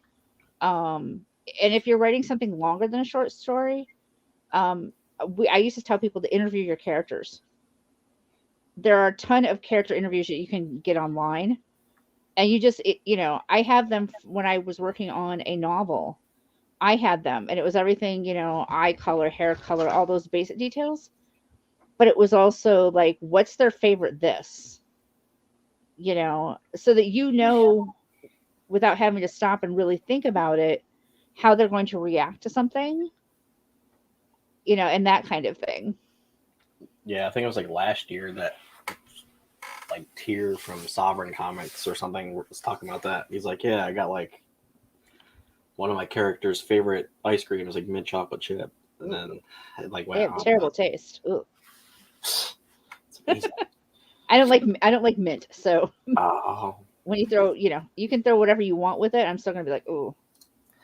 I'm not gonna lie. I don't even buy I buy children's toothpaste if I can't find like cinnamon toothpaste, because I that's how much I dislike mint. I won't buy like grown up toothpaste. That's crazy. The cinnamon. I forgot they made that. Like they once upon a time, Crest. Excuse me, kitty cat. Once upon a time, Crest made an orange toothpaste, and that was phenomenal as a toothpaste. But they discontinued it, so now I'm stuck with cinnamon. Oh, I didn't even know there was a cinnamon one. There is. I've seen that. The other weird one I found recently was, although it was still in the mint category, they had charcoal. Yeah, the charcoal toothpaste. Yeah, I used it. I used it once, and like halfway through using it, I looked at the ingredients, and they added like blue dye to it. I'm like, what? Like, why would you? Because charcoal isn't dark enough on its own. Apparently, the amount of charcoal they add to it isn't dark enough to make it look like there's charcoal in it, and so people want to believe it, and so it needs to be. So dyed. you're brushing your teeth with dye. Yeah, that's exactly. So I never bought it again. There's a charcoal toothpaste that my brother's look gave me, and it actually was charcoal. No. This has charcoal in it. I'm saying, look at the ingredients. They add blue dye to it to make it look black. Oh, did he have to head out? Yeah, he had to head out. I didn't see him wave. Nice, yeah. I got to wave in just before he left. Yeah. But yeah, it's crazy. But yeah, if I can't find cinnamon, I'm like going to like the children's section and buying like, I don't know, fruit punch flavored or something. Just anything that's not mint. Yeah, that's funny. I like mint. So I'm not gonna eat the toothpaste, but yeah, well, I wouldn't know. Yeah, I'm not going so far as to like squeeze it in my mouth and It's interesting too. Like random fun fact about toothpaste is like the what's it called? The flavor of mint. It serves no purpose. Like, it's not meant to make your breath feel fresh. What happened was they added that originally because the taste of toothpaste was so bad, no one used it. Right. And now people associate mint with freshness. That's why gum sells that has mint in it. That's why like the little mint, the fresh breath. Yeah. And so it's all this like illusion that is now created. It's like such an ingrained into us. I was watching. I don't know if you guys are familiar with the series on Netflix called Nailed It. It sounds No, familiar. but It is. mentioned it. Oh, They- you mentioned it. I mentioned it. Yeah, Yeah. I binge watched the last season yesterday. It is basically a show where they take, like, say, professionally designed and decorated cakes, and then bring in like 3 amateur bakers, and they have to try to recreate them, and they have a time limit. Oh. And it's hysterically funny because okay, really, you're hysterically funny. Please stop. Come on. It's like, this is my show. I know they think it is. It's all about them. Because they're always so bad. They're just terrible. And one of the guys yesterday was supposed to put in like a splash of mint flavor, and he did like half a bottle. And he goes, "Oh yeah, your guys' breath is going to be minty fresh now." And I'm like, "Oh, nope." Half a bottle of mint. Like That's half a brutal. bottle of like mint extract or whatever Yeah, the flavoring is. I have like what is it, vanilla extract? So I Mhm. usually use like the French vanilla creamer, but my cousin bought like 1,000 of these like little things, like the little Oh, creamers, and they're all plain. So I'm trying to use them up for them. Right. But I happen to have vanilla extract, so I've been like mixing them. Mix like, a little bit in. I'll do the Yeah. creamer and a little splash, just a tiny splash. If I do like 2 splashes, It's too much. It's potent. If I yeah. did half a bottle, yeah. woo! Well, and that was pretty much their expression when they took a bite of whatever it was, a cookie or something. They're like, Yeah. "Oh dear Lord." That's enough to like knock someone out, like from over like Yeah. stimulation. Like that's Yeah, a lot of mint. They even said that as soon as they brought whatever the dessert out was, that's all you could smell was the mint. And they're like, "How much of this did you actually use?" And they're like, "Well, my hand kind of slipped and I just dumped it all in." Yeah. All right, you guys are ridiculous today. Yeah, Stop. and then we tangented off the storytelling. Yeah, we did. We totally got. We're telling stories, guys. This is how you tell stories. But yeah, I was going to say the interesting thing about interviewing the characters, something we talked about in the with Erik about how to write your story, Mhm. is to know your character inside and out. So it Yep, is very absolutely. cool to interview them. And something Greg and I have done with our character development is when we get to a scene that we don't know what to do, we develop the character more. So Right. like one of the scenes was in our second issue, which because it basically just released, I won't spoil it so people can read it. But there's a scene where like there's a cop that should take an action. Now, this And is the second issue of what? Which of book? the Steer Chronicles. So this one? Yes, yeah, that's awesome. There it is. And so I there's posted a picture for Greg earlier on yeah, Instagram very nice. when yeah, he was so like, "Gee, it would be nice if people posted pictures." I was like, "Wow, that was subtle. Let me grab my copy." actually, honestly, one more tangent. So something we mentioned to Erik before was like so we had another thing about pitching comics, and really asking someone to buy it is so important. Something I'm probably going to have Greg do for future Kickstarters is literally put a small piece of paper in there that just says, "Hey, if you like the comic, take a picture and tag us on Instagram." Like, I have one of the things incredibly- I do in my books, and guys, as you can will kind of see, we're taking it back kind of to storytelling. Is in the back of all of my books there is a link that you can download all of the art from my books. And all of the art, I don't have one of my books sitting right here, I would show you, but all of my art in my books are done as coloring pages. So it's all black and white, very open. And hey Marcus. And under that link, there is a little note, please, if you print these out and color them or anything, and you post on Instagram, please tag me. Because I want to, I want to see kind of what people come up with for what these characters look like. Because I don't give a ton of details. I want the reader to imagine, what these characters look like. So Yeah. you'll know they're a teddy bear, but you might not know what color they are or, how big they are.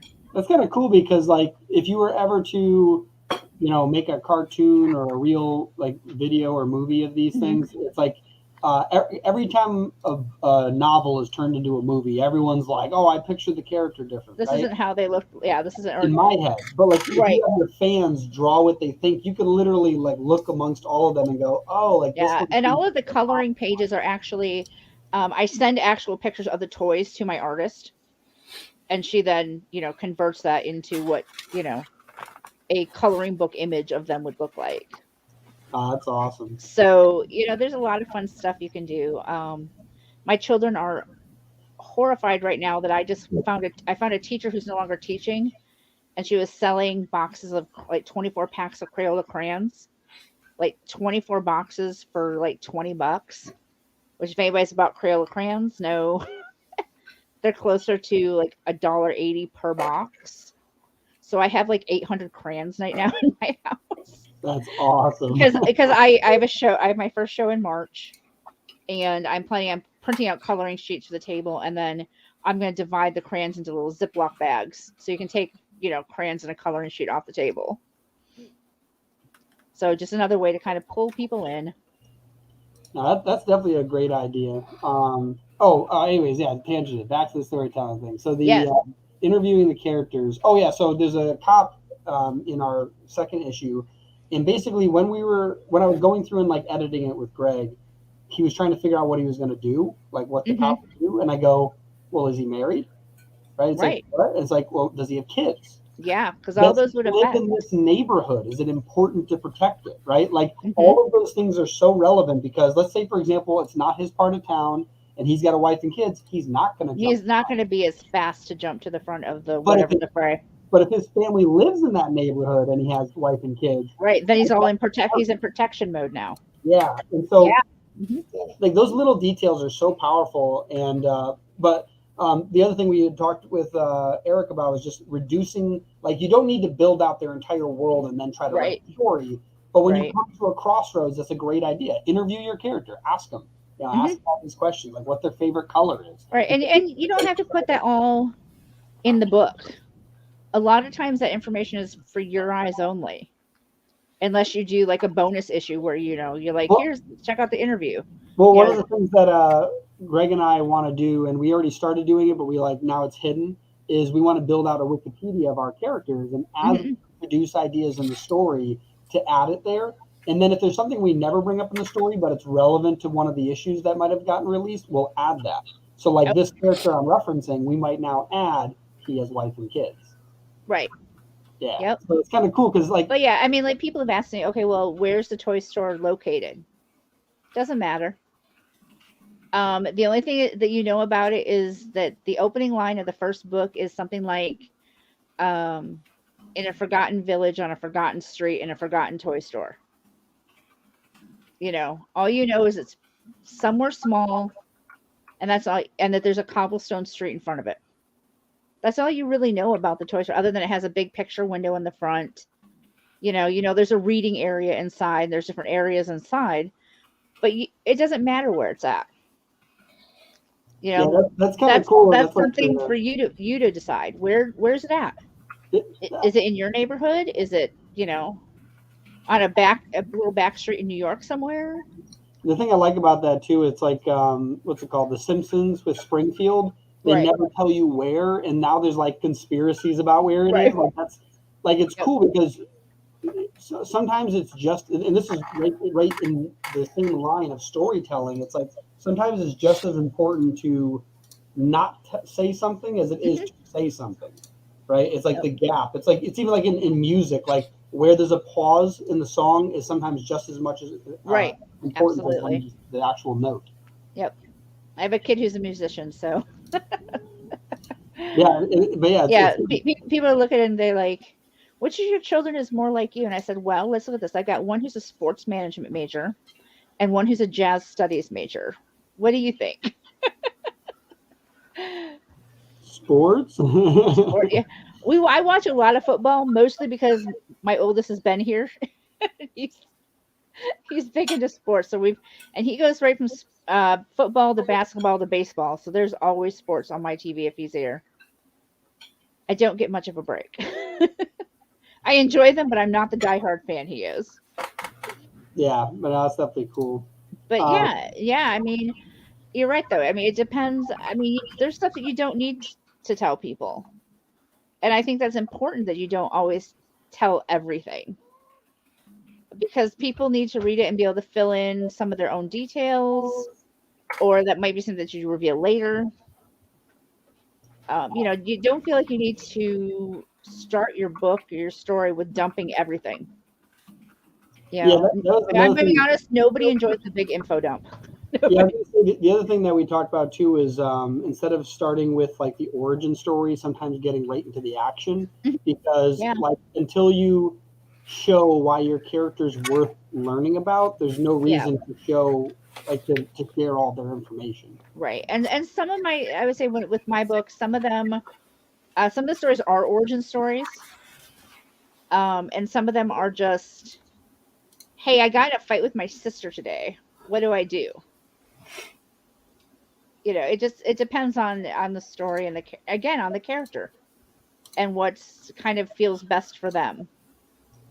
Yeah, and honestly, whoever the character you're defining is dependent on like the audience you're trying to reach. Like obviously, you can start your own story just from your experience, and then your audience is likely those similar to you that have experienced it. But like if you're writing a story for kids, like that's the whole idea. You might want to write it in the perspective of a character that a kid can understand. Right. Yep. Yeah, that's very cool.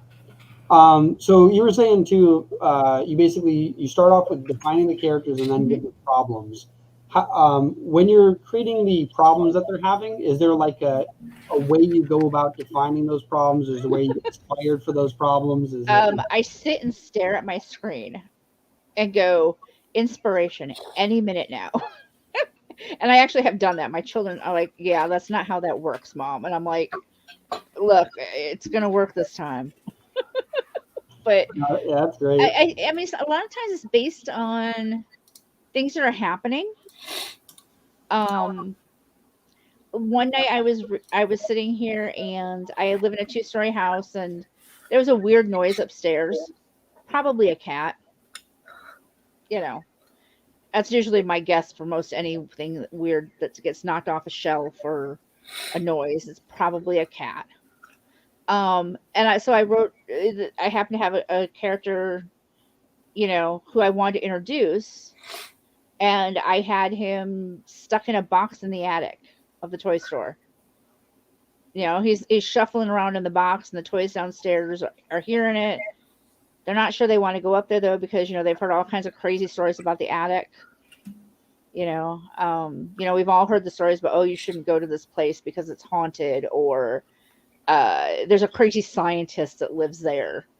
You know, and so I mean, something that we've all probably grown up with at some point, hearing you know the stories. And so that's what I gave them is okay. Well, they've heard these stories, but do they go up and see what's making the noise? Yeah, so a lot of times it's just what's going on around me. Oh, okay. I was just gonna say, yeah, I could just be like driving around or something, and I can see a person, and somehow that's gonna connect to a story that I'm gonna write. Right. It's so weird. Like I saw like some guy, I don't know, walking to a Stewart's, which is like the best ice cream convenience store place in the world. Okay. And then I can't say the world. in the world. Upstate New York. And, okay, I was gonna say because my oldest son is, like I said, is studying business or sports management. He has to take intro to business.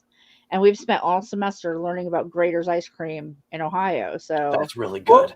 Well, I actually posted one day. I'm like, okay, I got to know. Yeah, because this is like week 6 of Grater's. Has anybody actually had this ice cream? Yeah, it's really, really good. I would say the difference with Stewart's, though, Stewart's is a convenience store that happens to also make its own ice cream. Okay. So like Grater's is dedicated.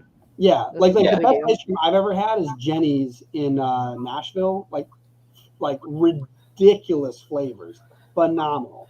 The next best one was out in San Francisco. I don't remember the name. I know it's near the wharf, I think. But yeah, those are like the top 2. But Stewart's, the fact that it's a convenience store and then also makes like it doesn't just have regular flavors; it has seasonal flavors. Like I remember one day there's like apple pie. It had like. I wonder how my doctor would feel when I announce I'm going on a nationwide ice cream tour. Right after she reminds me I'm diabetic. Our artist for ink and scales, he Adam, I guess after every Comic-Con he goes to Culver's. Never been there in my life, but we have Culver's here. Yep. Yeah. Culver's does frozen custard. Oh. So it's not actually ice cream, it's custard, which is just ice cream with egg in it. I was going to say, I actually found out that like holiday custard is eggnog that's been cooked and then cooled. So Okay. boiled custard, I think it's called. No, dude, it tastes Mhm. phenomenal. It tastes like Oh, it's really good. You it tastes hate like eggnog? liquid ice cream. It tastes like that really good French vanilla ice cream after it's melted, but it's still cold. Like it's phenomenal. It's really good. Yeah. Um, My youngest forgot for 4 years in a row that he hated eggnog. I love eggnog, so it's not an issue. Like if I buy some, but for 4 years in a row, he forgot he hated eggnog, and so I'd buy some and pour him a cup, and that'd be that's about the face he'd make. You take one drink of it and go, now he remembers. Yeah, I think my stepdad bought it, and then my brothers drank it, and they're like, "This is good," and I was like, "Oh, okay." And I was like, "No, it's No. not." I can tell you what's gross is warm eggnog though. Yeah, exactly. It's not tasty at all. that's. I feel like it would just taste like spoiled milk because it's thick. It's like It was. I mean, it still tastes like eggnog, but I guess warm and thick and not delicious. I was just gonna say, Greg, have you Do tried not with recommend. rum yet? What? Did you pour any rum in it? Yeah. If you put rum or what's the other one? It's the thing that I drank last year. SoCal, Southern Comfort. There we go. Oh, Yeah, if you put Southern Comfort or you put Rum in it, rum in it. Those two things, yeah, it's phenomenal. Oh. and then it's just boozy eggnog, but that's okay. Yeah, because Hector had me buy rum chata last year, and that's okay. But once I put ice cubes in, I watered it down, and it was like. And the best thing I've had, like in the last year, was a boozy milkshake. When we went to, my oldest and I went to Ohio for vacation. I know Ohio vacation. But we went to this place, and I cannot remember the name of it. I'm going to have to look it up. But they had boozy milkshakes. So it was a peanut butter mudslide milkshake. See, now you just got to put a little tux on it so that it's a bougie milkshake. Yeah, there you go. Yeah. But they actually tape the cup shut, so if you get pulled over, the police can check to see if you've been drinking. I'm like, but they put it right over like the lid, so you can't put a straw in it until you're like wherever you're going. That's why Tennessee is great because you can have road sodas as long as you're not driving. Like right. Yeah, you can. I mean, I could have sat. We could have sat there and drank, but the place was super crowded, and we'd already had a full day, so we're like, okay, let's go back to the hotel. But yep, I would say the best thing I've had in the last year was this boozy milkshake, which has absolutely nothing to do with storytelling, guys. Look, we're like the worst. Oh yeah, so back we are the worst at tangents. So the interesting thing too, though, about the problems, the coming up with problems from real life is that honestly, when people try to manufacture like really complex problems for a story arc, like you don't realize that you're taking out the thing that makes people connect with the story. Like, the reason why people like Peter Parker is because he was a teenager who had high school problems. That's the reason everyone. You have to be able to relate to the characters. Yeah. If you make your characters so complex and difficult that you can't relate to them, nobody's going to want to read it. I mean, I write teddy bears, and whatever, and cats, but I write stories about cats who play King of the Hill, and it's a big deal in their elementary school, to win King of the Hill, but these are all things that, like, even if you didn't play King of the Hill as a kid, you know what it is generally. You know other kids who played it. You know it was a big deal to be first to the top. So you can relate to that. Yeah. Yeah. So definitely. So far it's creating a character so that they can have a problem, creating a problem, know your characters. Yeah. The character. What kind of toothpaste do they like? What kind of toothpaste do they like? Do they hate mints like I do? They probably do because I'm writing it. I mean, that's the biggest thing right now is I have when I was formatting Return to the Toy Store. I don't know if you guys have seen this, but I was 17 pages short because it's prose, not a comic. Yeah. To get spine printing done, it has to be 100 pages. Oh, well, that's good. So while I have, and this is printing through Amazon, other printers may have different requirements. Yeah, my short story is 40 pages. Yeah, 40 pages. I didn't even know it was 40 pages. I wrote the thing. I don't pay attention until I'm done with the story. And I've had stories that are anywhere. Most of the stories are either one page in Word or 7 pages in Word. Yeah, it was like They 17 and like kind of Word. stay between those. But when I was, so I had no idea how many I had, and I always advertise them as 20 plus stories. Well, guys, you're getting a really good deal with this one because it's something like 27 or 28 stories now. But I have 2 more stories to write, and one of them is about the little blue bunny over my shoulder. And I haven't figured out his, who he is. And without knowing who he is, I don't know what kind of, problem or adventure or anything he can go on. Maybe he was a normal bunny and then You maybe he fell into some charcoal toothpaste. Oh, just charcoal. Tried the charcoal toothpaste and went. But I have that one, and then I have two of my kids go to Michigan State University, so the Spartans, and I have a stuffed Spartan, and that will be the other toy. So that'll probably be something sports related for that guy, because he is like this stuffed mascot, so so it'll probably be something like that. But yeah, it's again knowing your characters. If you don't know your characters, it's really hard to know what situations they may find themselves in. Yeah, I have one character that's literally me, so that's pretty easy. Yeah, but, yeah. and you'll find, I think, with mine, if you look at them, you'll find definitely personality characteristics that are mine. Like the planning bear and his like OCD level of, I have to plan all of this out. Is that like the Woody of your story? He might be. He's got to have everything arranged. This is how it is. He guides everybody. Yeah, he's probably the Woody of the toy store. And sad thing was, I was writing down my holiday movie list last night, and I started to write instead of Toy Story, I started to write Toy Store. The time forgot. I'm like, no. I actually have a folder on my laptop called Tales from the Toy Story. I'm like, okay, those two are way too close to each other, and I'm going to get a cease and desist at some point because I'm going to type the wrong thing, and somebody's going to be like, hey, Disney's going to be on my case. I'm be like, I'm so sorry, guys. I still have to watch the new Home Alone movie. If you guys own this book, well, it's now a collector's edition because Disney told me to stop. I have not watched the new. I'm Greg. I'm with you. There's a billion movies I have not seen. If you guys watch my posts, my children mock me frequently. I've seen a lot. Just Erik makes fun of. There's a lot that I somehow just haven't seen. Like I just watched the original Dune. I have not seen any Dune. So the original one is so. I have not seen Avatar. My children are. I've never seen that movie in my life. I have not seen a single Transformers movie. Really? Yeah, that was my son's reaction too, Dylan. Like, well, I'm not like saying, oh, it's like a masterpiece because it's no.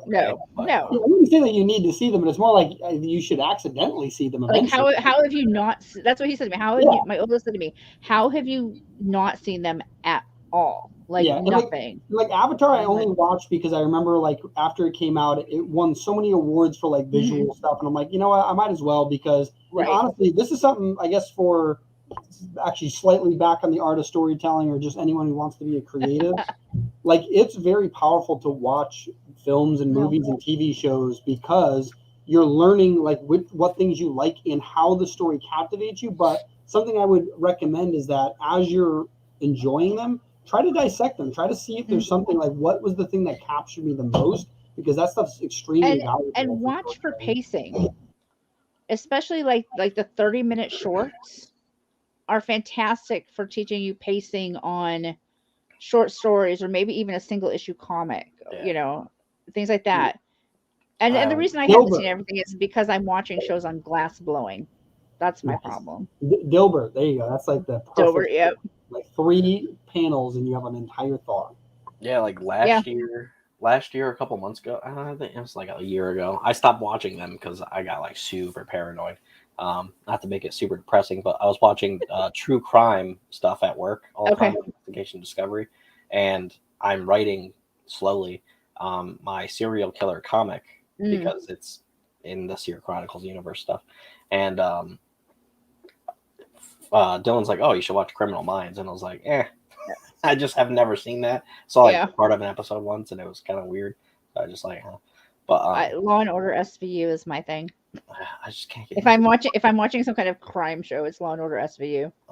But like, or so NCIS sometimes. Yeah, I watch all those. I love all those. Like, because they're all partially based on real things, because like that's where they get the idea from. Yeah. Right. And like Criminal Minds in particular is a great one for like the serial killer. And I liked Mindhunter, that only lasted 2 seasons on Netflix, which is insane. There should be like another one.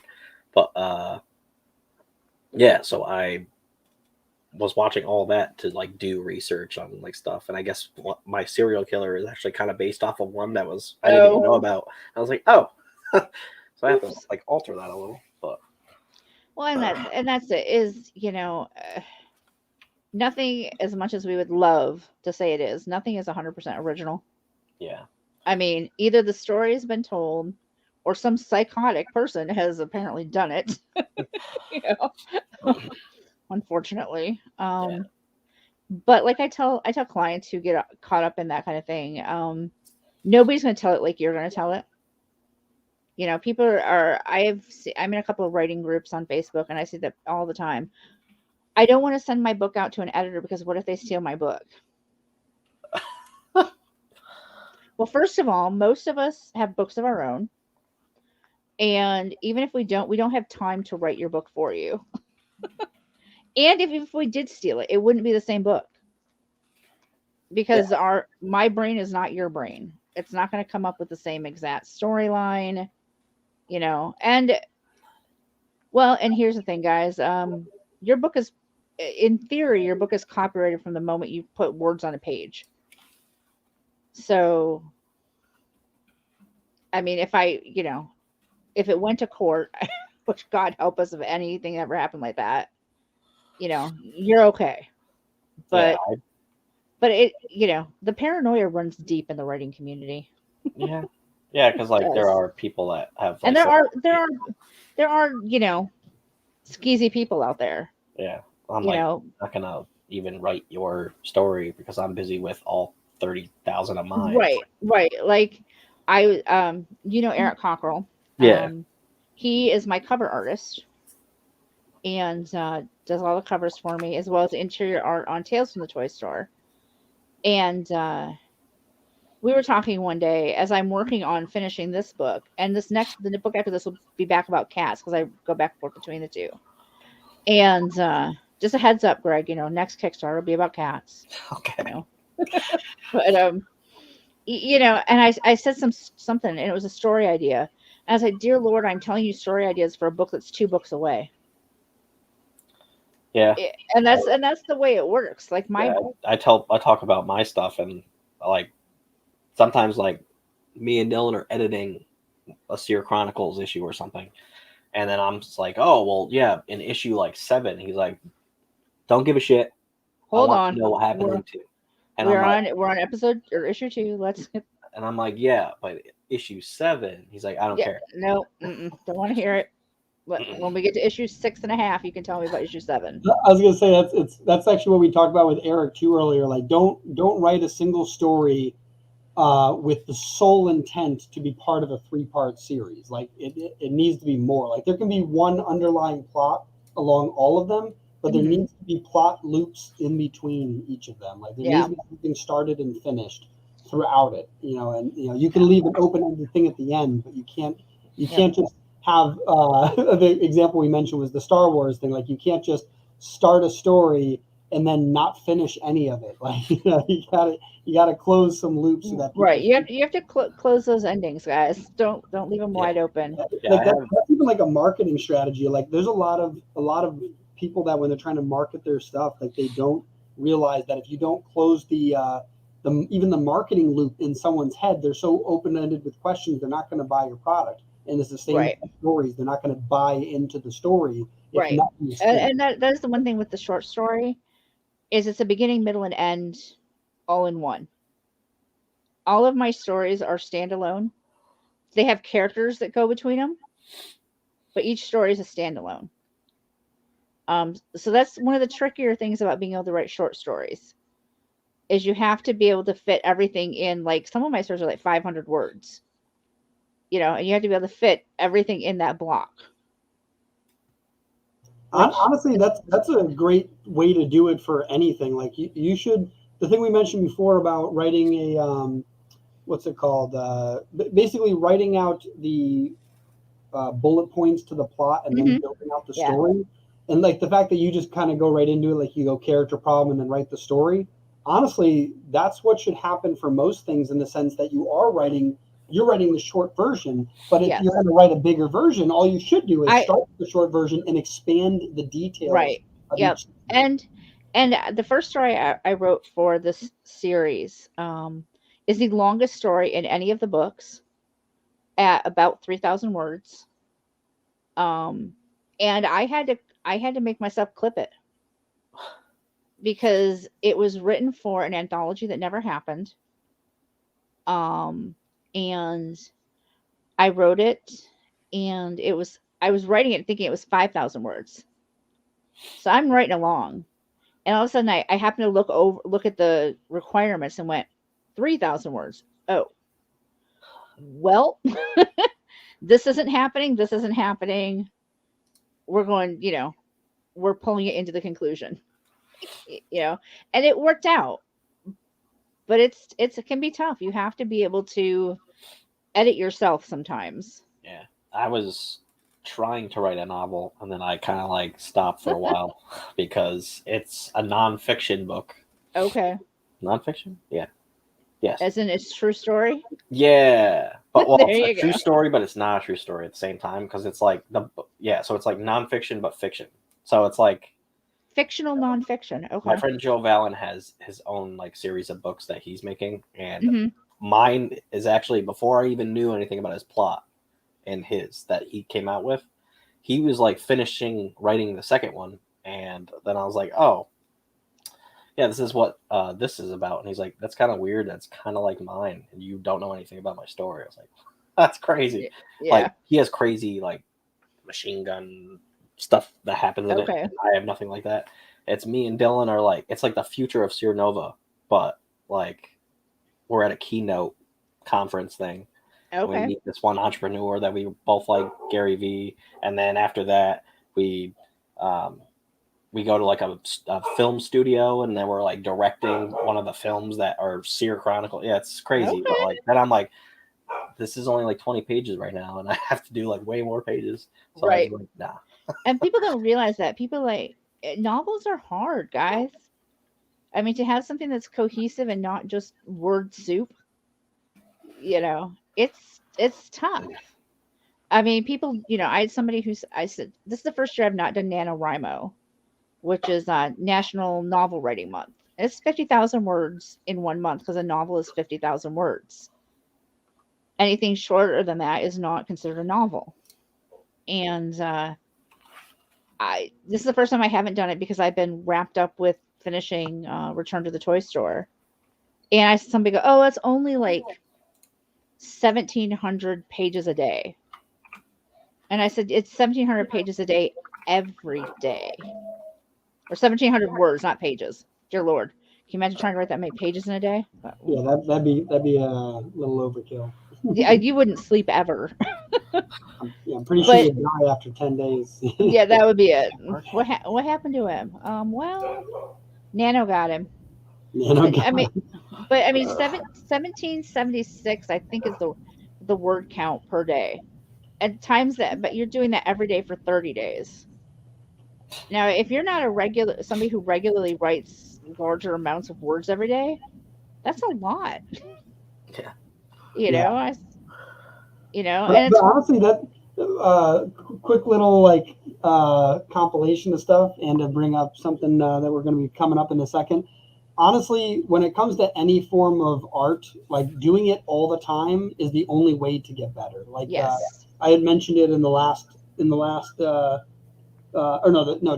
panels ago with Erik, when he was talking on writing stories about the idea of the war of art, the Stephen Pressfield. He talks about, like, you mentioned it earlier, I forgot to mention this, when you said you're just sitting at the computer. Sometimes you just need to be there. Like the way that Stephen Pressfield mentions it the muse doesn't care when you're ready. They'll show up whenever they want to show up. So if you're not ready, you'll miss that opportunity. So you just need to write every day, even if it's just a sentence or a paragraph or even just a couple of thought bubbles, like you know. And that's why a lot of us carry notebooks with us everywhere we go. Because if I'm in the middle of the grocery store when an idea hits, there's no guarantee I'm going to remember that when I get home. Yeah, I use my notes app on my phone because I'm like walking around at work. I'm old, so I have a notebook and a pen. But honestly, some of the greatest writers of all time. Sometimes it's one of those really cool 4-color clicky pens. I'm just saying. Nice. I was going to say some of the greatest writers of all time kept notepads right by their bed, so if they woke up after having a dream, they could write. They could jot it down. Yep.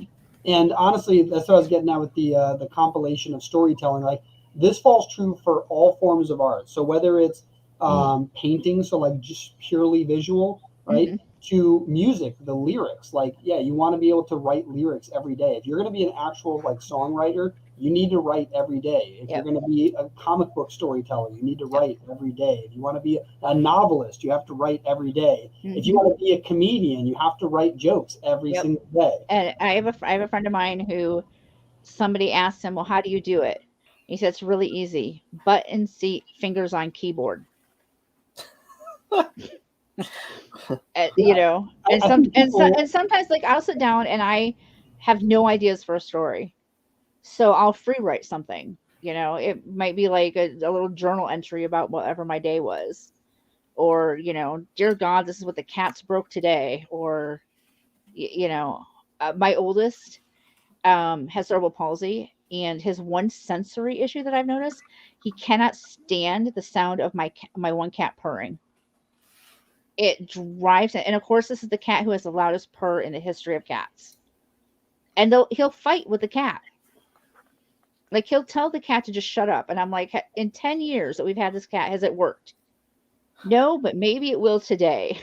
Like, no, it's not, you know. And maybe there's my next story, you know.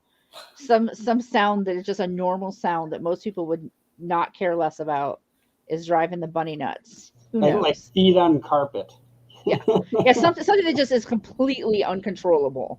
Like, you know, like the cat, you just can't stop him. Like I just sit there and I'm like, I'm sorry the cat is happy. I'm sorry, you know. That actually just made me think of a funny idea, like having the noise be something they don't know what it is, and it turns out it's been them the whole time. It's like, them. They're humming a song or something, didn't realize they were doing it. Yeah, but yeah, you're right though. Like sitting down and writing every day, like you just have to do it. And the interesting thing is, I think the biggest problem is stuff like this, like the phone. Like if you were writing a novel in the 1500s, like there was nothing really to distract you if you sat down at a desk. Yes. You just had that. I have an app built into it's a widget, whatever plugin, whatever you want to call these. I don't know, these high-tech fancy things built into Chrome that I can tell it which sites I want blocked and how long I want them blocked for. Because otherwise, like Facebook, Twitter, Discord, huge distractions. Yeah, and I would say... And sometimes you just have to, you know, turn it off. Yeah, and I would say, honestly, the other thing, too, is the technology can be the distraction, but let's say you are too distracted. There are so many sites out there you can go random idea generator and just let it spawn some ideas. My biggest problem is Greg's jokes. Jokes? They're horribly distracting to me. Oh, okay. and then I post other ones back to him, and the memes, is that what you mean? Yeah. Dad jokes. The dad jokes. I have been told I need to stay in my lane because they're dad jokes. I'm like, what the hell is a mom joke? Yeah, there was one that my friend Amber's just like, boo, Greg, boo, and it was why is the magician's arms covered in chocolate? It's like he's got a bunch of Twix up his sleeves. See, I think those are funny. My kids are horrified. I'm like, hey guys, look at this one. They're like, no, mom, no. That's bad. Speaking of jokes, I heard we've got some jokes coming up. Yeah, right now. All right. Bring them up into the lobby, or bring them up into the visual lobby. We got Marcus Giovanni. What's up? Hey, Marcus. Hello, everybody. I must say it was an interesting last couple minutes of discussion. I loved it. A lot of good books I heard. How's everyone today? Good. Good. Good. Nice to meet you, Dylan. It's great to catch up, man. It's been Yeah, a I long haven't time. seen you in a minute. It's been a whole 60 seconds, man. Crazy. So you want me to just Right, do a and solo layup Katrina, are you for gonna him? be here too, or are you hopping off? Like, what's I up? With can you? be here. I got no Nice, plans. Yeah, Greg, just switch the focus panel. Drag and drop. Just do like this? That works for me. Works for Yeah. me. There I it actually goes. talked to a couple of my friends too, so hopefully they'll come on as well. Kind of like a last minute, promo, 24 hours notice. Yeah, if you want some audience to play off of, Greg, you think we can bring him into the lobby so he can make fun of us? Not that. I'm not that mean. Well, I got some jokes for you guys. I know I don't like to go right away into jokes. I like to keep it like a relationship between me and the audience. I just want to make sure you guys are comfortable first, before the humor gets out there. I'm But, good. I got blankets and a hand warmer. Nice. There's no heat in my house, everyone's guys. Cozy. Good. Everyone's cozy. Well, guys, I recently got an email from Indeed saying that the position I currently have is now available. So now I'm getting a little worried, especially since my boss hasn't called me into work for the past month now. So I think I'll just apply again and see what happens. Maybe he'll rehire me. I just, the only thing I hate about jobs are the cover letters. I'm the type of person where if I see a cover letter, I'm like, good luck. This ain't for me. I know you all feel differently, but because making cover letters as well as going on job interviews, they're jobs within themselves. And if I might add, I was very good at getting fired from my previous jobs. I should have let you guys know that before. And it could have honestly, if I had to say, been one of my best skills. And I could arguably, in my opinion, be one of the greats. If I'm not doing the job I enjoy, I'm very good at showing that I don't want to be doing that right now. Some say it's a gift. Speaking of which, I want to ask you guys: have any of you guys been anywhere before? Like, have you guys ever traveled at all? Just anywhere? Yeah, a little bit. Yeah. Well, I was not too long ago. I was in Iceland. Has anyone here been to Iceland? No. It's a great touristing spot. Let me tell you. Highly recommended if you ever want to feel what winter feels like every single day. Like, that's the spot. As well as if you love seeing blonde people, white blondes. Literally, they grow up like trees. So 2 summers ago, I was in Iceland, and I actually had a chance to do stand-up comedy over there. And I'm not going to lie, I was a little worried at first because I wasn't sure if there would be like a language barrier between, I think they speak over there, what's the word? Not Icelandic, but and I think it is Icelandic, actually. And, I wasn't sure because I'm in a whole different country. I don't know what this perspective is like.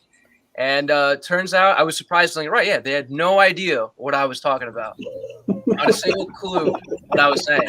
But luckily enough, they actually came back around and started laughing at a couple of my jokes. It was a wonderful, feeling how things can turn out for you when you mention to foreigners that you're Italian, from Jersey, and that your name's Paulie D. Like, those guys will warm up to you really quick. Total 180. This is a fun little joke I crafted recently. I thought it was funny. Why do flies look like they're always up to no good? Like the way they rub their hands like a cartoon villain would. I guess evil flies look just like any ordinary flies, but the main tell is the rubbing of the hands in an evil fashion.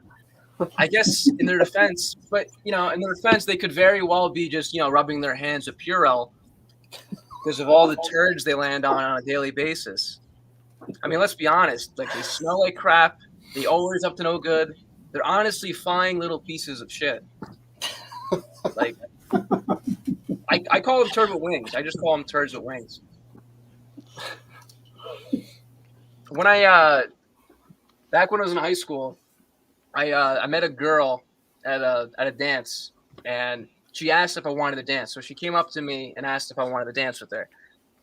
And so, like what all teenage guys do when a cute girl talks to them, I naturally panicked. I was completely caught off guard.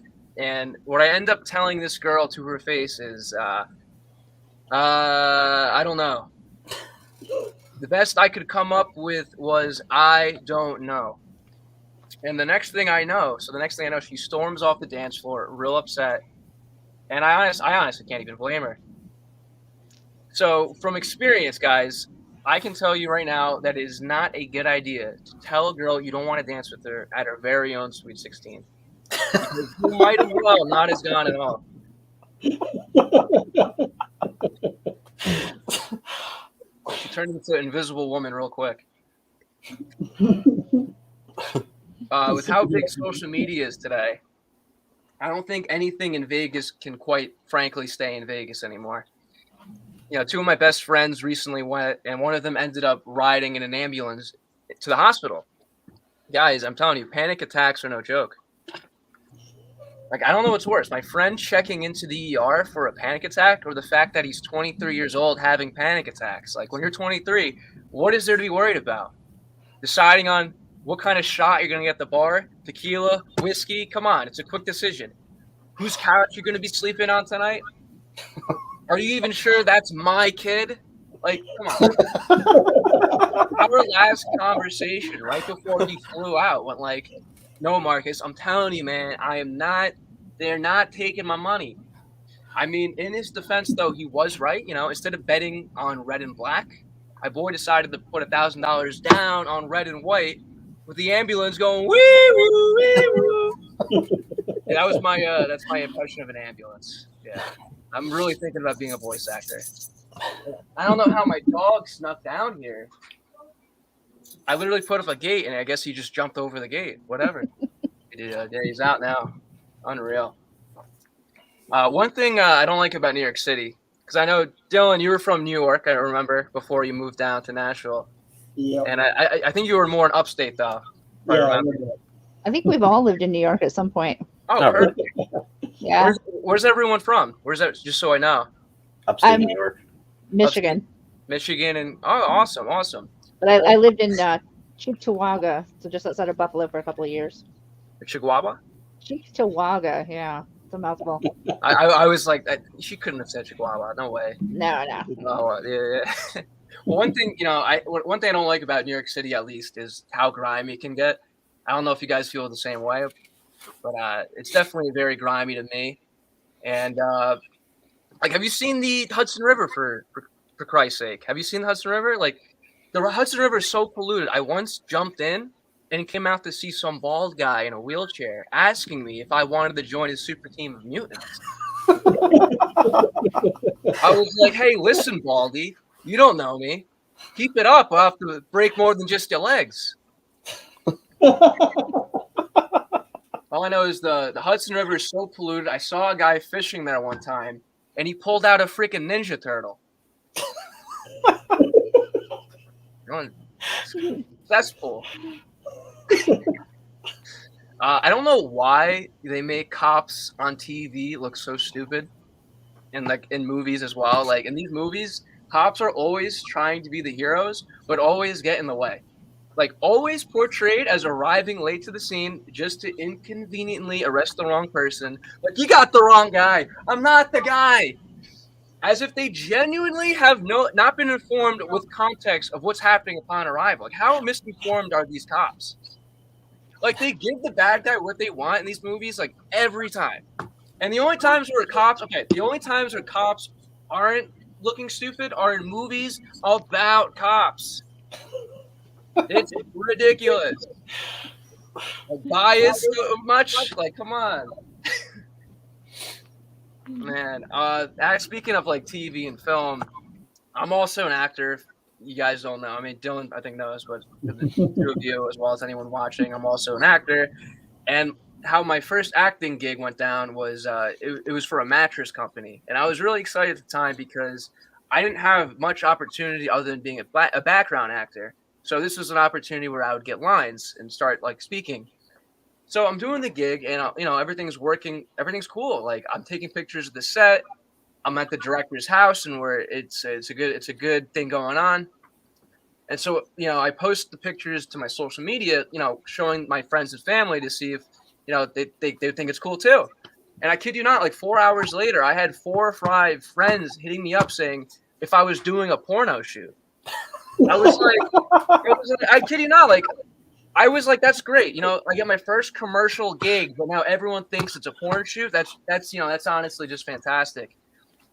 Like here, I honestly can't have anything nice because of these sickos, man. These sicko friends I got. Unbelievable. I don't know if you guys have that same issue, but I got a couple more for you guys. Let's see, it's 5:13 now. I still got time. I can even go over a little bit too. Like Nice. Yeah, we got the empty slot still. So got the empty. Oh, perfect. Yeah, nobody wants to listen to me yammer for 15 minutes about absolutely nothing. You're dropping bombshells. What do you mean? Yeah. Look, there's another cat. I wish I had a cat. I honestly do. A lonely one. Distracted though, because I think they're really funny. Like I feel like they're very like crafty, and like I've seen them like hit other cats for no reason. Like they strike for no reason. Like they're just standing. They're literally just sitting down next to each other. One's just like slowly making his way, and just smacks them. Here's a corny joke I got for you guys. Once in college, I saw a guy on campus handing out these tiny books. And so as I walked past him, he steps in my direction to hand me one. And, I'm cool with it since I don't mind reading. I like to read a lot. I'm a reading fanatic. And when I grabbed the cover, I noticed it says the New Testament. And I was a little surprised at first. And so I don't know really what to say to the guy other than, thanks, man. This will really go well with my old one. Like, I could put them like side by side at this point. Has anyone here been to IKEA? No. Love IKEA. We got 2 out of 3. That's not too bad. That's Hall of Fame numbers in baseball. So have you guys ever been to IKEA and got lost though? No. Well, I mean, I can definitely see going to IKEA being a fun time, regardless if you get lost. Because I mean, I have no complaints when I leave, other than the 10 miles I just walked. Right. Yeah. And how can you forget their trademark meatballs? Their Scandinavian meatballs. You never hear anyone say, I go to IKEA for their fine dining. And, that makes me sad. Like, forget the furniture and pass me a meatball. I'm ready to build an appetite. And the Swedish sodas. I didn't know they had sodas. I was only too fixated on the meat and the balls. Oh, yeah. I'm playing. I'm teasing. So I told my cousin recently that he should make an OnlyFans. But here's the kicker. He's going to sell OnlyFans. Here's a little fun fact about my cousin. He likes finding old antique fans because apparently that's what the kids like to do nowadays. And he restaurates them to look brand new and even sells them for a profit. I know, right? Good for him. Entrepreneur right there. And so I figured it'd be a solid marketing strategy to take advantage of that ironic wordplay, Like if someone subscribes to his page, he'll get all the OnlyFans content they've been dreaming about. Like, my cousin's even in a whole fan selling community where these people meet up to sell and trade their fans. Like, okay, guys, if there's one thing to take away from the joke, it's that at the end of the day, there's really a market for just about anything. So nothing is too crazy. I know someone's been thinking about their toenail clippings in here, but Greg, Obviously. he's like, no. I got two stories for you guys, 2 final stories, and then I'll quit with the jokes and we get chit chat. So about 2 years ago, a buddy of mine took me to see my very first Giants game. And since I'm not really a Giants fan, nor really a huge football guy, my buddy also let me even borrow one of his old Giants jerseys for the game. And so we go to the game, we tailgate, and once we're done tailgating, we go inside to our seats. And so our seats are all the way at the top, and so we got to take the elevator to get up. And on our way waiting for the elevator comes down, the doors open up, and out all of a sudden, like just second after it opens up, out came like a large black dude, hunched over, and at first glance, he immediately shakes my hand and it tells me that I have a nice jersey on. And so I don't know who this guy is, but I say to him, thanks. And, not thinking nothing of it, just go my way into the elevator. And then as I turn around, I see the two people that were with this guy just staring at me completely dumbfounded. And then one of the two people then asks me, do you know who that is? I mean, I have no idea who this guy is, but so I say not a clue. Like, I honestly have no idea. And then they start hysterically then laughing at me and then tell me to Google him and walk away. So I'm confused and I'm thinking, all right, who the heck is this guy? Boy, I should have known, man. I should have known. It was none other than Lawrence Taylor himself. It was BLT. Talk about being a fake fan, man. That's probably going to be the first and last time I'll ever meet him, too. Like, there are probably mad Giants fans out there that would have just loved to have been in my situation. And I had the honor of doing it by shaking his hand while wearing his jersey. Not knowing who he was. Have the disrespect of, wearing that jersey to his face without even knowing it was him, like, such a fake fan. Like, there's no better way to say it. There's someone shouting at the screen right now. It's like, how dare you? Shaking their fist. Shakes fist furiously.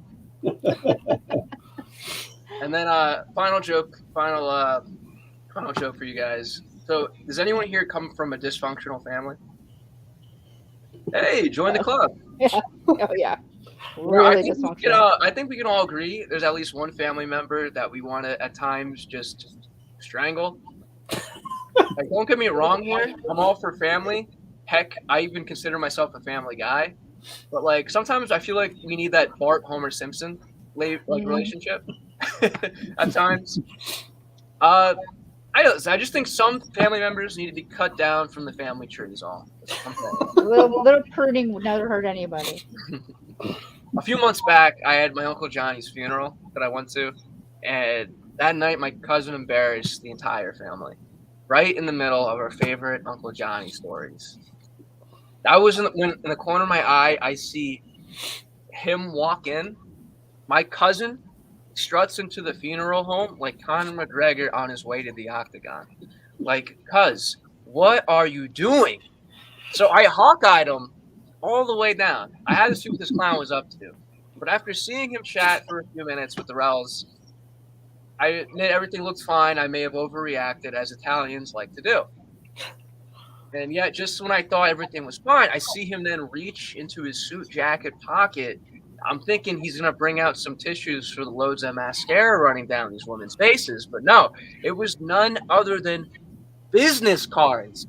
Guys, I wanted to scream.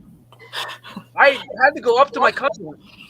Right there and then, I'm like, hey, asshole, you seriously selling life insurance right now at Uncle Johnny's funeral? I could not believe it. How much of an asshole you got to be trying to get life insurance at somebody's funeral, let alone family, man? And to give even more context, my Aunt Mary is broken down in tears here. Like, she just lost her husband after 35 years of marriage, strong, vibrant years. And then my shark of a cousin over here is trying to now then make sure she's financially secure for the next 35 years. Like, unbelievable.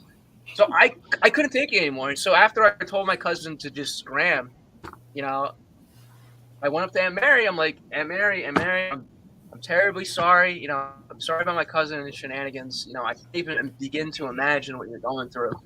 Losing Uncle Johnny. Like, we all loved him. We're here to help as a family. And everyone here just spoke highly of him. And I know it's tough, right now, but you're going to get through this. We're all going to get through it together.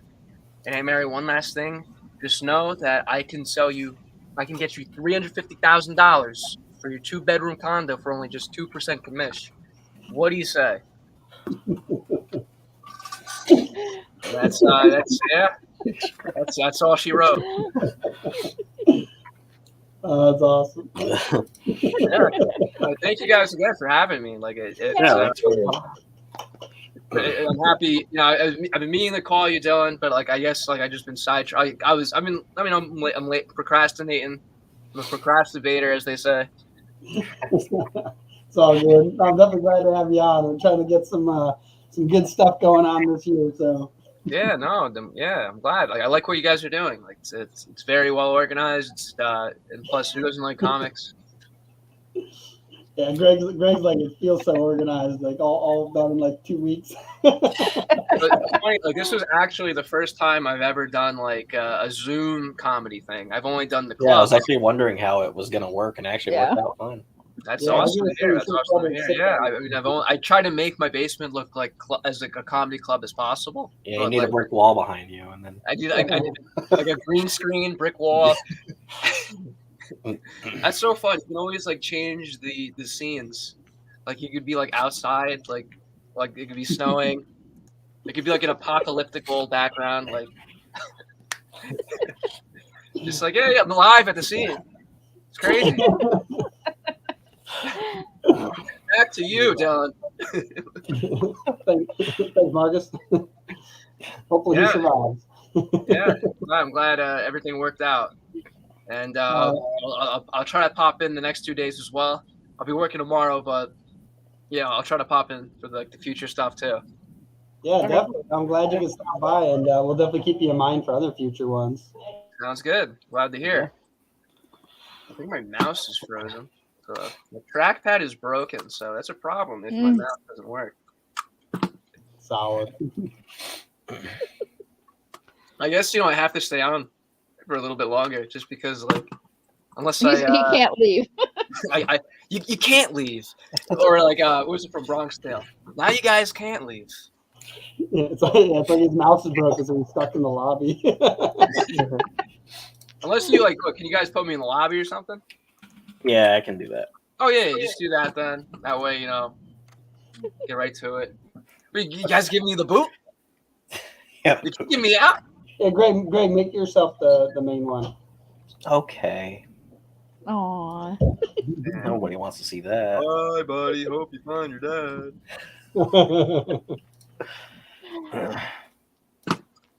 Nice set. Thank you. Oh, there's that John Westhoff. Damn. I don't know. Oh, it might need batteries. That's ridiculous. Shit. I literally cannot get off. I need to find That is a personal problem. You're still alive, my guy. So we have a few upcoming projects for next year. We actually already have stuff planned out. It's for once in the first time ever. It's actually planned already. Obviously, there's gonna be little hiccups probably, but first thing that's up is a new comic that the fans have been raving for. the first one is Mittens, the space pilot. He's a cat that's literally a space pilot. So I have a little. Shut up and take my money. I'm watching you, Greg. Watching you. Everybody, take care. Adios. Sayonara. So I'm gonna just do cat stuff next year, and then Toy Story stuff, and then toys after that. Toy Story after. All right. So first I gotta find the video clip. All right.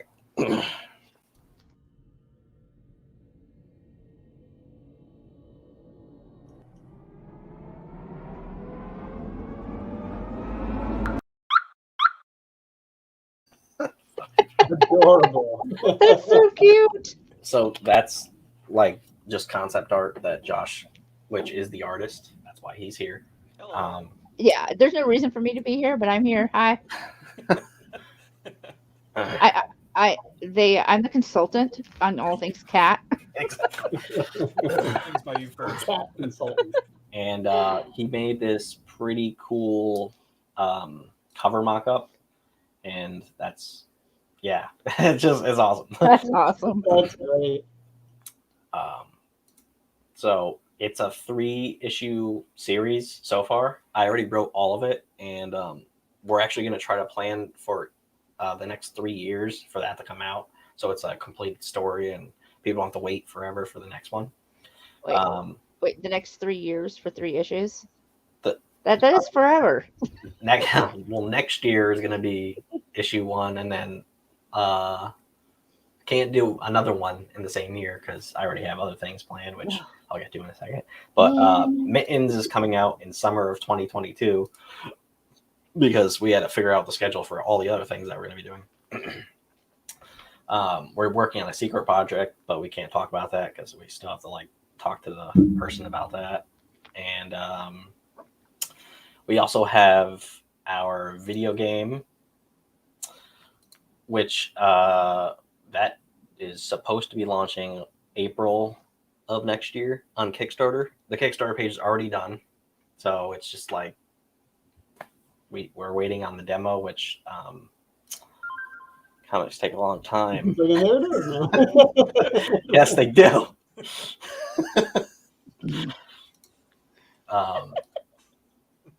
And then finally, the last thing that's coming out that people have wanted for a while.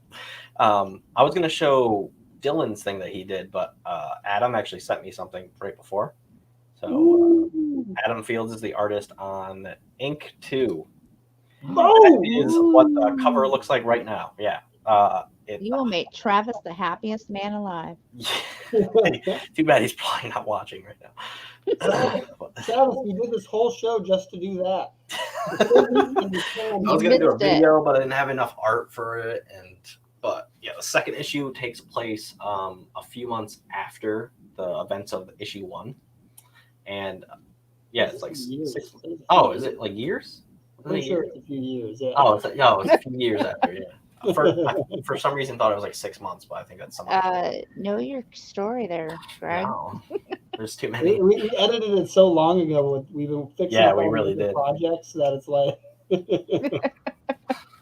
But yeah, I can't wait for all those. Mittens is actually like a black and white comic, so one, we don't need to get it colored because it's cheaper. It's also black and white for a reason. The cat is actually colorblind, but it's not like a really like mentioned thing in it yet. But it's going to be mentioned, like we talked about on earlier panels. Like it's not like a super important thing. It's just like a little tease thing at like, oh, why is it black and white? Yeah, it's like an Easter egg for the people that are watching this. Yeah. So, that's the stuff that we have planned. Venetia, which is our video game, is like, I was going to try to show something new from it, but Scott is still working on things for that. He sent me a link for like an exotic female cop character, and I'm like, what am I going to do with that? He's like, you can make a story out of it. I was like, oh, I guess I could. He's like, a side story? And I was like, how much is it? He's like, oh, it's like really cheap because it's Black Friday. I was side quest. Yeah, so we might have a side quest for that. But that's hopefully finally going to be on Kickstarter April 4th of next year, or April at some point. And then Mittens is going to be July. Well, that's what we're shooting for, is July. We already planned out like when all of the things are happening. So. Wow, you're like 5 steps ahead of me. Oh yeah. My concept is sometime next year, not before April, there will be another Kickstarter. Well, in the past I hated how I'm like, oh, it's coming out now. Oh no, wait, another month, and like I always have to keep like teasing things, and I'm like, oh. Well, I have my first show in March, like first show ever, and so I'm like, I'm not doing anything towards another Kickstarter until April. Yeah, I'm drained because of everything that we've been doing this year, and then like we're trying to catch up on everything basically last year. Because if we didn't run that Kickstarter last year for Seer Chronicles, like I wouldn't be as drained right now. But, yeah. So Josh, you should come out. Yeah. It's in Midland. Oh, that's exciting. Yeah, it's the first weekend in March. Oh, cool. Tables are $50. That sounds like a good time. Yeah. Yeah, if you want more info, drop me. I think somebody did reach out to me about going to that one. Because I'd like to. You said it's Midland, right? Yeah. Yeah, I think so. I think that's the same one. Dylan can be the center of attention right now. I'm gonna go to that. Wait, did you find John? Is John coming? Oh yeah, I sent the link to him. He's gonna invite people that he was. What? He's gonna invite people, but said I couldn't be there. That's it. I'm not leaving. Not leaving, John. I'm staying. That's it. I'm not leaving. All right. Well, I'll be right back. Hello. I have to change the banner. Thank you for sending me the link 35 seconds before I was supposed to be on. I Appreciate the professionals. I know I'm a failure, but if we could treat it a little more professionally. Josh, if you want more information, drop me a line. Will do. All right, I am gonna hop off. Hello, successful people of Sierra Nova Con. All right, I have some guests joining me for our half-hour discussion here, so hopefully they'll jump on. Yeah, I think even if they click, we gotta wait till Greg gets back to actually accept them into the lobby. Yeah, Greg's in charge. Perfect timing. Right. I was like, oh, he'll send us the link early so you can test it out, make sure you can get in. Because I already had webcam problems. I was trying to record it on OBS, and you can't do both at the same time. So. Oh, you want to record yours in OBS? Womp to the womp. Are you trying to record yours in OBS? You're saying? Yeah, I was going to record it just to kind of have it as a. So what you can do, because I've had to do this before, if you have OBS and it's just screen recording as opposed to camera recording, you can screen capture. That's what I did. Oh, really? I'm gonna try it again while we wait for our host who ran off. Yeah, you should be able to screen record. Yeah, because the biggest issue is if you have what's it called, scenes or whatever they're called, and the camera's on, you have to make sure that's deactivated. Okay, maybe it was because I opened OBS first, because now it seems like at least. Oh yeah. If you have OBS open first, it'll take priority for the camera, and then it won't work. So you have to do it the opposite way. Yeah. Oh man, see, you guys really do know everything. I'm very impressed. They're like, we're doing. Were you on this morning, Katrina, when they were talking about their plans? No. We're doing a video game. We're doing sculpting. Yeah. We do clay. We got we're getting a kiln in the house, so we can do our own action. I'm like, what the? He's like, we do websites. I'm like, man, no, I was a hook up with these guys. I was a rebel this morning and did a birthday breakfast for my son's girlfriend. Nice. Oh, nice. Yeah, you guys are doing all kinds of stuff, so I need to get in with you guys. Yeah. Well, the funny thing too, for the streaming stuff, the reason why I just have a background on all of it now is because the first thing we ever did was we used Google Meet or Google Hangouts. Oh yeah, Google Hangouts. Yeah, and then we did OBS, and then we screen shared, and that's how we were able to record it. And so I'd have to have this computer running and then go on my laptop, because this one would screen record and it would swap between the people talking, and then I would mute the user on this account. And then I do streaming for gaming, and so I had to learn Streamlabs OBS and a bunch of other ones like that. Oh my gosh. Yeah. Well, hello. Here's one of our guests. Kyler, say hello. We have not started because Greg ran off to. Oh, all right. Hey. Things, so. Yeah, I'm Kyler. Good to be here, I guess.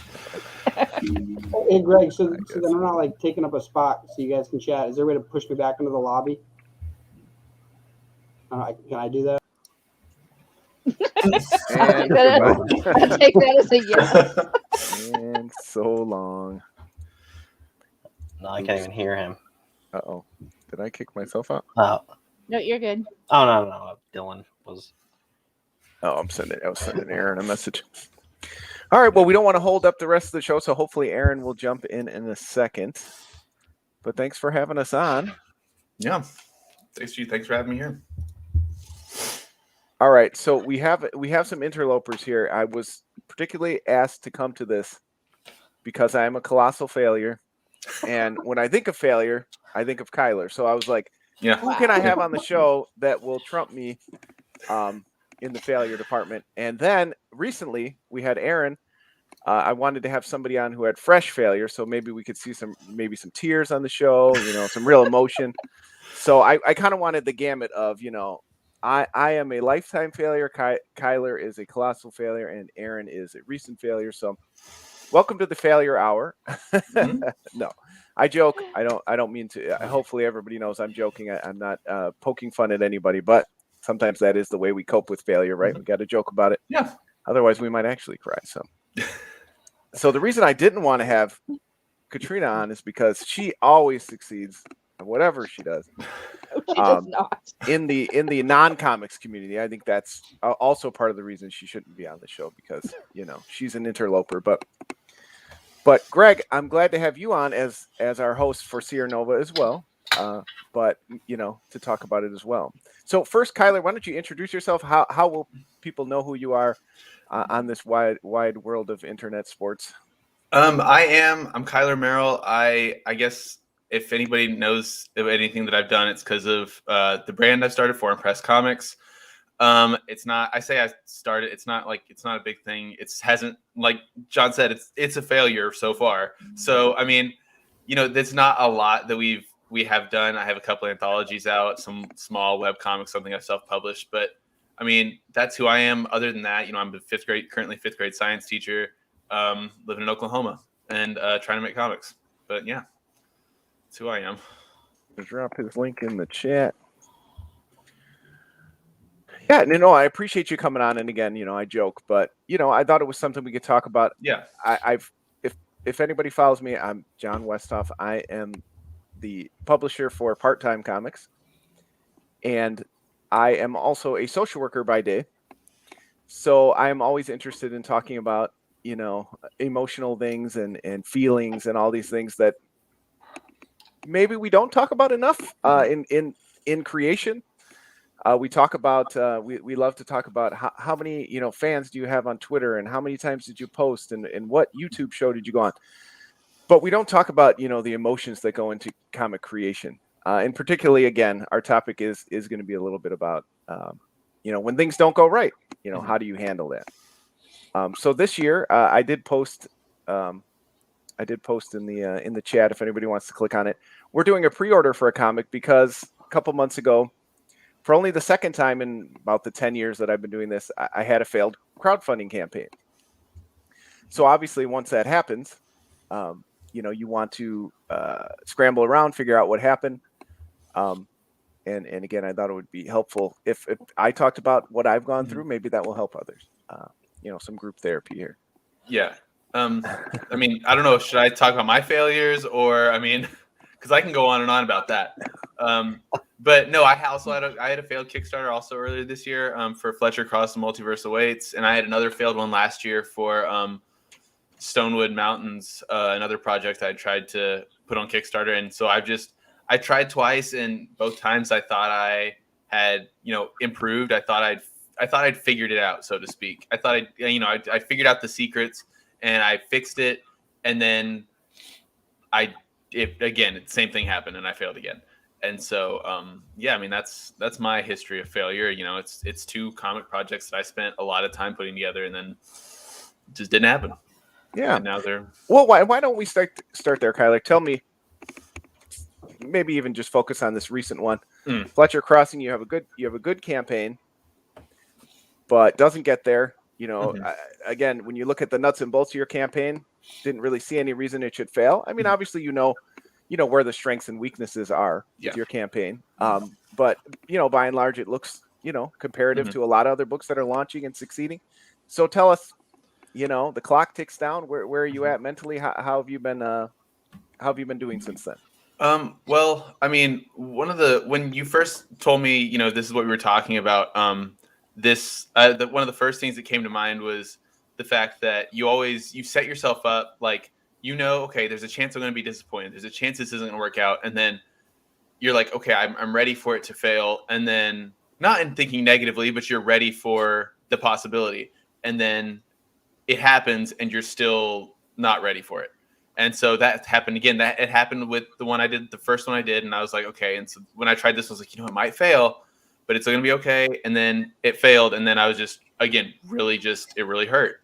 And so since then I've looked at the things that I did wrong the things that I can improve on for next time. And I've kind of come back to how I can improve, how I can, do better. But it definitely started out on it was a very sad time. I kind of just didn't do anything for, a solid 2 or 3 weeks, nothing comics related for 2 or 3 weeks. Cause I have plans, other things I want to do, but I just was like, I can't do any of it.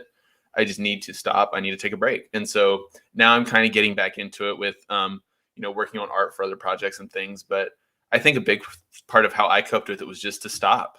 I know a lot of what we talk about in comics is, you have to hustle, you have to grind, you have to keep going, you have to push yourself and just keep making. Mm-hmm. But that doesn't work, at least for me. It might work for other people, but I still think that everybody has a limit, a point where they need to stop, a point where you need to take a break and you need to go back and set back. And even if you don't want to, spend too much time, be hard on yourself, you just need time off.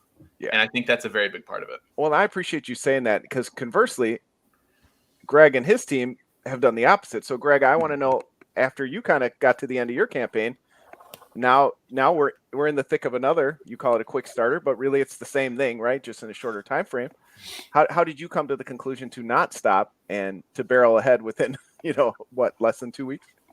Yeah. The momentum was still there for that campaign, so that was the reason behind that. And I just made it so no one would really forget about it by posting every 5 seconds and annoying everybody. And then I knew we were going to take December off anyway. So there was only a little gap where we could do it. And I wanted this comic to come out. So, because I know a lot of people wanted it. And then there's so many people messaging on the Kickstarter, I'm so glad that you relaunched this because I actually want that. That's really cool. So, we just lowered the goal because that was literally the main reason. The goal was just way too high. It was $5,777. When we did the math 4 different times, the goal actually came out to $4,378. We were $8 away from that, at the end of that.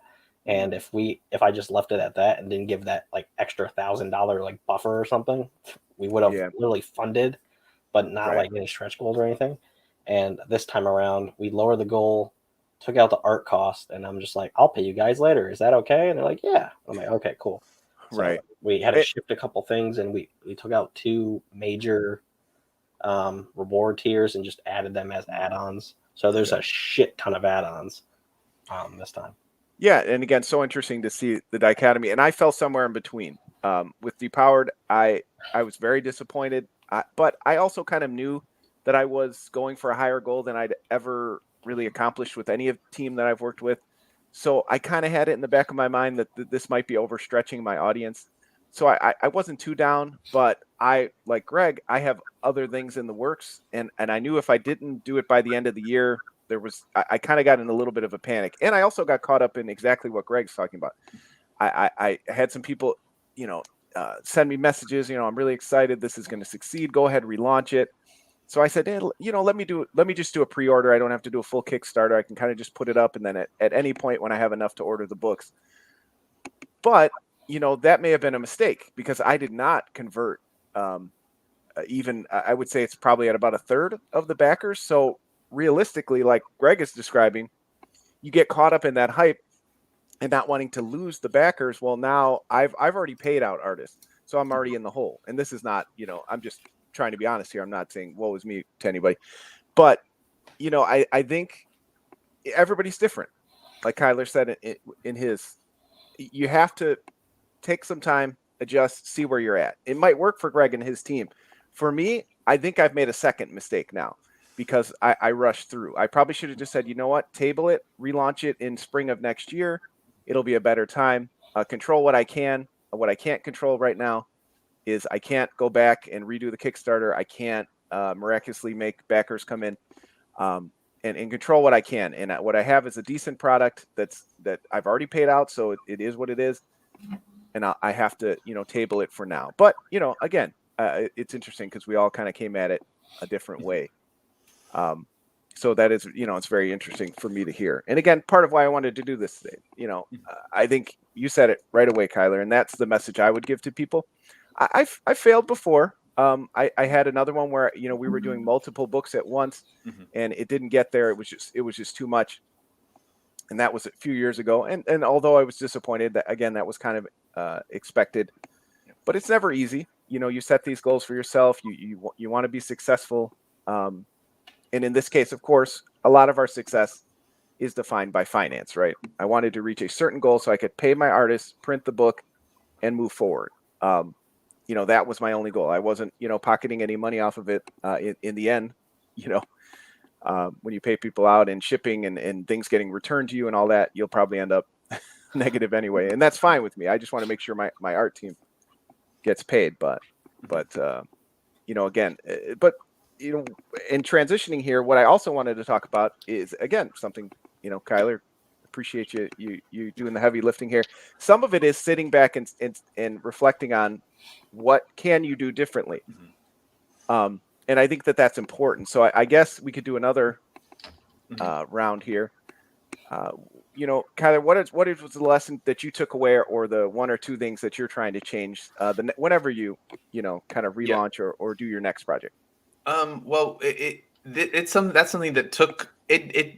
I feel like it took a lot of conversation, a lot of debate between, not necessarily debate, but a lot of discussion between me and my co-editor on the project, Derek Crow, and we really went back and forth. And we had a couple long calls about when do we want to do this, the pros and cons of doing it at different times, and do we want to rush into it and just do it now and change things, lower our goal, change up the book, things like that, or do we want to wait and do it later? And that's what we ended up deciding on. But and then we ended up having a conversation with a couple other people who are involved, and we decided that our biggest mistake that we had made was we felt like we kind of rushed into it too much. Our pre-launch window was a month, and some people do that to great success, but I just feel like with the amount of following that I have and that we have, we needed more time to build up. We needed more time to help people understand what the book was, because we also had some people be like, I still don't really get it.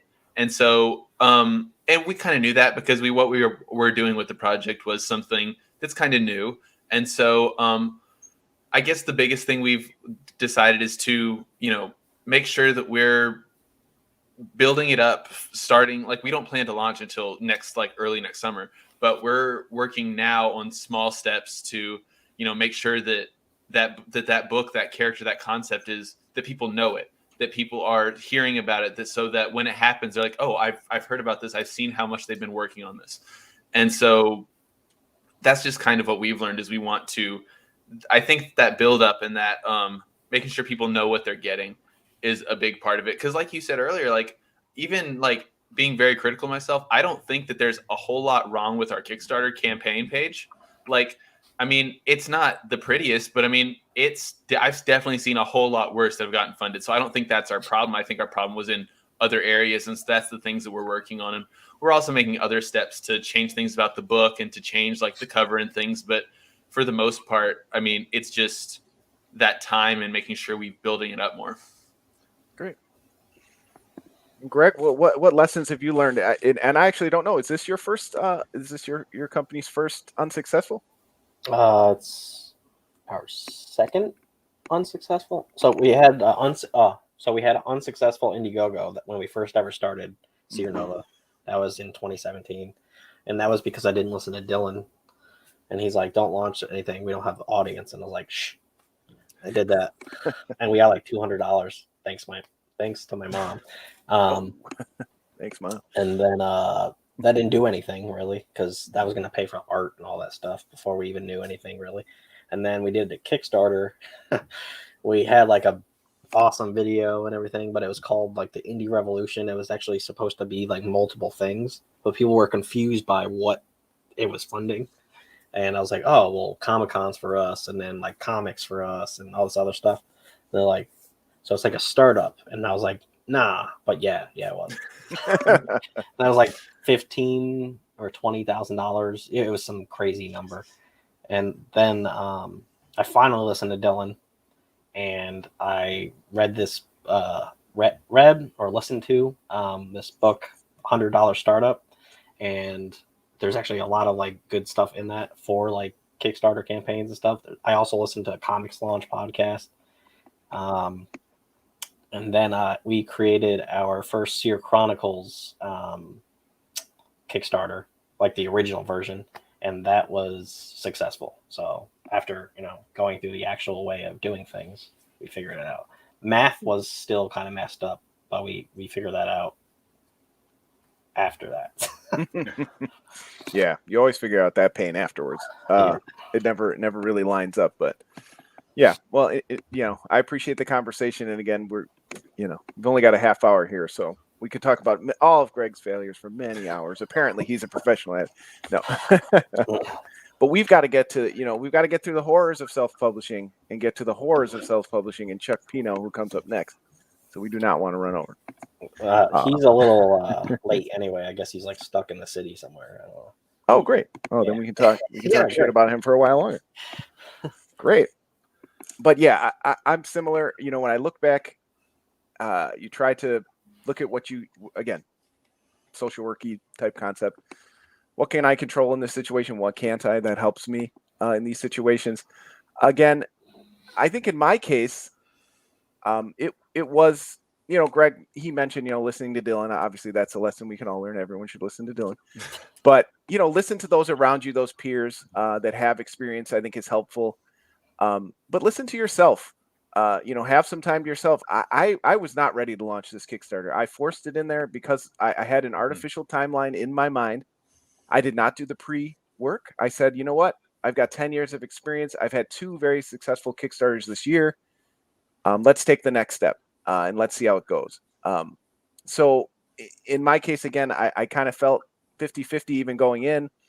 I got the flu which, I thought was COVID. So I was freaking out as it started. So there was a couple other factors out of my control, but really just physically, I wasn't feeling it. I wasn't mentally into it.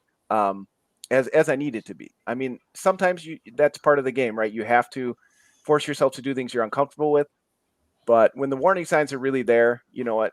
Again, if you can afford it, if you can make it work, listen to yourself and, table it and say, you know what, let's push it back. Let's give it another month. I threw the page together. Again, Kyler had mentioned pre-launch is a big thing now. It wasn't so much 10 years ago. I felt like there wasn't as many projects on Kickstarter and just that kind of free promotion on there seemed to carry it. Social media was different back then. If you posted something, it got in front of most of your friends' eyes. Now it doesn't. Your friends' followers and all that. So, I think I kind of was riding the wave of some early success this year. Took a project that's probably not the right time of year for it.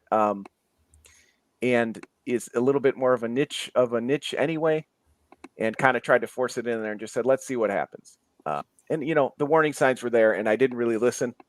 And, I do feel bad for that. I'm not trying to be flippant about it. A lot of people really helped me promote and were really excited about it. And I feel bad when people kind of, I feel like I'm wasting their time because they're all excited and they're sharing it and they're having you on their show. And then you don't get there. I feel more like I've kind of used up some of my friendship points with people when that happens, So for me, it was really about listening to myself is what I've learned.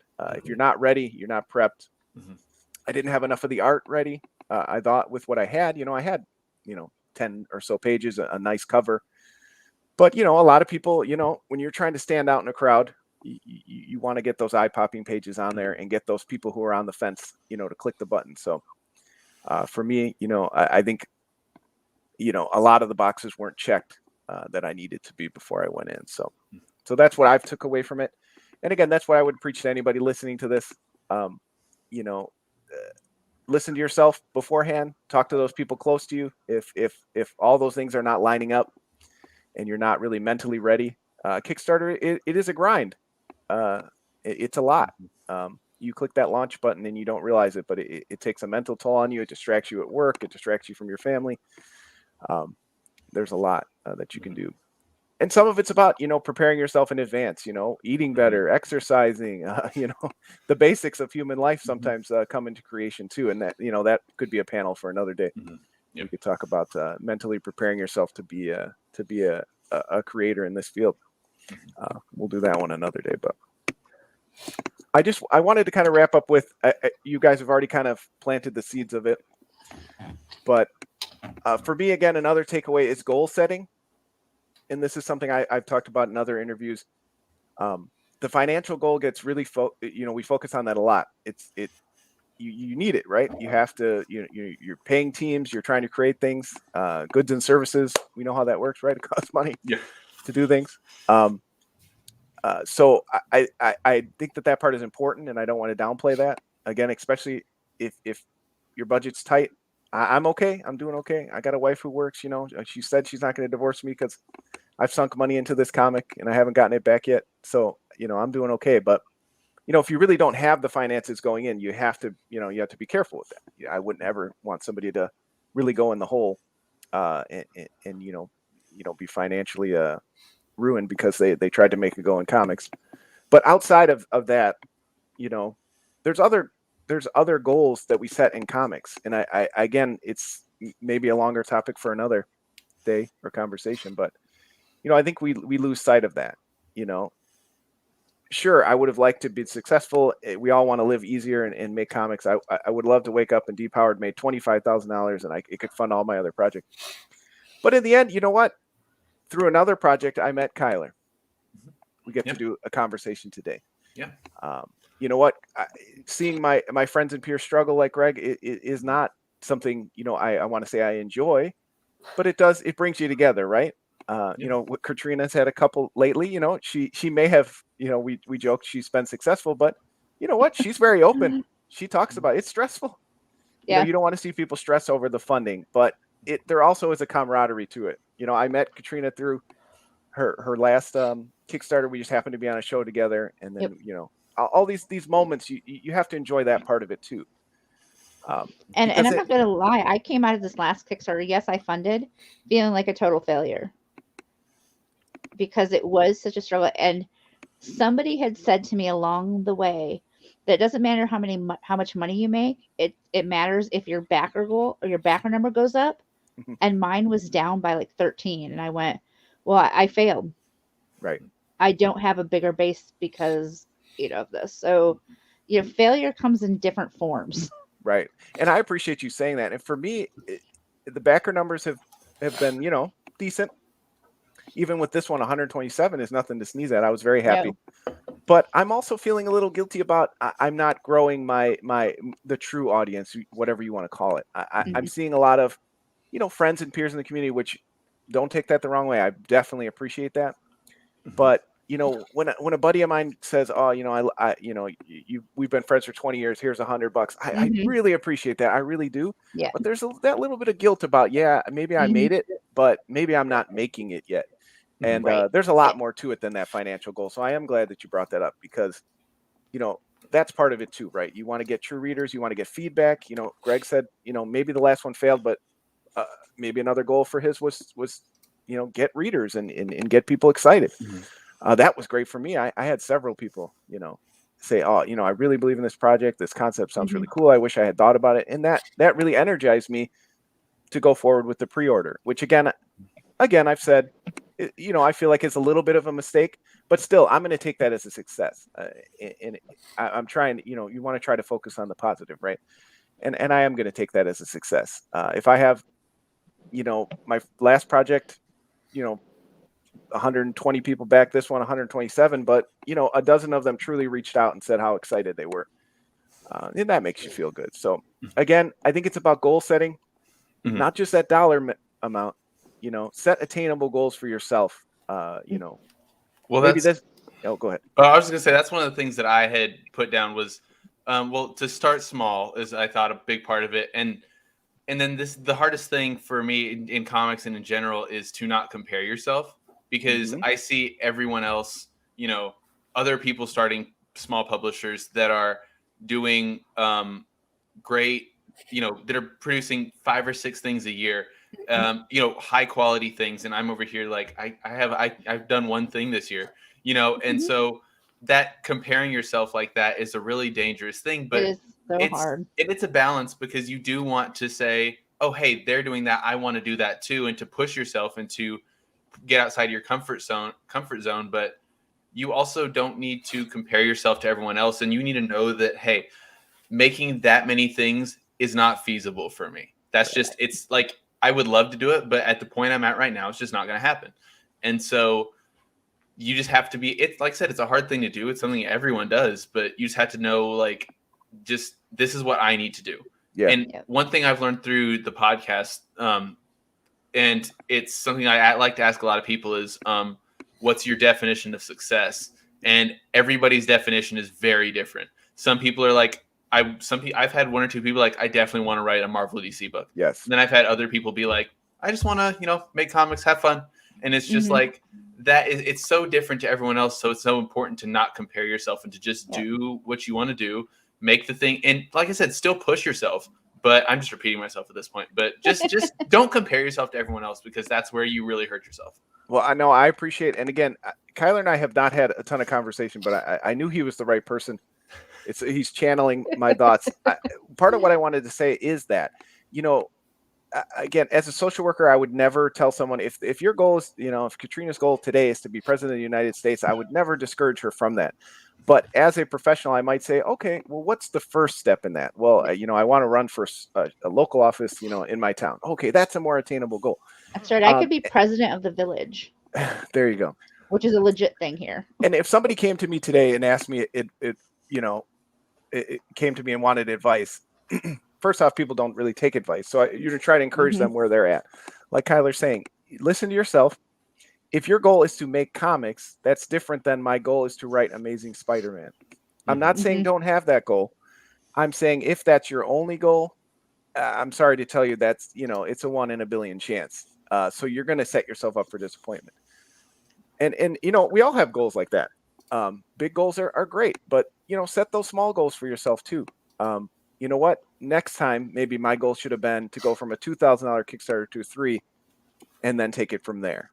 Maybe my goal, is just to put out 2, comics in a year instead of 1. Set those goals, because comics is a great thing for that. If you do try hard enough, it's one of the few mediums where, if I want to make, the Amazing Greg comic, I can get it on the shelf next to the Amazing Spider-Man. If I work hard enough, it might not be on every shelf. It might not be across the country, but I can get it out there. And I think that's what's awesome about comics. I love walking into, the few local shops that have our books and they're on the shelf, and that's really cool. Comics is a cool medium like that. So again, I wouldn't ever discourage someone. I'm not saying don't set your goals high. I'm saying also have some shorter term goals. You know what? I want to grow my Twitter by 50 followers by, December or something like that. That can be a good goal, especially if you're going into crowdfunding. So, think about that. I'm not telling you not shoot for the moon, but Greg gave us a great example early on. He shot for the moon, didn't work out, but he didn't give up. He's going through the motion. So I think it's okay. But if you really can't handle that failure, it's going to be a challenge for you. So be ready. Everyone will fail. Even Katrina, who I say is always successful. There will be a time she doesn't make some sort of goal that she set for herself. And you got to be prepared. How do I cope with that? Yes. Some of that's having good people around you, people like yourselves, to talk to about it. So I definitely appreciate people having open conversations. I appreciate the fact that you think I'm always successful. I have no reason to not believe that. That's all I see. I'm going to continue to believe that. But yeah. So that was our conversation for today. And I do appreciate it. Again, it's not an easy topic, so I don't want to downplay that either. I appreciate Kyler right away said he wanted to do it. Greg kind of had no choice, but appreciate your enthusiasm. Katrina, barn crashed us, but I do appreciate you sharing as well, because, again, we do see success in a number. Heck, maybe your goal was to not have to check the Kickstarter 45 times a day like most of us do, and I could see, you're someone who lives, it seems like, with your emotion on your sleeve. Yeah, I'm pretty obvious. But that's one of the things I had said for this year, that I was just going to be more authentic with things.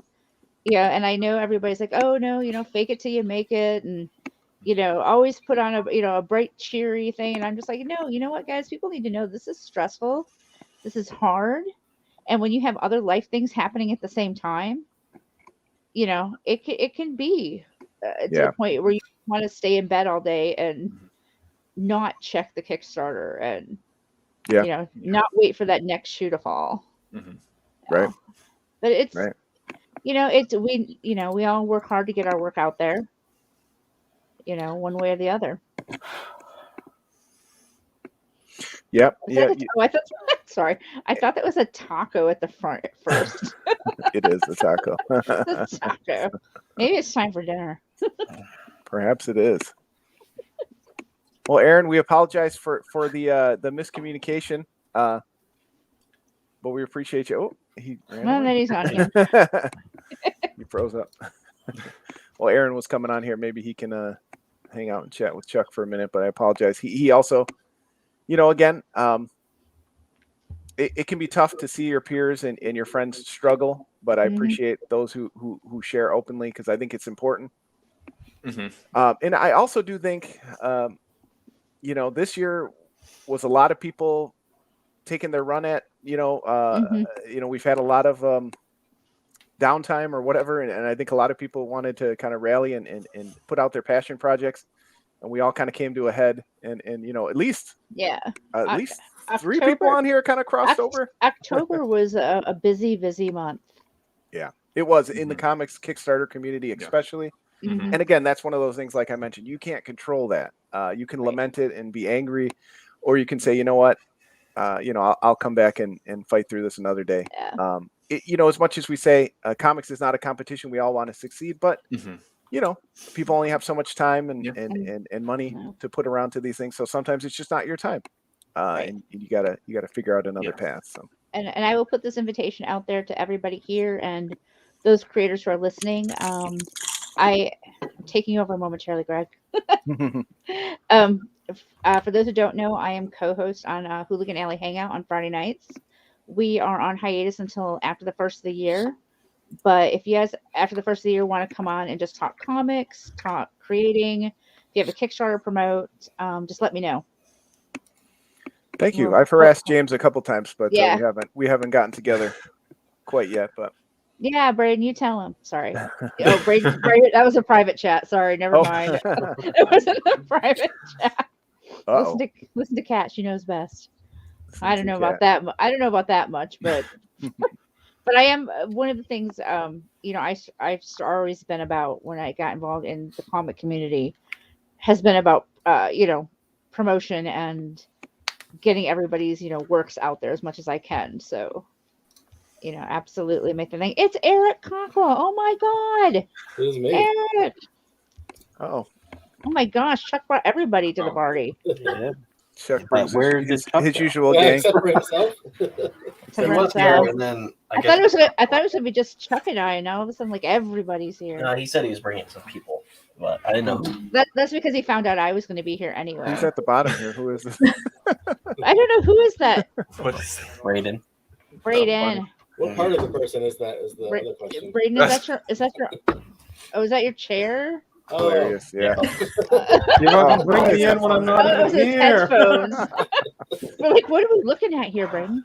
Oh my gosh. Just waiting for Chuck to come back. Sorry, Braden. Before mine, Greg throws up the link and then he runs away before he could bring everyone. Right, I was just like, no, forget this. We should expect this kind of treatment. And we're working for free, it's like, come on. Yeah, exposure, guys. Always worked for exposure. We'll have a good show. And Aaron, if you're watching, sorry we couldn't get you on. We'll hook up in the future. Kyler, thanks. Yeah, thanks, man. Thank you, Kyler. Good. Yeah, nice to meet you guys. Thanks for having me on. Good seeing you again, John. Bye. Have a good show. Yeah. Cool. Now we're just waiting for Chuck to come on. Yeah. I know that guy too. Chuck's late for his own segment. He said 7 minutes, Does that 11 surprise minutes you? ago. Yeah, he was in the car, and then I think the internet or something. Yeah, he was Yeah, in the he was car. sitting there hounding me. He was like, "Hey, you'll be there at 3, right?" And I was like, "Yeah." Oh, There he is. There he is. Yes. Oh, hey, what the heck, Greg? What are you dumping me at the bottom for? What the hell? I might just leave this one because this is Chuck's thing anyway. So. I don't blame you. Yeah. Nobody wants to hear me talk anyway. I don't have to say it. Talk. Hey, I was late, but it was worth it, and this is why it's worth it. A hat? No, not just a hat. Give a Very nice. Oh, Lord. I'm branded, bitches. Oh, good. Yeah, Travis, good, you're a good freaking Travis. liar. You were probably talking shit with us. Oh, thank you, Brandon. I appreciate. Or thank you, Travis. I appreciate you. Travis, if you want in, let me know, and I'll send you. Greg will send you the link. Greg really wants to work for me today. Okay, guys, we're going to talk about writing our way through a comic. Did everyone already introduce themselves? No. No, we We just transitioned. Well, This we, is we some just everybody just basic came in shit, and we people. started talking. Our host was out buying a hat. Okay. Yeah. A good hat. We were left unattended. Hi, Braden I'm not even gonna say. Stock. Okay. All right. Let's start. Well, I'm Chuck, and I give a fuck. I'm a comics writer, editor, etc., etc., etc. Glad I got out of here before Chuck. John, I literally jumped on John's little thing, whatever his horror thing. Wow. And then I was like, nah, I'm just gonna tell them I gotta go, and I'll because I was on the road. I was like, nah, I'll be late. He can handle it. He's so good at this stuff. Erik, why don't you tell everybody a little bit about you real quick? All right. I feel like a lot of people are probably tired of hearing about me because I've been online like for the last month and with a Kickstarter. But I'm a writer and artist, comic artist, and I write podcasts. I've written a couple books, some comics. Blister just left Kickstarter successfully, so that was my most recent. And I do a podcast with Chuck, the Chronicles of the Essence Guard. We write it together. Excellent, Leanne. Audio drama. I'm Leanne, aka LK and Gino. I'm a speculative fiction and comics writer and poet, and I have a comic on Kickstarter right now, Fangs and Foul Play, and I've had lots of shorts in, well, not all the anthologies, but many of the anthologies. If you haven't had one in an anthology, then you were rejected from that anthology. But you tried to get into all of them. There were a couple I didn't, but yeah. Greg, are you chatting or are you just hanging? You look like a deer in fucking headlights. Oh, just you know what? I could just leave, actually. No, you can't leave. Don't leave. Greg is around. He may or may not talk. He's a comics writer, producer, publisher, all that excellent stuff. Great dude. We hope you enjoy him. And if he has anything to say, he will say it. Braden, what about you? Hey, I'm Braden. I am a comic book writer. I got into this gig, 2015, with my first series, Reclaiming Godhood. I just had a awesome, successful Kickstarter for my heavy metal romance book, Sever. And excellent. I have lots of other stuff coming out. Hold on, let me open up my book. This is going to be probably my next book on Kickstarter. My dark fantasy graphic novel, Blade of the Undying. And Braden and I have a book that we're working on together that we think you guys will absolutely love. I'm going to mention it here first because the name is amazing. It's called Fucking Hackers. And if you've ever played any kind of online game, you already understand what's going on. Katrina, what about you? Hi, guys. I'm Katrina. I do not write comics. I have no idea She's why. a liar. I didn't. I have never. I mean, I'm not. I don't want to say I said didn't read invite comics. you, but Dylan said, "Oh well, you." Dylan put me in here, and here I am. But I edit comics, so it's not like I'm comic clueless. Oh, okay. Silent. I didn't really know what else to say about it, guys. He's also written some books. It's true. I've written some books. They're just not comics. So okay. And important. Erik forgot to mention he's a cover designer. Which is really important that people understand that when we talk about writing your way through making a comic. Right. It is. It's important. Damn it. Actually, if you notice, I don't make my own covers, so. Yeah, that's true. Well, did you not? You did the covers early on for Blister, didn't you? I did the first one. Okay.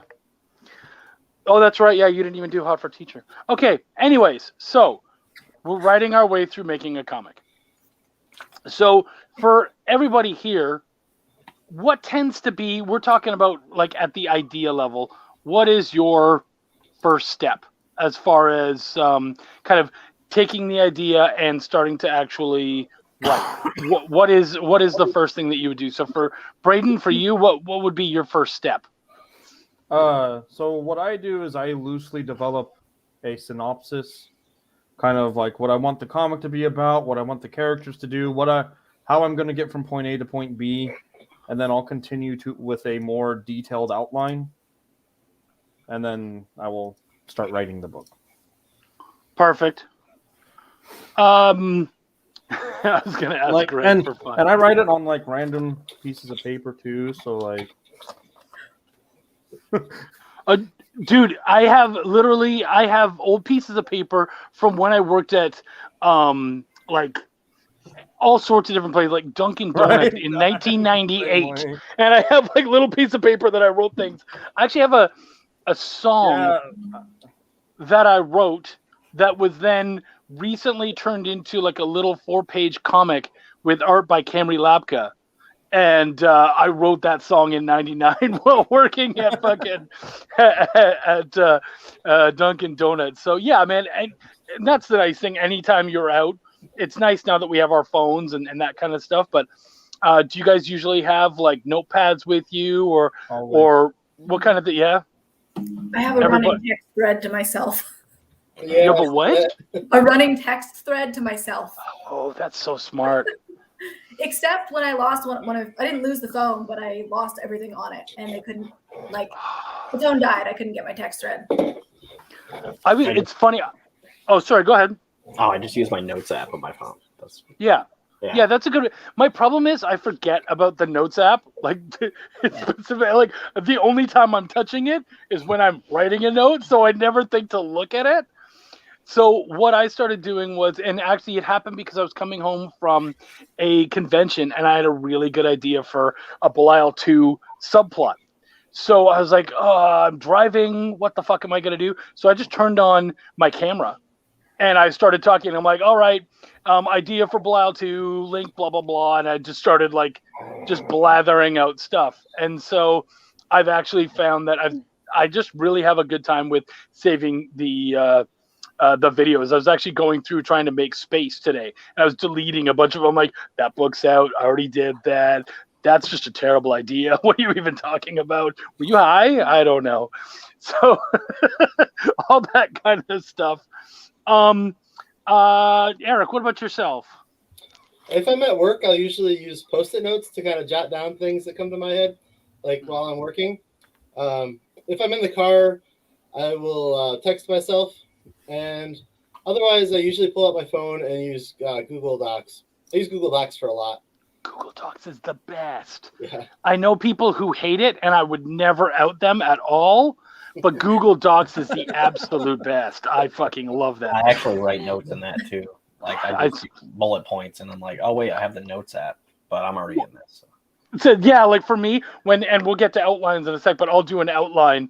And then, because the outline's right there, immediately go to scripting right underneath it. Like, fuck it, why not? At least that way, as I'm scripting, I can look up and be like, oh, yeah, I intended to do that. I'll add that in here, and it's all there.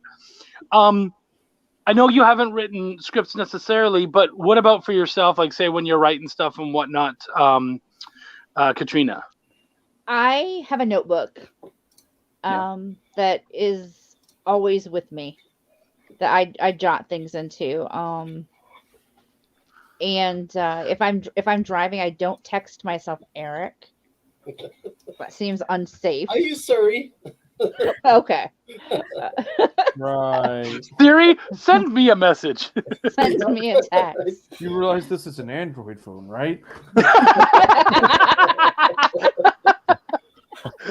I think you just won the internet, Braden. That was good.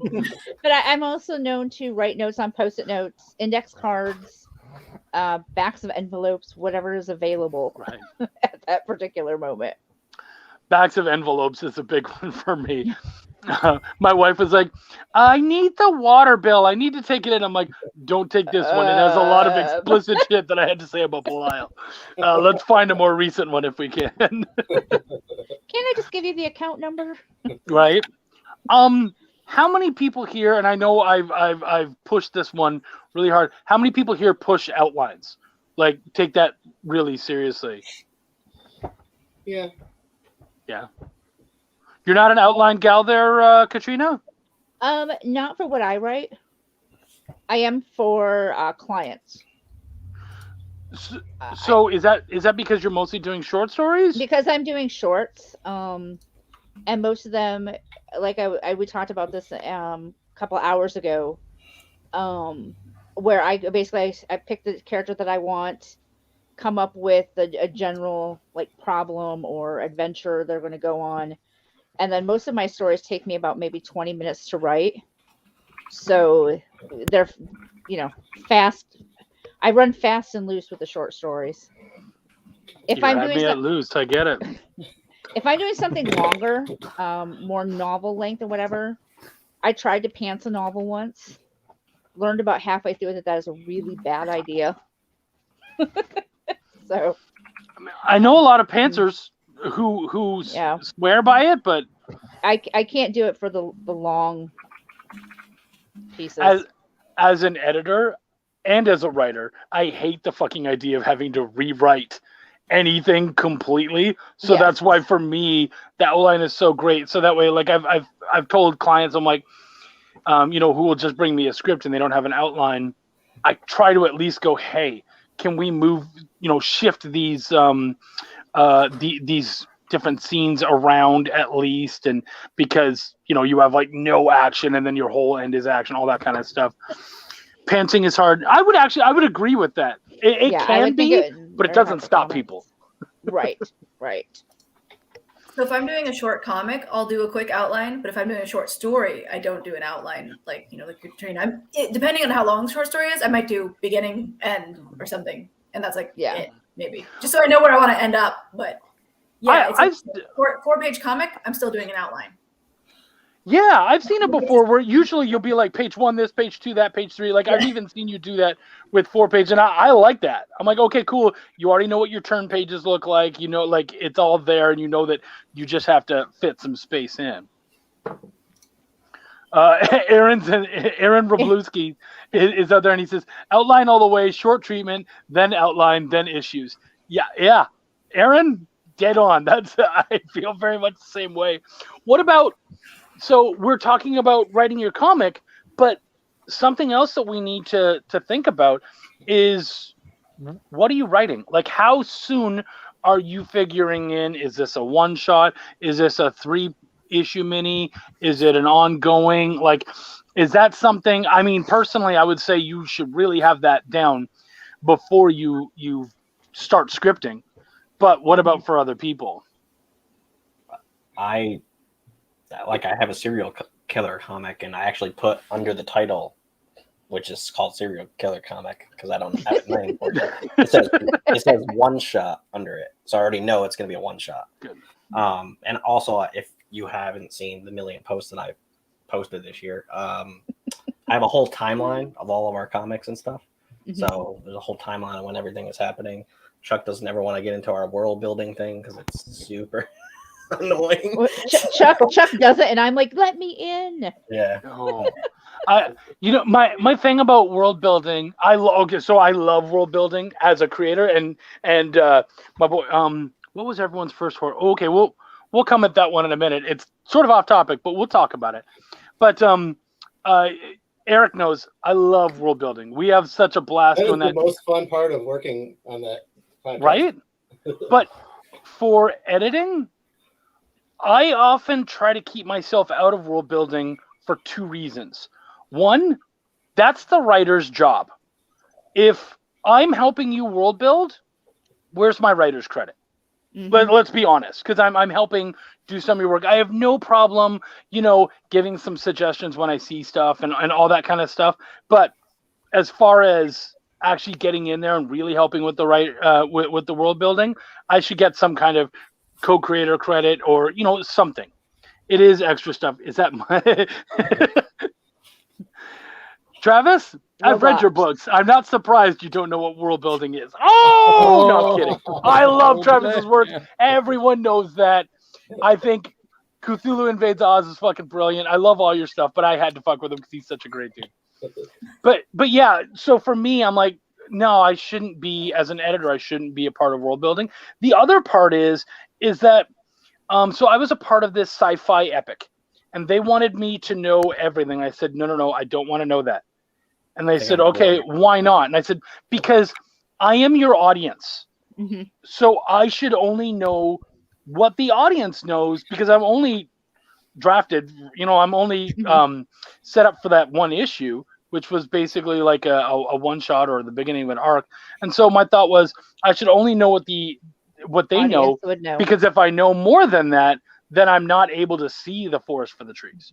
And so I can't tell you, the audience won't get that. Makes my job harder. Mm-hmm. So that's why I tend to stay out of that, just professionally, in order to help you better connect with your audience. If I don't know it, they don't know it. I think I know the comic that you're talking about too. So. Do you? Yeah, probably. Yeah. It's, you know what? Orion Zulu, Ronnie, great dude. It was his book, and he's got like the most massive Bible, and I was like, I'm not touching it. I love you, buddy, but I'm not, because you got me on one issue, and I'll certainly come back and work with him. I loved working with the dude, but I'm like, for this issue, no, I don't need to know that stuff. See, I know Greg's never going to hire me, so I just want to look in his sandbox. Like, he's got Dylan. He doesn't need us. Well, I know. That's why I just want to look and see the world building. I don't need to play with it. So we've created our basic synopses. We've created our treatments. Who's in the outline details issue number for me? Yeah, that's what Aaron said. And I agree. I think it's really important that we go through. We know what we're looking at. I'll tell you, I saw a graphic. I got an issue of a comic, and I was reviewing it, and suddenly it just ended. The ending was absolute shit, because it was just suddenly done. So I gave it a review, and I talked about it, but I kind of kept that out of it. I didn't say, yeah, your ending's bullshit. I was just like, hey, man, if you like this or this, you'll enjoy it, blah, blah. But then I messaged the person. I was like, yeah, what's up with that ending, man? Because that's not really an ending. And he's like, oh, well, it's a graphic novel. I was like, the fuck it is. I just read one issue. He's like, well, it's going to be a graphic novel. I was like, but it's not. So you can't publish, like, if you're going to publish it in issues, then you can't write it like that. And that's the problem. If you want to write and publish a graphic novel, do it in one shot, or when you're splitting it up, have actual endings. Because if it just suddenly is done, guess what? So am I. Is anyone else on with me, or am I dead wrong? You're kind of a jerk, but no, I agree. Isn't it? I mean, Katrina, isn't it our job sometimes to be jerks? It is, right? And that's what I try to tell people, who get butthurt over comments I make to them. It's like, you're not paying me to be your friend. You're paying me to make your book the best thing it can be. Yeah. Well, when you're off the clock, though, Chuck, sometimes, Yeah. I want to say it's because I'm so used to it, but no, I'm just a douche. It's okay. So we've got our synopsis. We've been doing our outlines. How big are your outlines going? Let's just talk about. Yeah, how detailed do people make them? I'm curious. Yeah. Now, are you? And also, how if you're long the book is, yeah. 'cause my graphic novels definitely are way bigger than my one shots or my my three-parters or. Yeah, let's say that we're talking just a regular 30 to 40 page issue, nothing too huge. Around how long do you think your outline would be? And do you outline your whole mini series ahead of time as to what goes into the issues, or are you mostly just focused on that first issue and then you'll figure it out on the go? Let's start this time with Leanne. I was gonna say, I think my outline was more detailed than you were expecting, Chuck. It got pretty detailed. I was like, okay, this panel's gonna be this. It was like half written almost.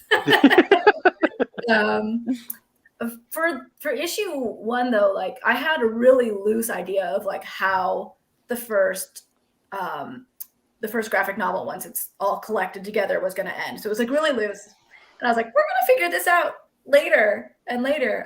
Now the rest of it is it's got a rough outline. It's not all as detailed as the issue 1 outline, but That's coming soon. It will be coming soon for the next issue. Heck yeah. Erik, what about yourself? So sometimes I'll sit down with Blister. I wrote everything as a book originally, so I was adapting it. So that's a little different. All the stories at different lengths and not really meant to fit to a issue anymore. But when I sit down previously and wrote stuff, I'd actually write, like I'd list all the page numbers along the side of a page, and I'd kind of say this is happening on this page, this is happening on this page. Or I've done it with index cards where I've written out scenes on index cards and kind of moved them around and figured out like what pages they're going to be on. So I guess that's pretty much the way I've done it most recently, as I've written something specifically as a comic. Yeah. Aaron Robluski is in the private chat. Aaron, if you want to come on the show, because you're actually like giving really good thoughts and whatnot, fucking come on out here, buddy. We're glad to have you. So feel free. Just let us know in the chat if you want in. Love to have you in, man, because you have excellent points. So yeah. Braden, what about yourself? Braden? Sorry, I've been muting myself, and I'm recovering from being sick. So every time I'm coughing, I mute my mic so I'm not coughing in everyone's ears. But honestly, like I said, it just depends on how long the book is. Like Outwash, that my horror book Outwash Onslaught is definitely one of the shorter outlines I've written, and Chuck actually reviewed that one, and it was only for like 23 pages. And it wasn't very long, but like compared to like my Sever outline, I'm just going to keep showing this off when I can.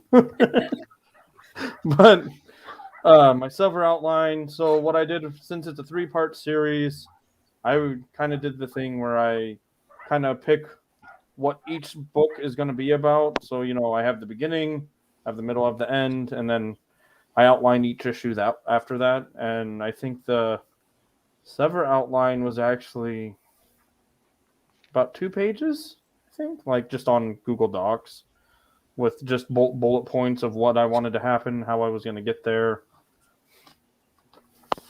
Yeah, Aaron said about 1 to 3 pages, and I actually think that's a pretty fair statement. I was writing a 12-page story for an anthology recently, and I actually had myself writing out short form notes. And then every once in a while, I'd be like, end of page 1, end of page 3. So I understood what I was aiming for my turn pages and stuff. Just to kind of, I feel like if I can nail those right away, that's one less thing I have to stress about. If it's already in my outline, I don't always do that, but I felt like with a 12-page, you should have a good idea of that. So I was able to kind of nail some of those ahead of time. Katrina, what are you seeing on average when you work on books? About how long are your outlines? My personal outlines I don't have. And I honestly very rarely, I was just thinking about this when Braden said Sever. I very rarely actually see client outlines. They tend to jump straight to manuscript with me. So yeah, we should work on that, Braden. Yeah. Speaking of, you should know that I have everything outlined first. Well, I figure if when you hand me the manuscript, if it's a total mess, I'm gonna be like, I need to see the outline. But they haven't been a total mess yet. So they haven't. We got through issue 1. That's brave. Well, speaking of, Braden, show that book up one more time. That's going to be on sale for the first time at Emerald City Comic Con next weekend. Drop by booth W03, and Sever will be there for sale. Boom. That's awesome. That's a nice book. Right. I may be biased. It is a beautiful. No, it is a beautiful book.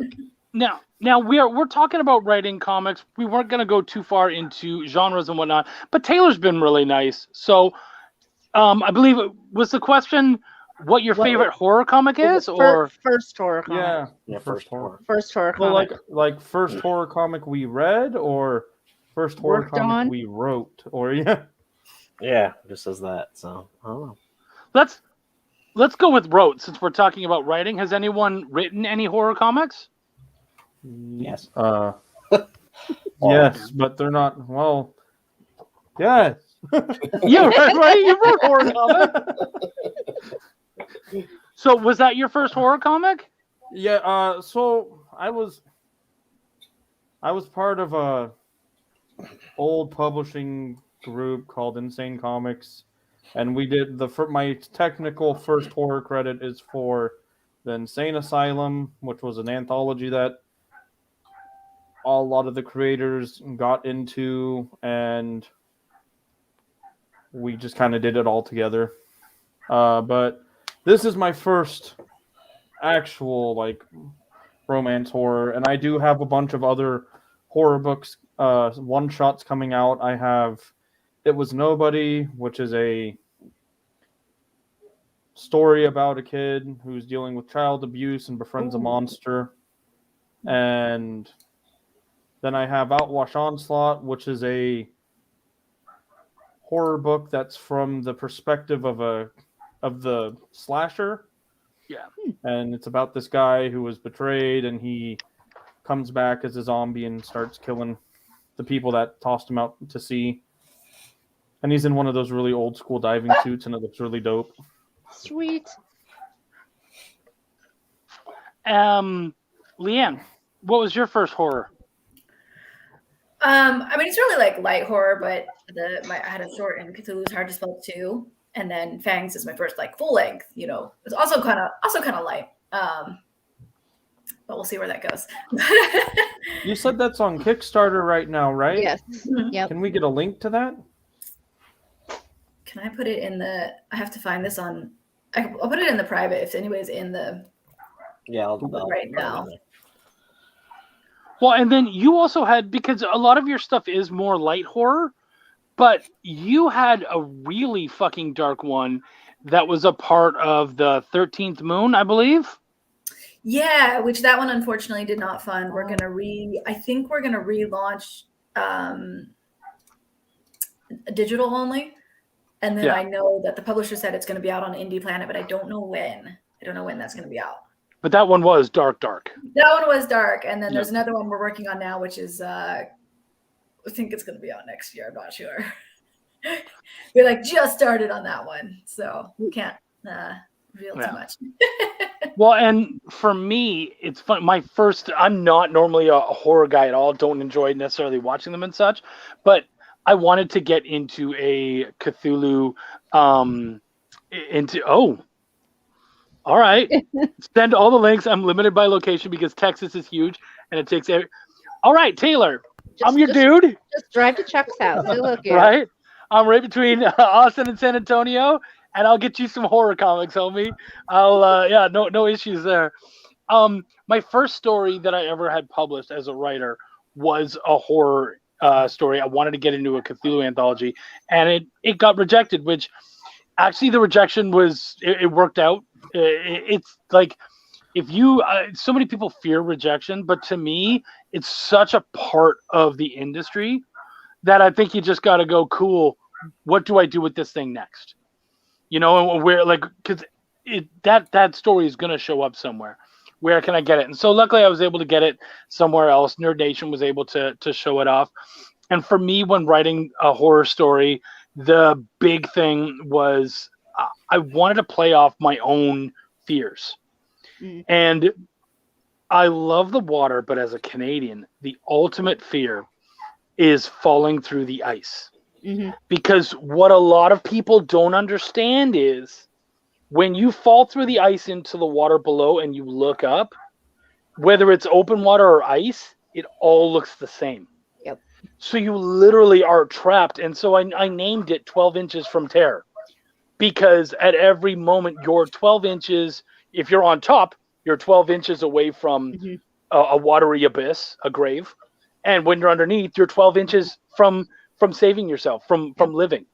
And you can't, you don't know where that open water is. And that is the most scary thing to me is to know that there is an exit nearby and you can't see it. You might as well be blind, and it's so fucked up.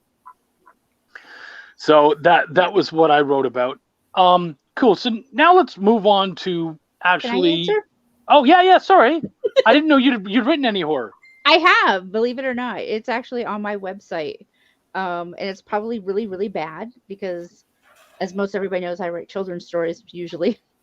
But yeah, there's a horror piece that I wrote on my website about a girl who thinks she's met the man of her dreams, and he's not so much that. Okay. All right. So there you go. As for reading, I don't know. Does some of Kat's the also edited a lot of my shorts. Yeah. Mhm. A lot of horror stuff. Yeah, and I mean, as for reading, some of the Zenoscope stuff is pretty pretty dark. Yeah. And Taylor had said that they're afraid of a moose. As a Canadian, moose? again, you Moose should are be afraid. huge. They're scary. My dad is a truck driver up north, in the far north and whatnot, and he said it's not bears, it's not anything like that. It is moose you have to be the most afraid of because, here, let's say you're driving around, you hit a deer with your truck or whatever. Your truck will usually, you might fuck it up, but you could drive away from it. But up there, the big rigs, if they hit a moose, the big rig is done, fucked, and the moose can still walk away from Right. that. So People they don't are realize how tanks. big- You should be afraid. People don't realize how big they are. Yeah. You absolutely should be afraid of moose. I don't think that they're necessarily that aggressive, but yeah. So now we're going to move on to actually writing your comic.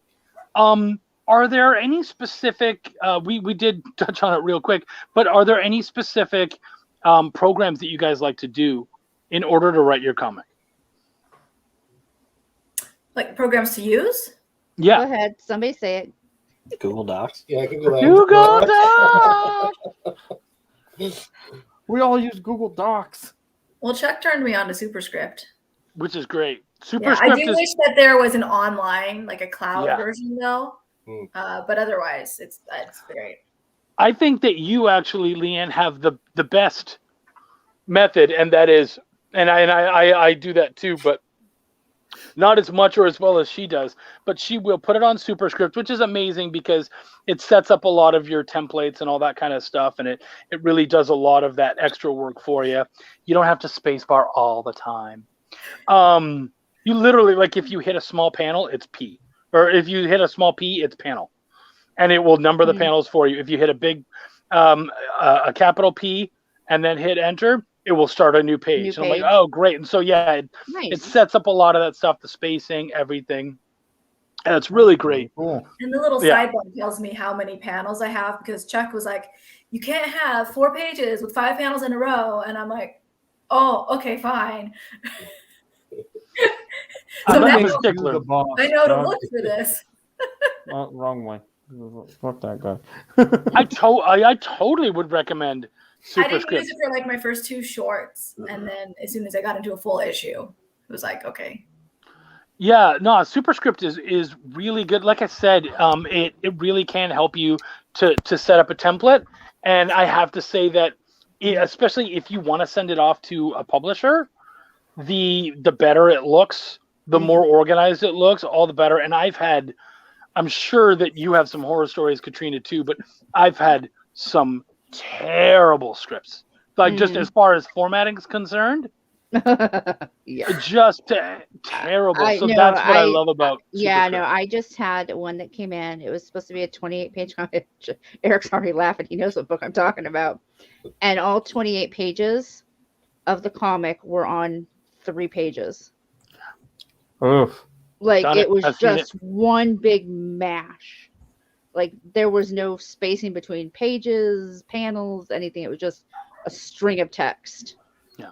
The first thing I had to do was go through and make it legible so I could work on it. Yeah, it's too hard to work on, too hard to see and everything. And I'm pretty certain that if a publisher saw that, they'd probably say no even before they wouldn't read it. Rejected. Yeah. I would honestly, I would bet, because to me, it means that you weren't even willing to do the fucking basics. to try to make this look nice for them and all that kind of stuff. It's like showing up to an interview in shorts and a t-shirt. You know what I mean? Like just And you're looking for a corporate job. exactly, yeah. Pretend to give Oh, a that's why I didn't get it. Yeah. Check with your editors next time, Braden. we really thought you were going to be CEO, but no, Right? you showed up in those basketball shorts, and that was it. That's Slides with comfortable socks enough for too. me. So yeah. Anybody else? Aaron said Word Aaron was uses another one Word. that he used. Yeah, but is there any other programs that we use? I had never heard of Superscript, actually. Is that a free program? No.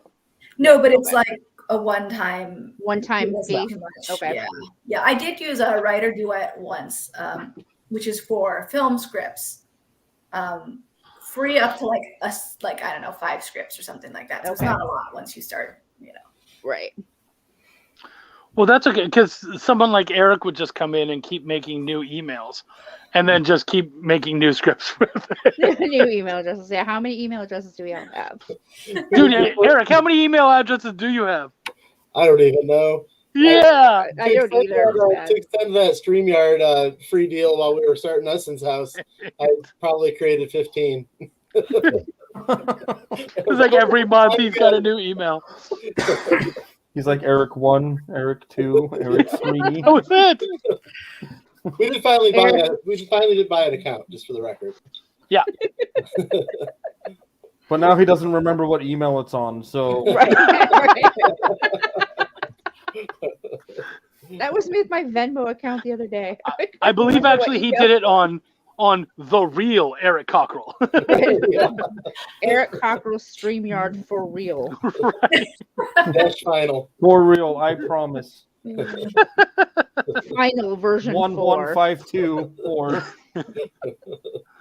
And that's another cool thing about Superscript. I know this is starting to sound like an ad, but it also it tells you the number of dialogue words that you have in each panel, which is incredibly important, because I will often find myself counting people's dialogue and going, how many words do you have in this particular? Now, I'm not someone who's like, because the standard usually they say you want to try to aim for, I believe it's like 25 words in a panel and no more than, I think it's 300 to 500 words on a page. Something like that, yeah.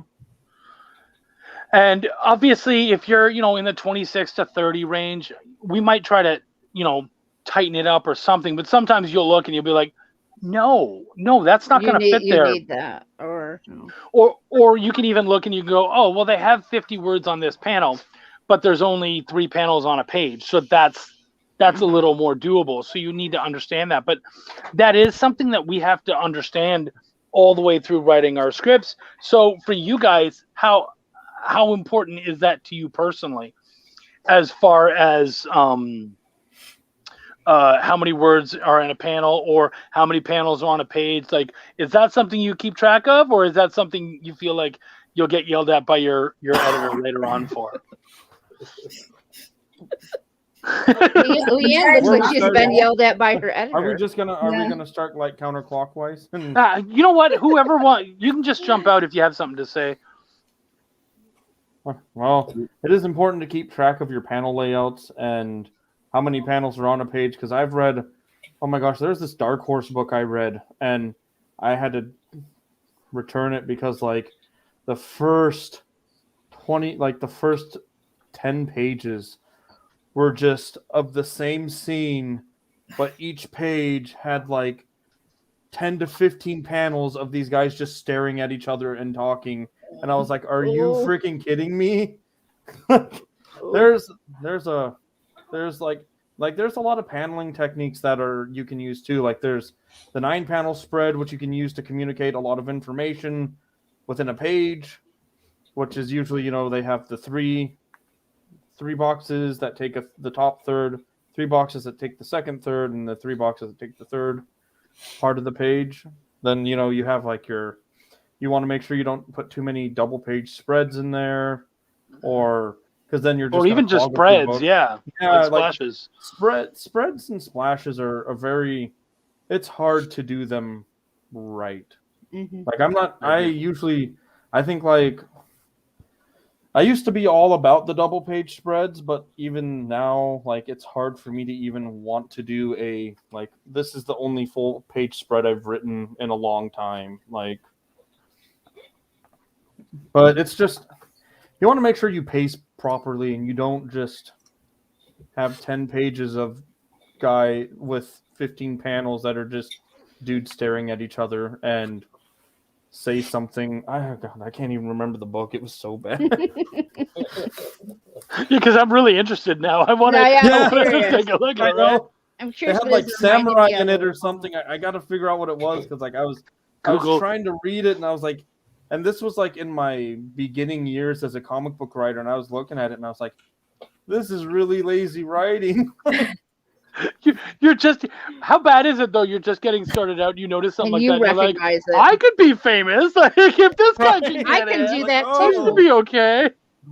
Well, and a lot of the things are is like I noticed that Russell talks about this a lot. Is like doing double page spreads, especially for your digital readers, is really taxing because it's really not difficult. only is like if you're trying to read it, like not only is the book gonna cut it up improperly, but like I don't even know what the like because there's so many different double page spreads now. Like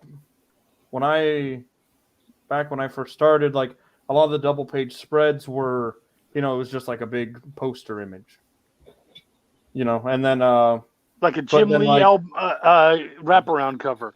Yeah, and then and now like it's evolved into like this weird complexity of reading. Like the double page spreads I saw in Marvel and DC, they were like a double page spread, but they would have like panels like that went through the top and through the bottom, and then they had a central image, but you would have to read it from left to right all the way across instead of, like a normal book, and it just makes it really confusing, and I couldn't even imagine like digital readers trying to decipher that because it's like, oh, I'm flipping through my PDF and it's like, this doesn't make sense. Yeah. Or you're trying to do one of those squish it down, but then you can't read it because it's too small. Yeah, but yeah, paneling is very important. You don't want to clog up the book, and I'm not gonna say you can always. I don't think there's any set rules for how to panel correctly. Like in a lot of this book, I think like I have a lot of there's a lot of pages if you panel correctly. Like there's a lot of panels like on these 2 pages. Wow, yeah. But I'm physically afraid to write that many panels, and I'm not kidding you. I'm actually afraid, and the reason is my first book, Welcome to the Void, it had a 7 or 8 panel page. I did not write 7 or 8 panels. That's what the artist did. They ended up spreading it out and doing that, which I have no issue with that. If you want to do extra work, go to town. Great, and it looked good. Rags Morales, DC Hall of Famer, looks at my book and is flipping through and he goes, "You scripted 8 panels on 1 page?" And I was like, no.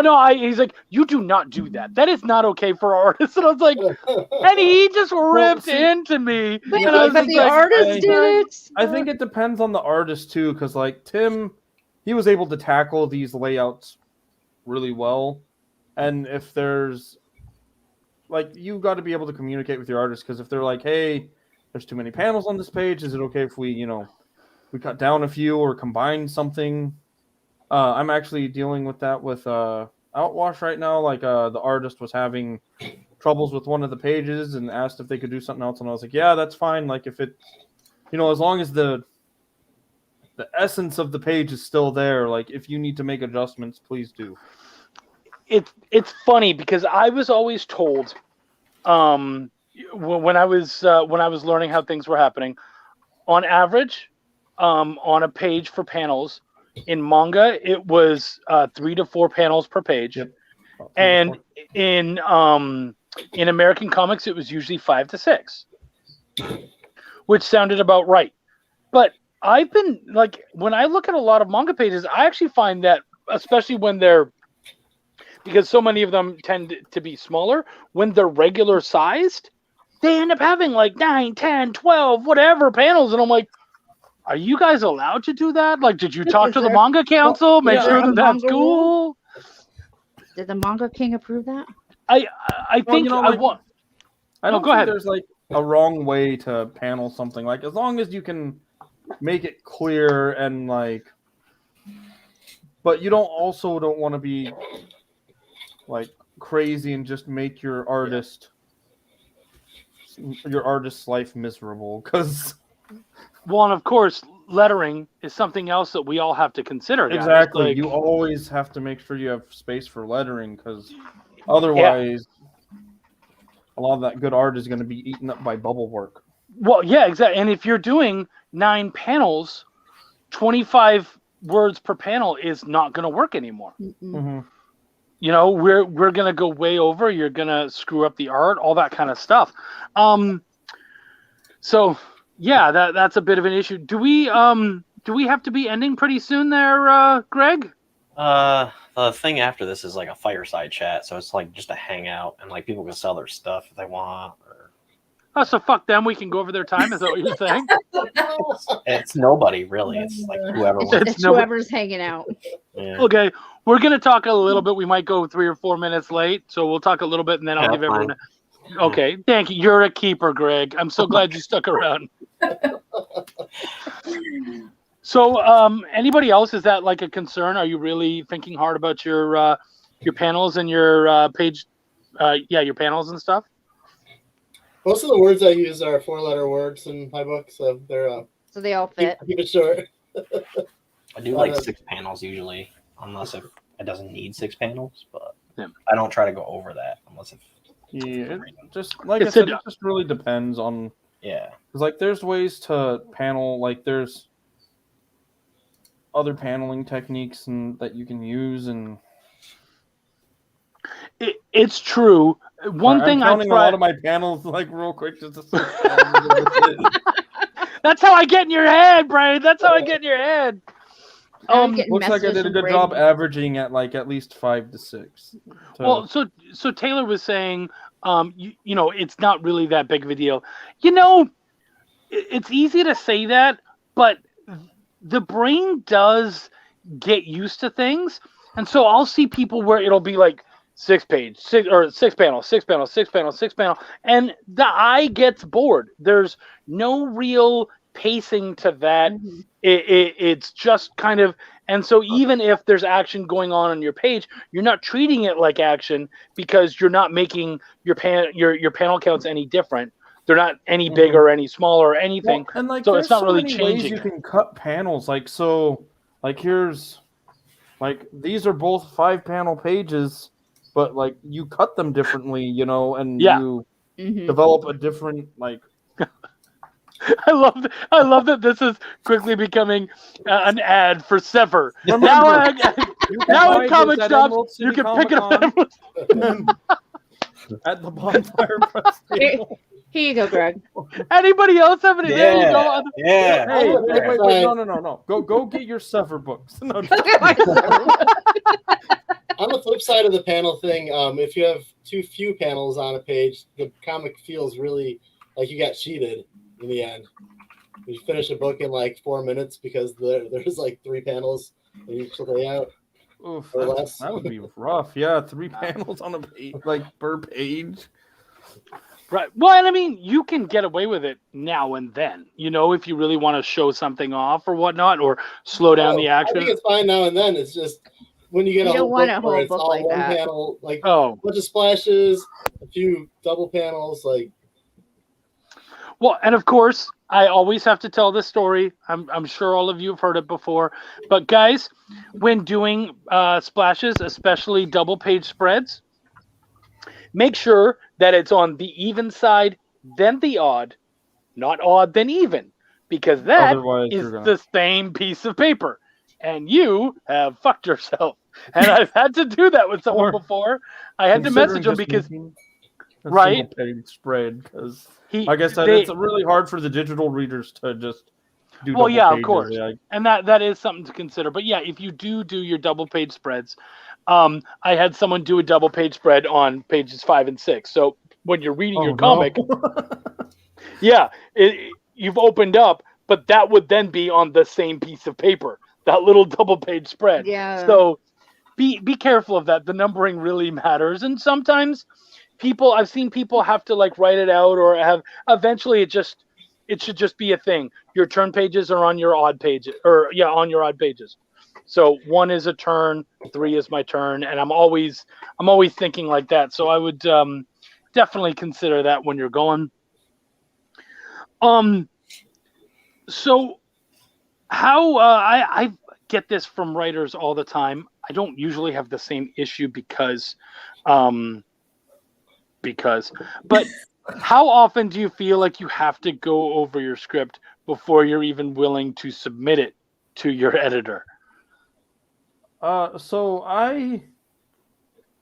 the reason I keep notebooks and paper around is I will handwrite my script first, and then when I type it up, it helps me find a lot of editorial mistakes that I missed before, and like better descripting words I can use. And so that after usually I do that, I usually turn my script over.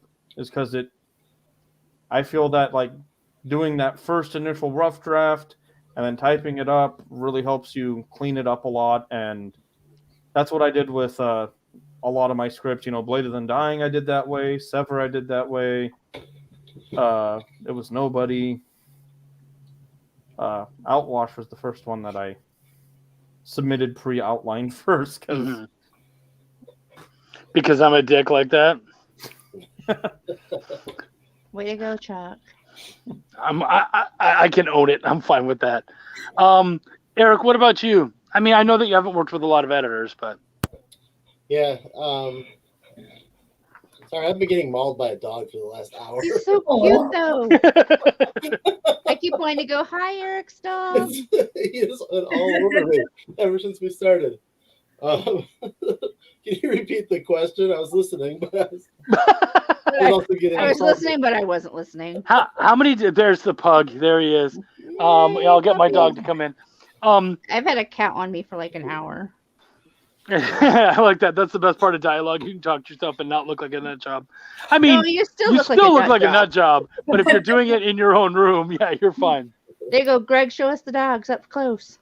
Okay. Dylan is requesting it. Which one first? The pug? Okay. He's old. This is 12. This is my pug. He's going to be 12 this year. Dang, what's up, hey, oldie? Old man. We got Erik. This is Blake. He's about 6 months old now. 5 months old. Eat him. Trying to eat you. Through that hand. One of us might not survive the night. And this is Pepe. Hey, Pepe. He's trying to hide. All right. No, I don't want to be here. There you go. I didn't want you there either, but everyone was showing off their dog. Wait, I wanted to show off the good dog, but he's too big. He's too big. Anyway, well, and I know Leanne has a bunch of dogs, but sadly they're not with her. Nope, they're home. I am not home. But yeah, Erik. So editors, how much work do I do before I send it out to the editors? I see. I was listening. I had to regroup in my head. The last thing I actually wrote that I sent to an editor would have probably been the second Dulce comic, and I worked with Gene on that one, so we kind of wrote together. So I think there was a lot of collaborating and back and forth on what was going to work. It was almost like we probably were editing each other before it was properly edited, Yeah. So. Yeah, and the reason I wasn't necessarily answering the question is because, for me, I'm very, I get what an editor wants to see when the comic comes to them. So I really kind of like get into that. I know exactly what, how I would want it to look and how I would want it to, the place that I would want it to be in when I hand it to them. But I've had people send me scripts and just go, man, I don't know what to fix on this. This thing is just so wrecked, and I really just need you as early as possible. And it's like, okay, I don't care how rough it comes. You know what I mean? Like that's part of the job. But some people try to get it as polished as possible. I think I wonder sometimes if that's just because it's a lot less demeaning when there's less red marks. But you know what? We're getting close to the fireside chat. I don't want to take too much of their time. Sure. It's literally anything. So. It's literally which one of us stays after this. Yeah. Won't be me. I have to go back out. I literally came home to do this, and now I'm going back out again. And now we're I gotta go show off the new hat. tackle Fortnite. We should. So why don't we go around the room? Tell everyone again where they can track you down, where they can find your wonderful works, and even some of your shitty works if you want to show those ones up too, and because we all have them. Mm-hmm. And that's why we don't want to show them off. Right. So, Greg, why don't you tell us where everyone can meet you where can we find you, where they Greg? can track you down? Yeah, where can we find you? Address, social security number, date of birth. Dude, he sent me a message the other day going, "I need your email, your phone number, your." I'm like, dude. Mother's maiden name, that was first Dylan. pet. Right. Social security. So SeerNovaComics.com. SeerNova Comics on Instagram, Twitter, Facebook, YouTube, Pinterest, TikTok. Even though I don't really do anything on TikTok. I just watch Pinterest still a thing? Yeah. We have a Pinterest, but I don't really add anything on there. But I keep getting notifications like, "You have good taste." I'm like, I don't have taste, but thanks. You lie. Braden, what about yourself? So you can find me at Braidoxian Studios on Facebook, Braidoxian at Instagram and Twitter. I don't usually use my Twitter much, but I do use Facebook.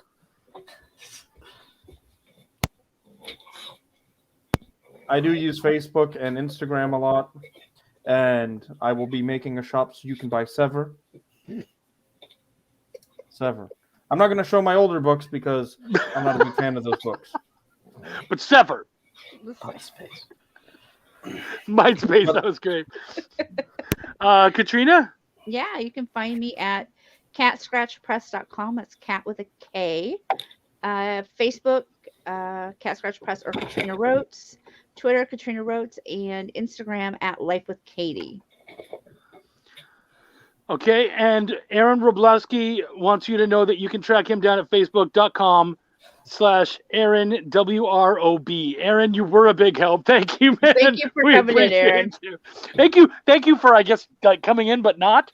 Thanks for hanging in the back room. Right. Leanne.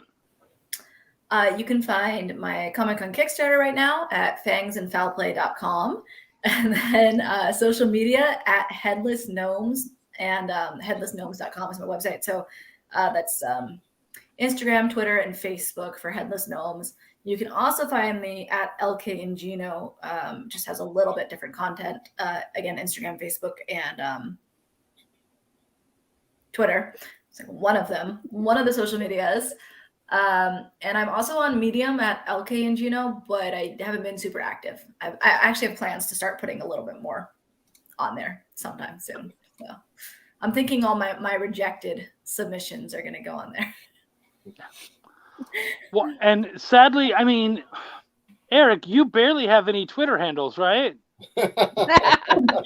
There's stories behind that. Except for this guy, he has like 15,000 emails. It's true. He doesn't use Twitter, but he's got like 50 handles. He has almost as many Twitter handles as he does emails. But do you think Twitter was also on a free trial basis?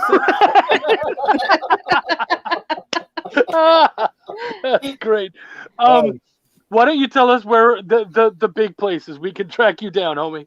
Most of social media, I'm at Erik J. Cockrell, TikTok, Instagram, probably Facebook. I don't remember what my Facebook user is anymore. It's now Meta. Yeah, That's right. You can find my Blister comic stuff at blisterpunk.com. And our podcast is at theessenceguard.com. I have to catch up on that. Like, Yeah. Season 3's a banger. Yeah, I'm like at the end of 1. So yeah, no, you gotta get caught up. And I still have to read the book. Episode 11 is one of my favorites. What's that? Episode 11. So like as season 2 starts, that's like one of my favorites. Yeah, it is a good. Yeah, it's a really good one. Season 2 is good, Greg. Gotta get on it. Yeah, and Erik commented. I still remember the comment. It was like a year ago or whatever. He's like, "Now's the time, asshole." And then I read, and then I like listened to it. I was like, "Oh, okay." Well, that's what my mom gets got the little the spider sticker, and she's like, I don't. What is this for? I was like, actually read it, then you'll understand what the spider is. By the way, Mom, I drew that, and she's like, oh my gosh, I love the spider. It's so cute. You're an artist. I love you. Yeah, he's a published artist. Baby boy's growing up. Right? She was like, you're a published artist. I'm like, no, I don't think stickers are considered published. But thank you. I appreciate the idea. Sticker Mule would disagree. Yeah, I bet they would. Yeah. It works for them to assume that people are published. So, and I, last but hopefully not least, I am Chuck Pineau, Pineau. You can track me down on Facebook, that name. You can track me down on Instagram at that name. My Twitter handle, Taylor, is moms are usually #1 fans, and my mom is very much that way. So that's your Twitter absolutely. handle? Yeah, it's a long one, so get it in there. I have this thing, as soon as somebody puts something on the screen, I have to react to it. I don't know why, especially when I'm not in control, because I know it will probably disappear, pug life, before I can do anything about it, so I have to react. My Twitter handle is @ChuckyPin, so Taylor, feel free to add me. I'd love to hang with you. And you can also find my Chuck's Raw reviews and my. You can play with us too. That's right. I'll play Fortnite with you guys sometime. You should. Chuck Wen 99. Chuck is down on PlayStation. Don't expect much of me, but I downloaded Fortnite for Braden, and then he canceled his show. I didn't cancel it. I just got caught up with other shit. Right. It's just as well. My kids are mocking me. They're like, really? But you can still play with us. Yeah. He's like, your best bet is just to stand there and let them shoot you. You're not going to do well. Yeah, we'll team kill you for fun. No, that's terrible. You can also track me down on YouTube. Chuck's Raw Reviews is the channel. You can find my reviews there. I also have a weekly show every Tuesday. You can come check it out, where we talk about things like this, about creating comics, and about usually creative businesses. I've had all sorts of different people on. So yeah, I want to thank everybody who came out tonight to talk about Writers Gang. I really appreciate you guys. And as always, my name is Chuck, and I give a fuck. Thank you so much, guys. Take care and enjoy the rest of the convention. Now, Greg, do something. I want to go. I want to go. Greg's like, no, I'm good. Waiting for people to leave, and then waiting for Dylan to come back. And all right, guys, just start leaving just to make him have to work.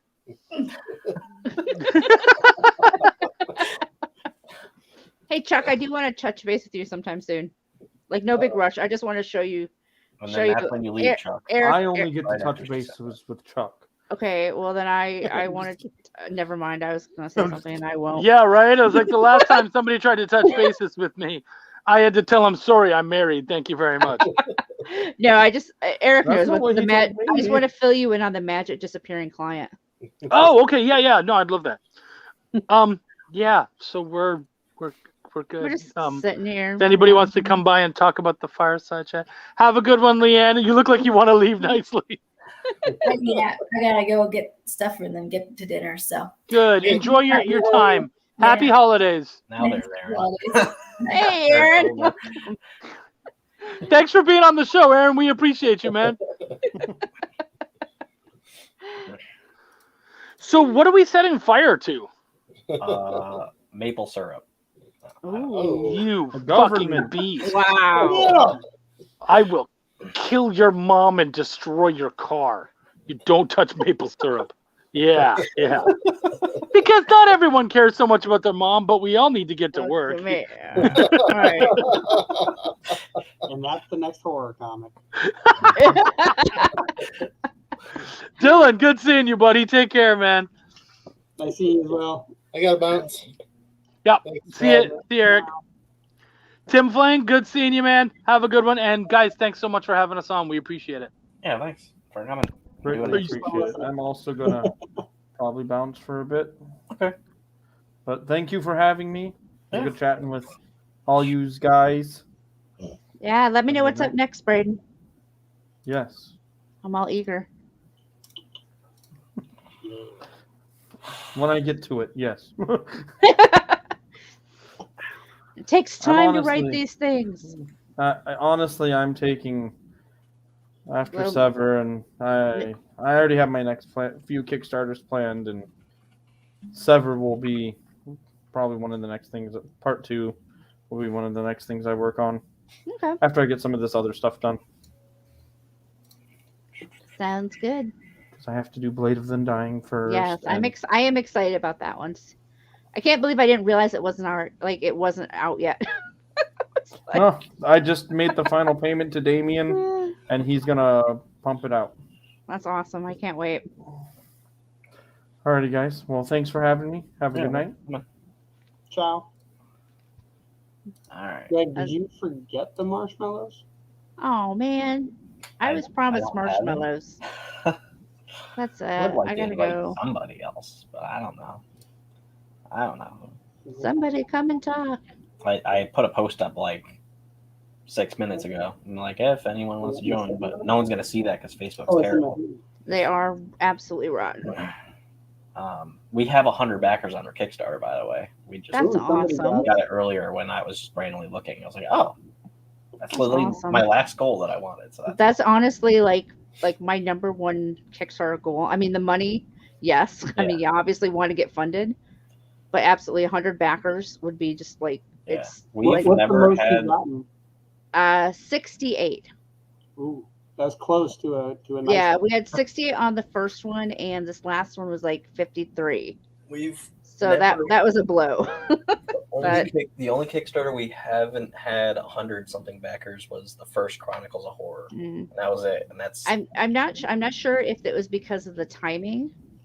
You know, October was just rough. we did. Or if it was Year because, Chronicles last year or in if it October was and it did because well. It was just the 'cause of first, I wasn't sure, or because the first one was a cat book, and it's the internet, you know. And then we went and did toys for the next one, so maybe I got some cat people with the first one. But we'll see what happens when we roll back to cats in April or May. That just made me think of We're Back. Roll back the clock, roll back the clock. You know what I'm talking about? I don't, but you know, I would do a lot to fund I a just really Kickstarter. like So this cover that he made. Taunting me with the cat comic. If you want to be the editor for that, you can. It's just we kind of like are ready with the first issue already, but the second one, you can. I can proofread the first issue. Yeah, and then John Goodman as a dinosaur. What? What? Yeah, exactly. Taylor knows. Oh, I was like, I did not know we were back. The dinosaurs that come back to life, we're back. Was Roll back he the the clock, dinosaur? roll back the clock. What? Or was no, the roll dad? back the rock. Roll back Dead the rock. dinosaurs roll that came the back? rock, I roll back don't the know what rock. this is. Roll back the Apollo. clock to the dawn of time and sing Apollo. this song with me. Wait, was he really that? Apollo, that will not work. Come down here by me now. You don't know we're back. You guys are crazy. Is that the show No, Dinosaur? it's a movie. One second. I'm Oh. just gonna get a picture and show you real quick. Because I don't know what he's talking about You at guys all. are- you I know guys the are show crazy. Dinosaurs in like the 90s, but Yeah. Bam, we're back. oh, I've never watched Um, that, but I know of that. I don't think I even know of that. Yeah, literally, yeah. Basically, a scientist wants to bring back dinosaurs to life, but he also knows they would be It was a vicious, whole- so it he was- mixes a apparently little it was- human DNA, and then they Apparently, become according smart. to Taylor, it was a whole thing. But yeah, Well, yeah, this is look, there we go. That's a little bigger. A dinosaur story. Steven Spielberg presents. Yeah, Steven Spielberg. See, that's like a big one. A dinosaur adventure for the whole family. Wish for a dinosaur and watch all your dreams come true. And then they walk down the street and they think that they're floats. They think they're parade floats, but they're like dancing dinosaurs that are massive. And it's like, those are pretty elaborate dance or parade floats. Okay, well, I tell you what, guys.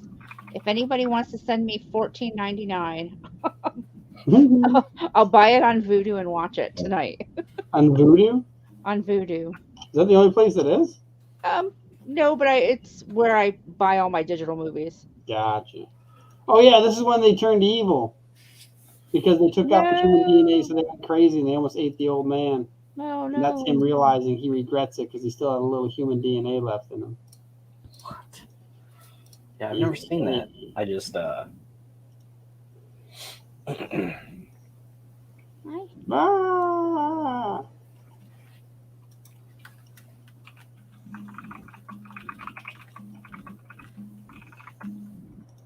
Yeah, some good stuff. No, I don't want you on me.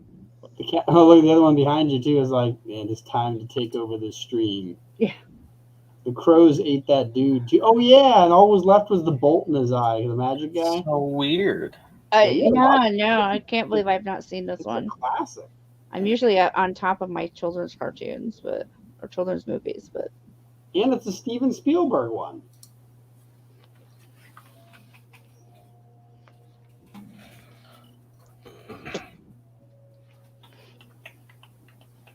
Yeah, I'm like looking through all these pictures. There's so much about it I forgot. He plays golf.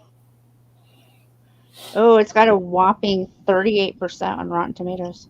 Yeah, but Rotten Tomatoes has zero judgment capabilities anymore. This is true. Yeah, the second they got purchased, all of their credentials or credibility went out the window. I never went off of there.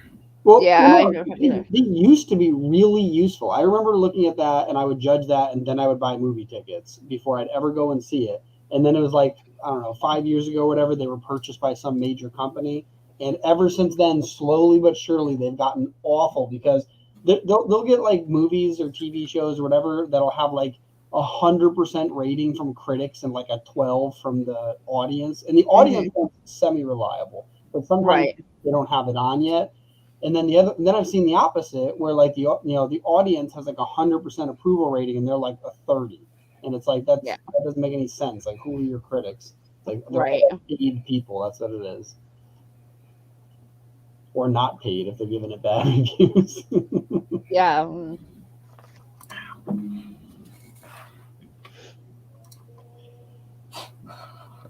Yeah, I think they eat hot dogs too.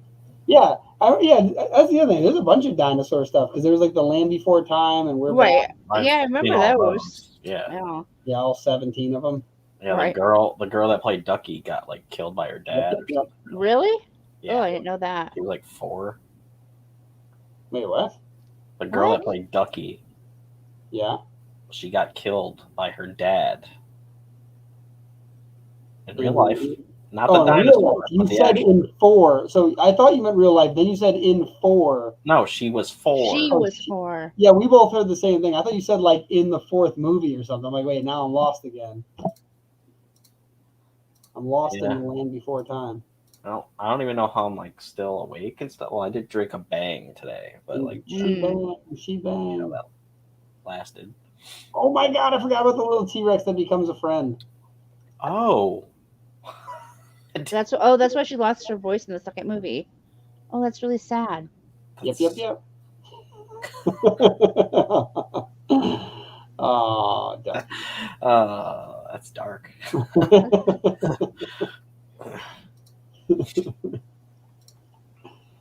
A lot of movie trivia. Jeez.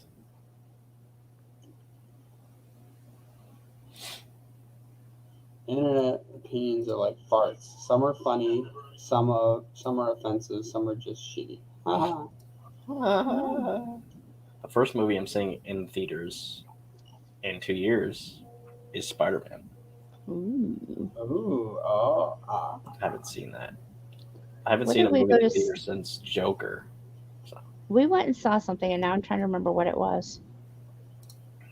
I don't remember. I'm going to see Matrix on HBO Max. I think. Oh, we went and saw Shang-Chi.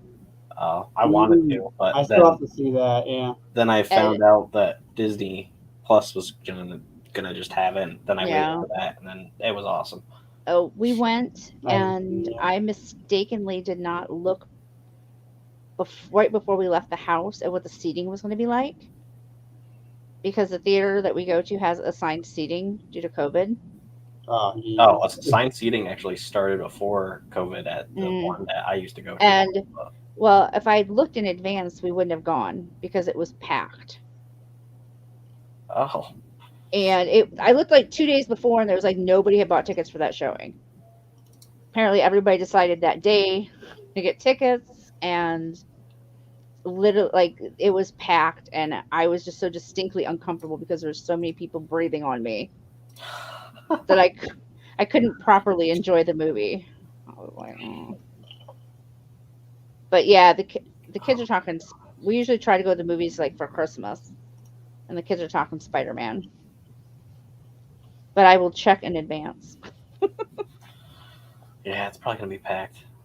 I have to like avoid the internet after that. So I don't know if I can thank the algorithms for it, or just I have the right people on my list that I don't usually get spoiled for the big things. Pickles and popcorn sound great right now, honestly. Such a weird. I had peanut butter and jelly and popcorn yesterday. That was my like entire Thanksgiving dinner. I had Oreos. Wait, Oh. Oreo popcorn. Sorry. Oh. Yeah. I had kettle corn. Kettle corn is great. Oreo popcorn tastes like crack. What's crack taste like? Oreo popcorn. What? It's fantastic. There's another one too. There's Oreo and do you remember what the other one was? What's the other one? Oreo and what? The popcorn. Maybe Kit Kat or something like that. Oh. I don't know what it was. I don't think it was Kit Kat. But it was some candy thing though. It's fantastic. So I used to do like Kit Kat popcorn balls. Ooh. I used to make that kind of thing for my kids and like the cousins for like Halloween and that kind of stuff. I didn't hand them out. That would be. I just don't like pickles, so that's why I don't think that's. Oh, good. that would be a problem. I just don't like. No. So the schedule tomorrow is almost full except 2:00 to 2:30. Cool. What time am I on tomorrow? I don't even know what you're. I don't even know. Are you even doing a thing tomorrow? I've got nothing on Sunday. I've got something tomorrow though. Are you part of that sci-fi world building thing? Oh no, I think I got put into the crowdfunding thing. The crowdfunding thing, maybe? Yeah. Oh yeah. Yeah. Like I was saying that Aaron that was here could have joined that to talk about his failed campaign because I was going to talk about that stuff there too. Even though people are going to promote their campaigns that are active. Yeah, I have nothing to promote. Yeah, I was going to say, Greg, I wouldn't talk about the failed ones during the crowdfunding corner, but the ones that succeeded, I would talk about like the stuff we did and the one that we currently do. I'm going to be doing ones that are active. So like anyone that. Yeah. That's what I'm saying. Do the active ones, but if we need like more stuff, more content to chat about, then we could chat about. That's 4:00 to 6. And then yeah. Dustin is on at 6 to 7, and then 7 to 8 is this thing, and then after that is Russell Allen's show. Yeah, I didn't get invited to that one. During the Kickstarter stuff, I was on. He had me on there like every week, even after the Kickstarter. Question about funding campaigns. And then I said I needed to take a week off from everything after the Kickstarter ended, and he has not asked me back since. Like, I'm sorry if I offended you by taking a week off, but the end of that campaign nearly killed me. I'm not even like I was. I hit the funding point, and I was like 3 or 4 days after funding, and so much had been going on that I literally messaged a friend of mine and said, I'm canceling the campaign. Oh. And they're like, you're funded. I'm like, yeah, but something has to give, and it's the only thing that I have that can give. And he's like, just stop pushing it. Like, let it be what it's going to be, and, focus where you need to focus. But I was like, Yeah. What usually happens if the Kickstarter doesn't make gold? You retry or fund the rest yourself. Okay, Well, you so can't fund the rest yourself because Kickstarter is all or nothing. If you don't fund, you get $0. And I wouldn't recommend paying the rest into your own Kickstarter because they're taking a chunk of that money anyways. I would just do it. there is Indiegogo, but I am friends with people that don't like it. I would say if you're going to use Indiegogo, you just need to have already built up a really good following, and I would only use it for goals that you're very unsure if you can gain the traction you need for it, but you have a big enough following that it's possible. That way you don't completely lose it. And I would also only do it for things that doesn't have a set amount that you need to fundraise, but a variable amount you would like to fundraise. Because the whole point is that if you're going to be paying an artist X number of dollars and you only get half of X, you don't want to, run an Indiegogo thing. You run a Kickstarter and try to get all of it. And then if it doesn't work, And I know people that do Kickstarter, and then after the Kickstarter's done, they will run do it. Indiegogo, and I'm like, yo, no. I've seen some people lately who are running them at the same time. Yeah, there's one that's actually going on right now. It's called Forbidden, and it's Jorge Medina is on our platform, and he actually is running that with his business partner Sam. That's so weird. I don't know if I'd ever want to run them at the same time because I feel like one of them I think is focusing on the one platform while the other one is focusing on the other. So you've got two people. Yeah. So if I had another person to just focus on one. Yeah. I couldn't run two simultaneously, and I can't even tell you exactly why, but I'm just not a giant fan of Indiegogo. We used it. We failed, but not. I don't like it because we failed. There's something about it, and I can't put my finger on it. And it doesn't bring. I just prefer Kickstarter as a platform. I think the community around the two is different. Like the Kickstarter one's very like collaborative and like you're trying to support each other, and like the Indiegogo one's very like almost selfish, which almost makes sense because it's like I want whatever I can get, as opposed to Kickstarter where there's an ultimate goal. Like I want this. If I don't get it, I don't. We have a guy. I've also seen, sorry, Greg, I was to say, people go from Kickstarter over to Indiegogo for the second chance, like if you miss it on Kickstarter. And I'm like, I kind of feel like that takes away from the scarcity of your Kickstarter campaign. Like, oh, I don't have to get it now. I can just kind of get it whenever. Yeah, it makes like the limited time thing go away. Yeah.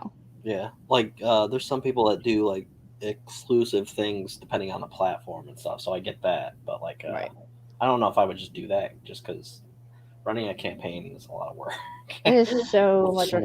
And I look at like Greg during your guys' campaign and all your memes and all that stuff for it. I have no skill in that at all, so I just like try to make up little funny things to say. You should just take pictures of your cats in different poses and have them say different funny things. When I did the cat book, because all of the cats in the book are real cats, I had photos of them. So every day on my Instagram was a different picture of a cat from the book. With a little, it might be something about them or this cat thinks that or something like that. So I had a connection. It was harder with the toys. There's a comic that's on Kickstarter right now called The Comic, and he was a comedian, and now he's running comics, and it's about a superhero that's a comedian. Okay. And the way he's like marketing it, it's not memes. It's like the different uses for his comic. Like you can fund it on Kickstarter, or you can like read it to your cats, or it's just like weird things that he keeps posting. I think Chuck he was the editor or something on that. I think I don't know. It sounds like a Chuck, like something that he's mentioned. Yeah. It sounds like a Chuck book. Well, everything's a Chuck book. But I found out about that guy from Aaron and Matt from Catalyst Comics. So okay, yeah, that was last year. He kind of did his first issue like around the same time, actually. Okay. Yeah, because we did this literally the same weekend last year, and he came on one of the days and he was promoting it. So yeah, I don't remember. I did something last year. I think I don't remember something. It was a whole year. It was a whole year ago. Yeah, we kept putting out podcast episodes from the last Yeah, year. And yeah. then like I think Travis was like confused. He's like, "When did this happen?" I was like, "It was like a year ago." We did this like in November. I was just putting out episodes because like I didn't want to do that podcast because we were doing other podcasts and we were working on 7,000 other things. Yeah. And then on Sunday is the last episode of our one podcast because we just did the last one for Hooligan Alley on Friday, and Ben Cook came in and interviewed us. Yeah, which was fun. I saw that for 5 seconds. I was at work. Yeah. No, it was just that we were just that boring interview. I understand. I get it. No, but James wants to take off until after New Year's, and then he wants to slightly revamp the format of the show. So I'm the co-host, but really I just show up every week. I don't have anything to do with so first podcast that we were on or that we like did ourselves. Oh, yeah, because I'll go all hipster on this answer. At least that's what my children inform me. Because before podcasting became a thing, I was doing internet radio. Oh. Okay. Well. So for me, I used to DJ and manage internet radio stations. Mostly music, some talk. This is before you usually, because of the format, we didn't have things like, whatever the heck this platform is called. I can't think of, like, whatever it's called. Yeah. So unless you had somebody literally there with you, you couldn't really have guests. I did cover one time for a guy who had an hour-long, like, just talk show. And I was like, at the end of the hour, I was like, guys, I am so bored of like my own damn voice. If you're still here, I so appreciate you because, wow, this sucked. Yeah. But he always had some kind of like new cultural thing to talk about and some like what's happening in the world thing. And I had like nothing. I was like, I don't know, guys. So for me, I guess technically before podcasting, I joke because I said, oh, well, I was podcasting before it was a thing because we recorded all of our shows.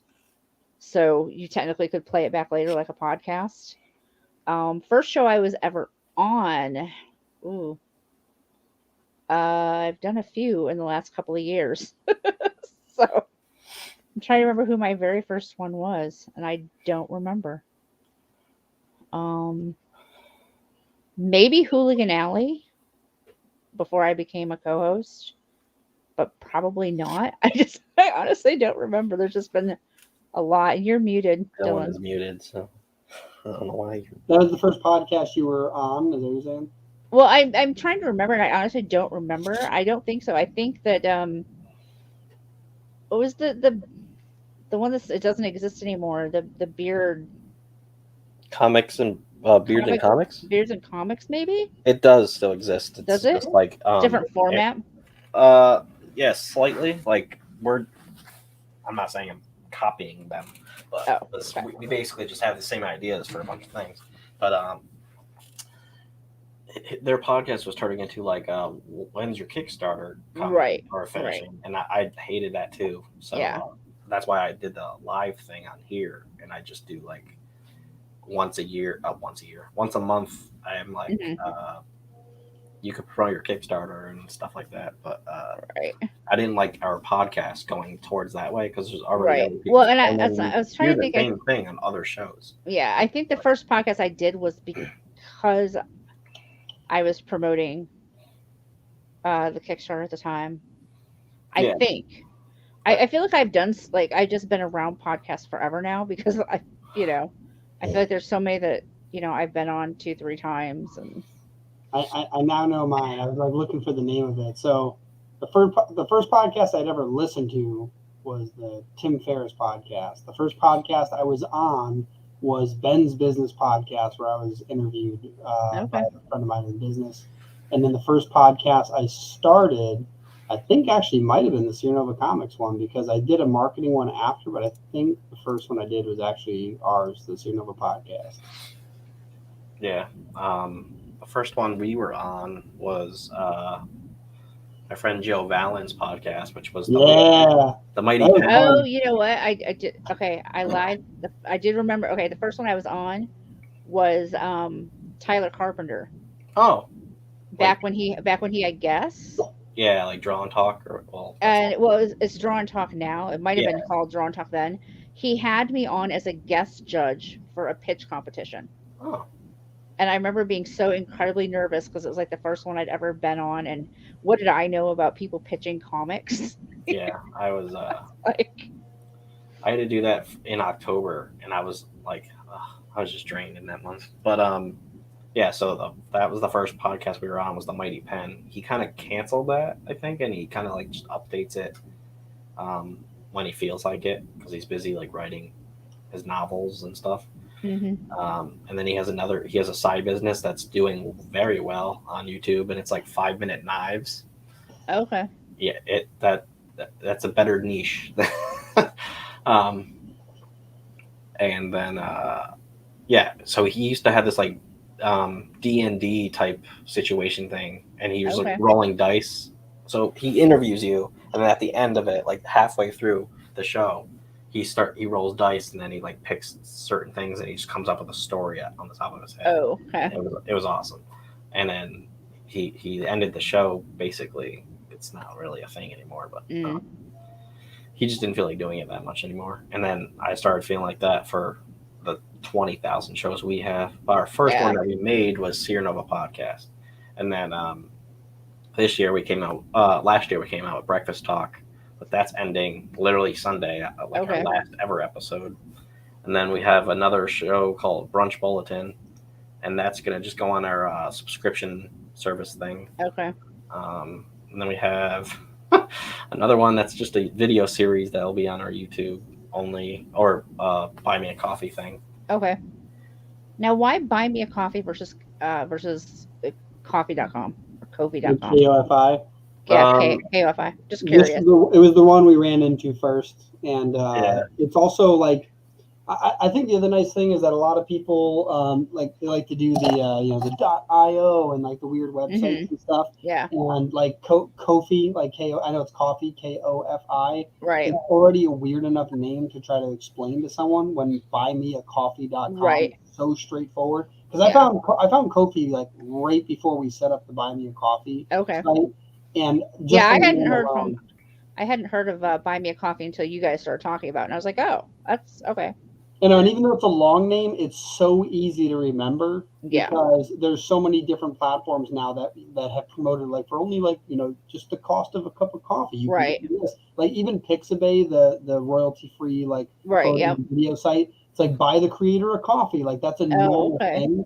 Like so, because like most people are like, oh, just donate $5, like the cost of a latte. Like that's such a common thing that now buymeacoffee.com is such an easy thing to remember. Yeah.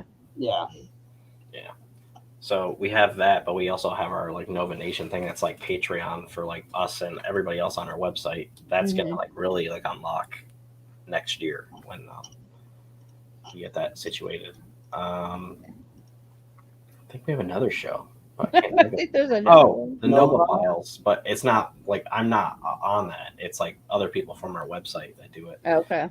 And that's going to just be a podcast because I'm sick of editing a bunch of different videos. I'm like, I'm busy doing a million other things. I can't just keep editing. Yeah. But yeah, so we're like cutting down on the shows that we do, and then we have one called Smo Talk, which is just a video series, and that's only like when we actually have an idea to do something. Hector has only done 2 episodes. He did 1 episode of that, and then I did the first episode, which was just reviews of comics. I did pretty bad at that, so can't really review comics. I ran a comic review site for 10 years, so people like, you realize that you're like the OG for that kind of thing, right? And I'm like, good, I'll tell you exactly how difficult it is. Yeah, I was and recommend that you don't do it. Yeah, people get really cranky about that. I was very brief because when I can do a podcast episode like by myself and like Dylan's busy or something, so I end up doing it by myself. They're very short because I make things just brief. I don't stretch them out I'm like, He doesn't elaborate. I'm just like, yeah, this is gonna happen now at this time. Cool. Here, All right, here we that's go. it. See ya. Yeah. Yeah. Yeah, I've had people ask like when I'm gonna start my own show, and I'm like, you've got to be kidding, right? Like, in all of my free time, I'll get on that. Like, Yeah. that's why I do James's with him, because there's zero pressure, and if I can't show up one week, he doesn't care. He's like, okay, cool. And then sometimes we have guests that I don't even know we're coming on because he forgets to tell me, and I'm like, oh, cool. During December we go away, we disappear. That's why we do this, and then after Yeah. people don't have to see our faces for a while. We still like work on. Well, I still work on stuff. Dylan like literally like he takes the month off once he well not the month. He takes weeks off because he leaves and comes here from Nashville. Yeah, it's like 2 weeks, and then during that, you know. Yeah, but I probably still end up doing work, or I read a lot. yeah, but that's when I wrote Mittens last year. I wrote like all 3 of those issues during that. Yeah. I wrote like a bunch of other stuff. I was just like, that's just as I wrote. Last year I wrote during NaNoWriMo. I was going to do that this year. And then... I just looked at it and went, this is the first year in 8 years I've not done it. And I went, it felt weird all month. I'm like, something's missing. Like, I should be doing it, but I just... How I was going to do it this year was I was going to write a bunch of different comic scripts. Yeah. And then there's this guy that I work with. I do not like. Nobody likes him. But, like, he's just really annoying, and he comes into the room that I'm always in. So, like, I can't concentrate because he breaks my focus. Yeah. And then he's like, oh, I'm on the schedule this day. I don't care. Leave so I can go. Don't need your commentary. And Taylor, I know absolutely nothing about NFTs. To me, NFTs seem like something not to take seriously. So I know I don't know a lot about NFTs. NFTs right now, if you're an artist and you're trying to make money with it, basically, unless you're famous, there's no way you're going to make money directly with the art that you sell. If you're somebody buying NFTs, the only way you're going to make money is flipping somebody who has famous artwork that has NFTs. If you're an individual creator and you're trying to utilize NFTs, the power of NFTs in the future will not be just tied solely to artwork, which is what most people envision it as. It's most likely going to be associated with experiences or events or things in the metaverse eventually. But basically, one of the things that you can do now before the whole metaverse thing blows up, and this is something I've seen used widely, is that NFTs can be tied to like tickets to events. So you could sell some cool, fancy artwork and then have a ticket to your Comic-Con you run in the future, right? And maybe that gives you 3 years worth of tickets. And the whole point of it is that if I buy that from you and you're the one distributing it and I sell it to someone else, it can be set up in a way that you actually make money off of my resale of the same ticket. And so basically there's ways to monetize it that way. I would not recommend monetizing it solely for artwork. I can't imagine the value in that unless you're creating highly three-dimensional designs that are like high quality three-dimensional designs that can be used in something like the metaverse, which is the virtual reality world that they want to create. But that's again mostly. I am as likely to join the metaverse as I am to fly to the moon. Yeah, I feel like the metaverse might be a little more open than you think in the future, because like honestly, like virtual reality, I'm out. Virtual reality makes me want to throw up. Oh because real quick, like with the headwear, right? It makes you sick. So I have tried every single commercial. No, what's the one where it's for the public? Commercials for business. I don't know. Public consumer. I've tried every consumer virtual reality. I'm studying sort of business with my child. Do you think I can remember that? No. Yeah. So anyway, yeah, I've back in 20. I want to say it was 16. I tried every available consumer virtual reality headset there was. I used the Oculus. I used it for a couple minutes playing Minecraft. I leaned back a little bit. I almost threw up and passed out. It was nauseating, and the reason why was that the frame rate that it's coming through the lenses doesn't match the natural frame rate, and it didn't have depth perception. So when I leaned back and the world didn't, I almost threw up and passed out. Yeah. I then used the Samsung head, like the ones with just the phone. That one was all right, but after about 10 minutes, I had a headache, so I couldn't really use it that long. I then used the PlayStation one. They fixed this problem, the leaning problem. Okay. Much better. The graphics were way better. I could play that one probably for a half hour before I started feeling a little off. Then there was the Vibe, VIBE. That was so real, I forgot my friends were over. Like, I swear to God, I had my friends in my apartment. I was playing for a half an hour, and then I took them off and went, oh, shit, like, I forgot that there was people at my house. It was so real. The frame rate was perfect. The graphics were phenomenal. I swear to God, I was talking to a dragon at one point. It was incredible. So I think that most people that have experienced the virtual reality have not experienced that level, and that was phenomenal. In Six Flags, the theme parks, in 2016 or 17, they actually added headgear to some of the roller coasters at Six Flags. New England specifically, I don't know if they tried it at any of the other parks. One of the ones they did was the Superman Ride of Steel, which for like 7 years was the #1 coaster in the world. And it was the coolest experience I've ever had. You hop on the roller coaster, they give you a headset. There's a QR code on the seat in front of you, so it knows where on the train you are. And so as you go up this like roller coaster, you're in a helicopter, right? And you're just like elevating. And it's awesome. You're going through the sky, kind of looking around, and it works perfectly. Like you can see I think that would freak me out. It was so cool. Like you can roller coasters alone freak me out.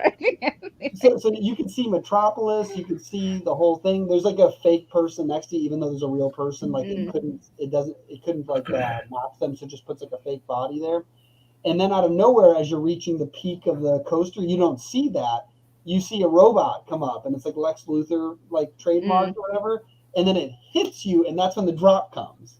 Oh, okay. It was so cool. And as you're falling down towards the earth, Superman comes and picks you up, right? And that's where the dip happens. And he's fighting off the robot. The robot knocks him off. He drops you again. It's like the next dip. And then he grabs you, and you're falling towards the city that's on fire. So then Superman breathes an ice breath onto the city. And on this particular coaster, there's a set of rings that are releasing a mist. And so you go through it like he just blew the cold air into the city. Absolutely incredible experience. There's more to it, but like that's like the very beginning of it. What was it? NFT wise, they don't mean too much to me, honestly, because artists always borrow bits and pieces, redraw, recolor. Art is always progressing in class. Oh yeah, so for example, a lot of the NFTs that are out there, like there's like the crypto punks and stuff like that, they're all tied to stuff. Like the crypto punks, you're welcome to like an underground event that you can only get into if you can prove you own one of these NFTs. So they're basically just receipts. That's what they're used for. And then you can use them at various events, but it also allows you to resell them and have the original buyer benefit from that. And like I said, depending on how valuable the events are or the experiences are, it's super valuable. But back to virtual reality. Back to virtual reality. So anyways, with virtual reality, that was back in 2016. Apparently the Oculus 2, which now is another name because they got sued for stealing the Oculus or whatever it was. It has some new name now. Apparently that one fixed all of the original problems with the Oculus, and apparently it's either surpassed the Vibe or it's finally caught up to it. Because the Vibe, the interesting thing about that, the way it was set up, they put 2 blocks in opposite corners of the room, and so it makes a 3D map of your room. And so you can walk around with the headset on, and you are walking around in reality, in virtual reality. It was incredible. I was shooting arrows at people. It was fun. It was awesome. So, anyways, I think in the future when that gets fixed and people don't get sick, and like that Vibe one, like I said, like I tried a bunch of different ones. I think I had to have gone through like 6 or maybe 8 different virtual reality headsets. So I tried a ton of them. I even tried a couple commercial grade ones at a tech conference. So like I tried a bunch. And in the future, like I think that like doctors will be using it for test runs on surgery. I think they're going to be using it for tons of stuff. Yeah, the PSVR, that's what I was talking about. That one was amazing. Yeah, Beat Saber. Beat Saber's all right. Like that's probably like the most basic version of like virtual reality. You don't need VR to play Beat Saber, but I get it. But what was it? Like I played. I think it was like, I didn't even play. It was like you're in a roller coaster for Rage or something like that, and so it's like a scary thing. That was pretty awesome, and it was like just like a quick little demo. It was like a Batman one. It was all right. It was just kind of like lazy because they were just trying to test it out. It looked like. But yeah, there's the virtual reality in the future will be so seamless that you won't, like I said, the guy, like I forgot I invited them over to play, like so we could all try it out. And like they were just watching me wander around the room, like swinging or throwing a stick to a robot dog on a mountaintop, like shooting arrows at like dummies in the distance on a castle. Like it was crazy. Like it was like I was in that world. Um, and then, but anyways, yeah. So once it gets that seamless and the price point drops enough that consumers can buy it at a regular rate, and things like the Vibe are like the cheap version, and then the super advanced version, because the Vibe alone would sell people, but it was the most expensive one I think out of all of them. Basically, my cousin he bought. I think he bought the Oculus and then he sold it and bought the next one, and then we just kept doing that. And the Vibe is awesome, is the most expensive one. And he ended up selling that ultimately too. But the whole idea was we just wanted to try them all. But the Vibe was unreal. Like it was like so crazy. And now that stuff, like ironically, the Unreal Engine and Unity, all that stuff is free. Like over a couple of years ago, I found a game on the PlayStation Store that was created by 2 kids in their basement, and it was amazing. So now take that and advance that to virtual reality, and suddenly you're going to start seeing absolutely incredible work. I remember when Xbox Connect was revolutionary, and recently was Ghost Adventures. They were using to pick up anomalies, and it worked. That's pretty cool. That's cool. Yeah, so I think that's something that people I think they introduced it too quickly. Like people don't realize the smartphone, like the touchscreen phone, was created a decade before the iPhone came out, and nobody bought it. 10 years, a full decade. Yeah. There's a documentary called Big Magic that discusses it, and the problem was it was so revolutionary, people could not accept it. But the internet was literally called a fad when it came out. That's Virtual true. reality right now is called a fad. In the future, there will be people that spend days in it. Yeah. I'm very uncomfortable with that. Huh? I said I'm very uncomfortable with that. Yeah, but here's the thing: is it depends on how my old is showing.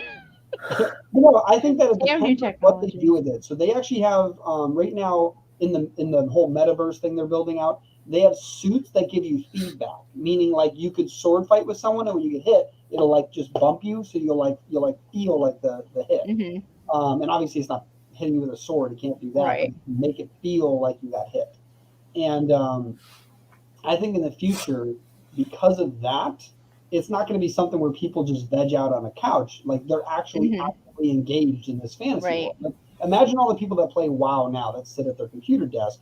Except now they can literally swing a sword around. It's going to be like their exercise. My one child, who, according to my other child, is failing out of college. Oh. Yeah, I was thrilled to hear that today. Yeah. He's like, well, he never leaves the apartment. I have 2 that go to college. They both moved into their own apartments this year. Well, I have 3 that go to college, but I have 2 that go to the same college. And they got their own apartments 2 doors down from each other. They both have roommates. And my one he's in a very social degree program. He's a jazz studies major. So he has, it's just very family, the jazz students all look out for each other, The other one is a Spanish language major. And he has made 0 effort to make friends. He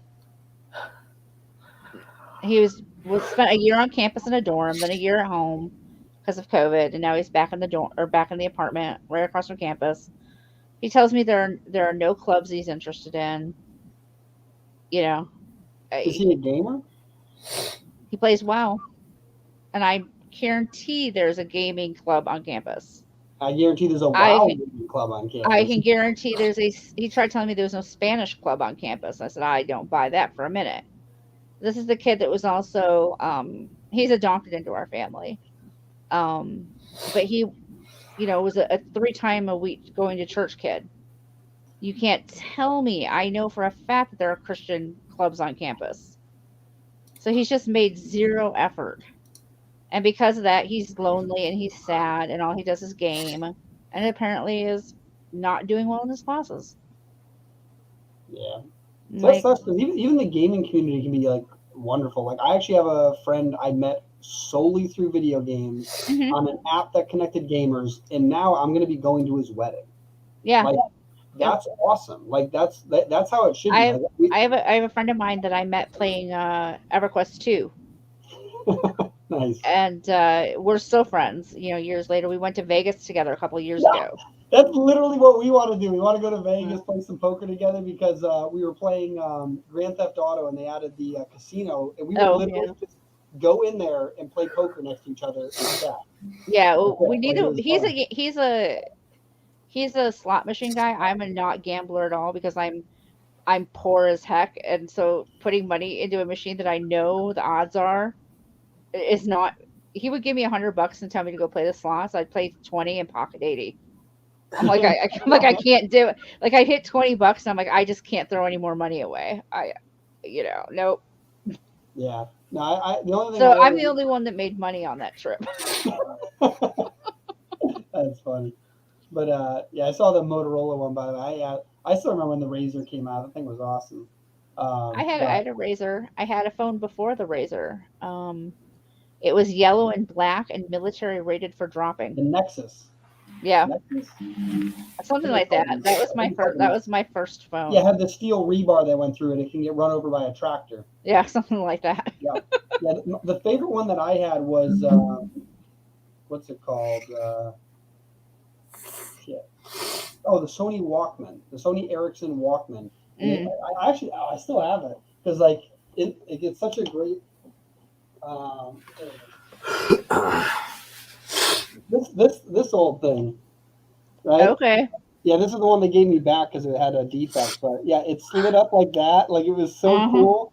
And it has like the little Walkman buttons on it. But the coolest thing about this that blew my mind that no one else figured out, and then freaking Apple came along and just like Xbox made people pay twice for the internet. Basically, with this, I could plug in a USB into my computer and use this as a hotspot. This is like okay.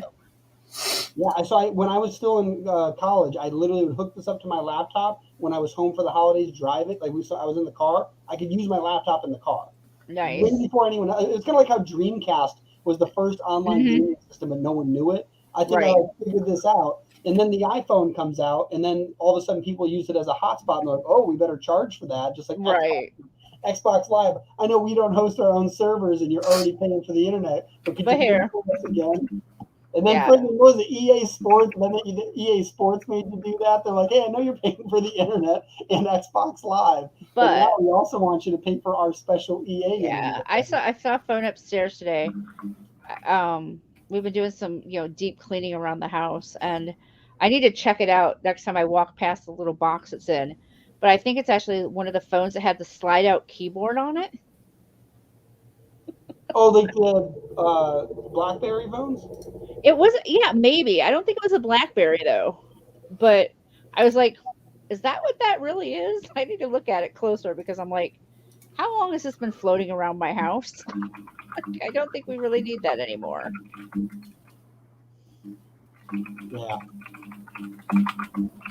Greg, we're 4 seconds from 8 hours. Woohoo! And boom, 8 hours.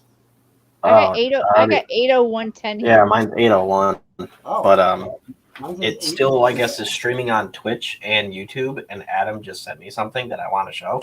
So everybody but Facebook gets to see this. Facebook. The one person that's watching, which I have no idea who. Taylor. Someone on Twitch. Oh. Yeah. Thank you, Twitch viewer, or Taylor 3 times, whichever it is. Or I can leave. We can end this, come back in just to show it. So you can kill the live. Keep this one exclusive. I'll message Taylor real quick on.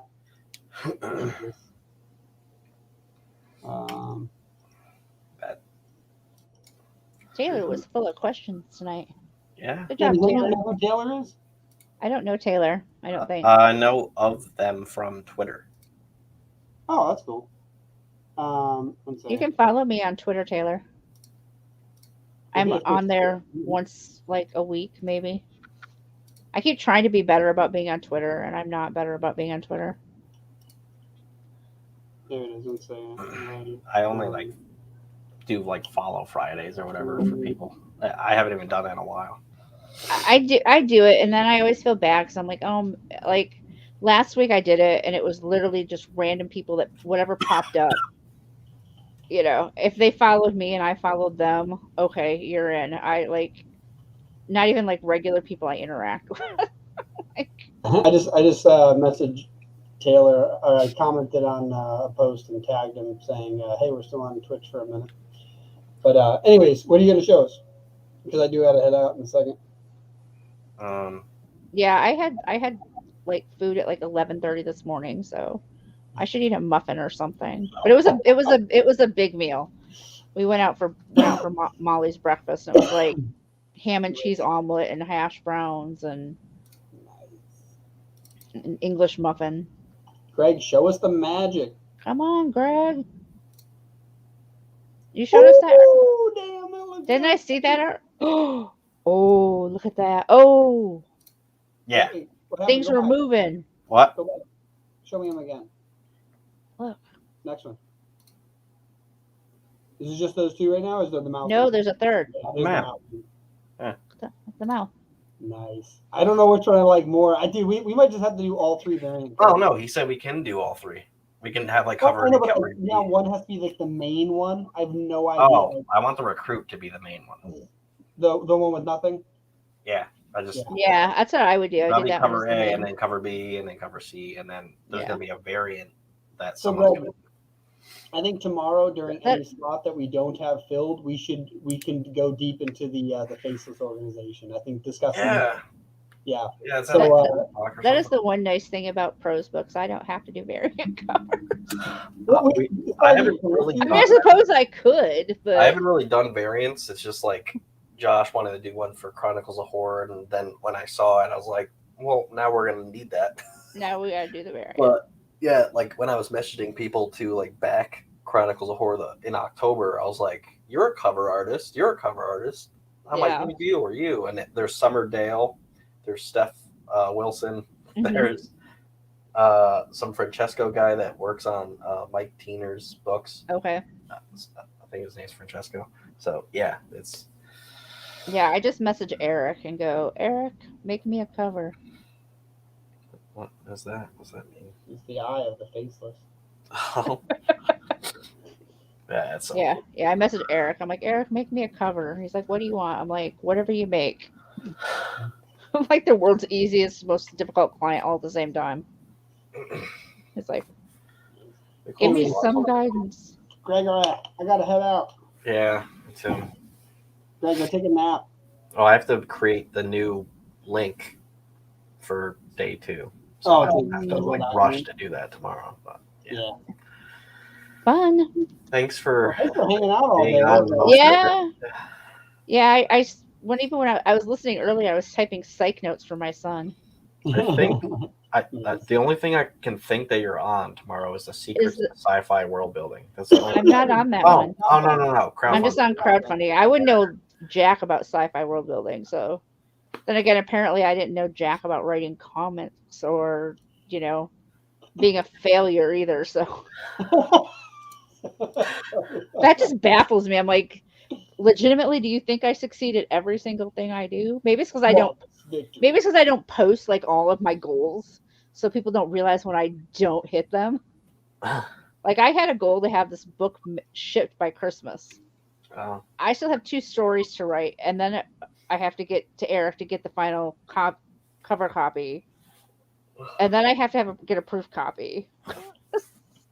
Well, So I'm not thinking we're gonna hit. I might have the books by Christmas, but we're not gonna be able to ship them until afterwards. I want our Kickstarter stuff to be finished this year, but the international people are going to wait until January.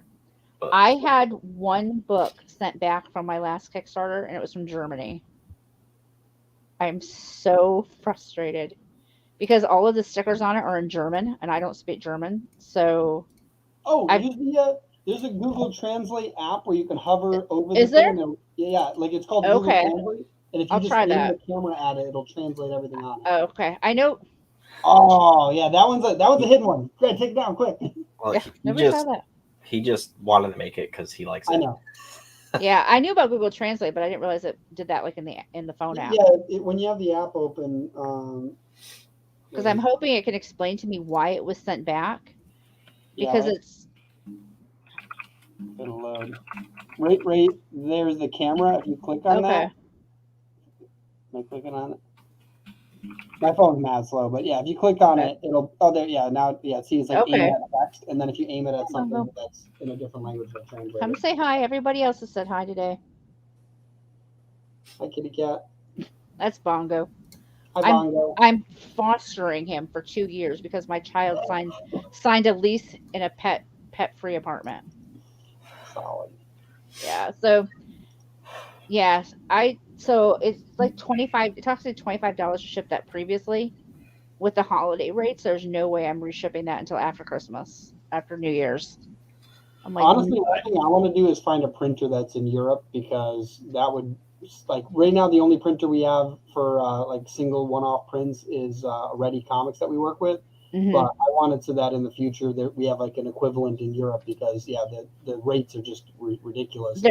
And I feel so bad because I'm like, do I offer to split the cost of shipping with them? I mean, it's not my fault it got shipped back. It's not their fault it got shipped back. Yeah, the one guy that was complaining. But to ask them to pay $25 in shipping again. Yeah, the one guy that was complaining about our Kickstarter taking like a year to get finished or whatever, and it was because I should have just not launched a Kickstarter last year because the book wasn't even done. Yeah, our artist was really busy. That wasn't really necessarily our fault, but yeah. Oh no, I'm not saying it's all of our fault. I'm just saying one of the things is I could have just waited another year or something. Yeah.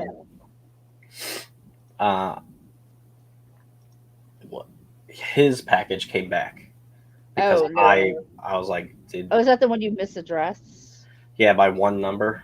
Ugh. And the post office is like, this doesn't exist. Specifically because what happened was when he went to go print it, he couldn't get it printed. He had to handwrite it, and he handwrote it wrong by one number. Yeah. Go figure, right? The one guy, right? Yeah, the one thing I'm getting for Christmas, I hope, is a printer, like an actual like printer, so I can print labels and stuff. Because that's what I did with mine. Office. Is I printed my labels, and then went to the post office with like 50 packages. Yeah, when I went, it was kind of, I'm not gonna lie, it was kind of awesome to haul. Yeah, when I went in there with like 40 of them or whatever, there's 3 people in line, and they're like, there was when I got there, there were like 2 people in line ahead of me. I was like, okay, cool. There's nobody behind me. And then as soon as I get up to the counter, like 6 people came to the door, and I let one guy. We hadn't started yet, so I let one guy go ahead of me.